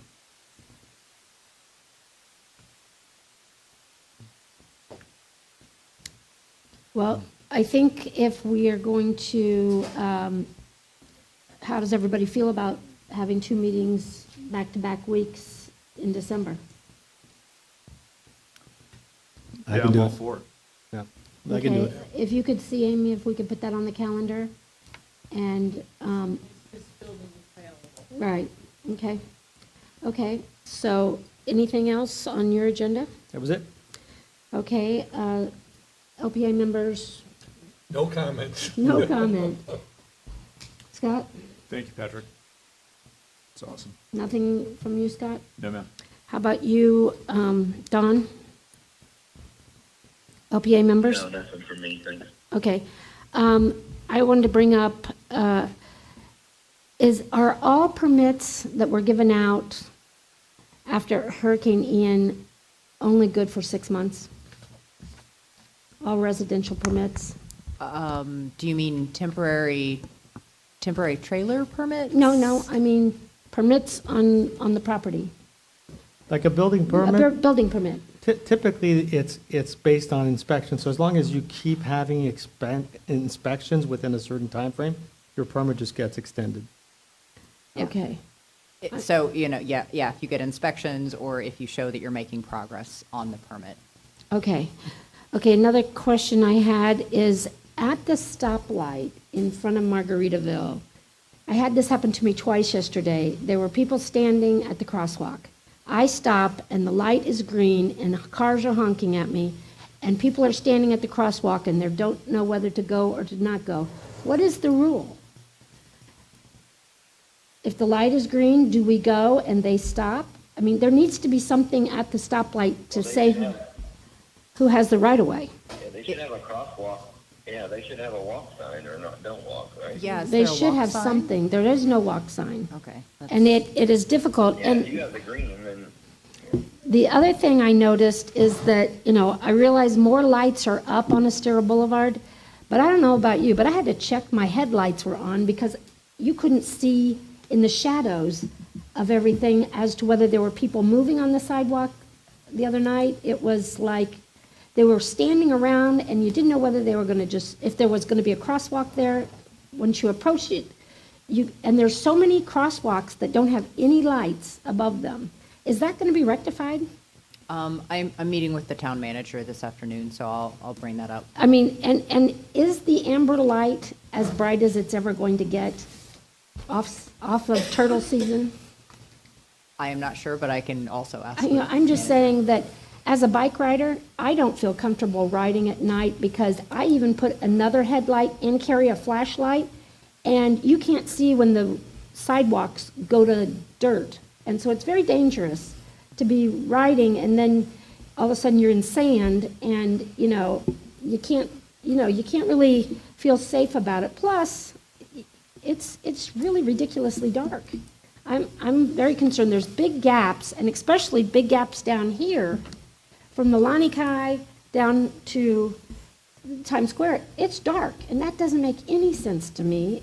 The activity is in this zone, and I'm very scared of tourists getting hit.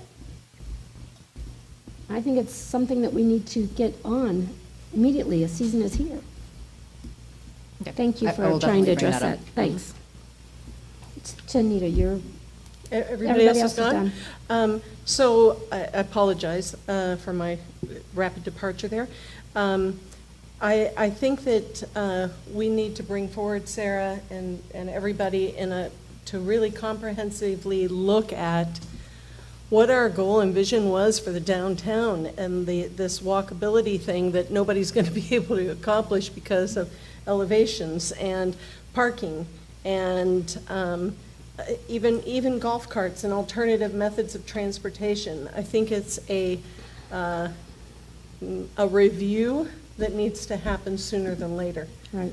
So I don't want to derail the advancement of this development agreement process for that, but it certainly, would be a part of that. Or something that people are going to have to take into consideration. So the only other thing, since you're going to be talking to the town manager, Sarah,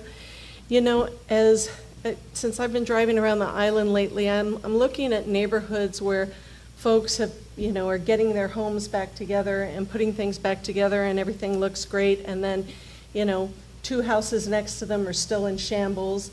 You drive down the boulevard, there are properties that, we have a property maintenance ordinance in effect. I don't know if it's been waived because under the emergency management deals, but one of the biggest things that could happen on Fort Myers Beach right now would be for people to attend to their own properties and clean them up, cut their bushes, trim the hedges.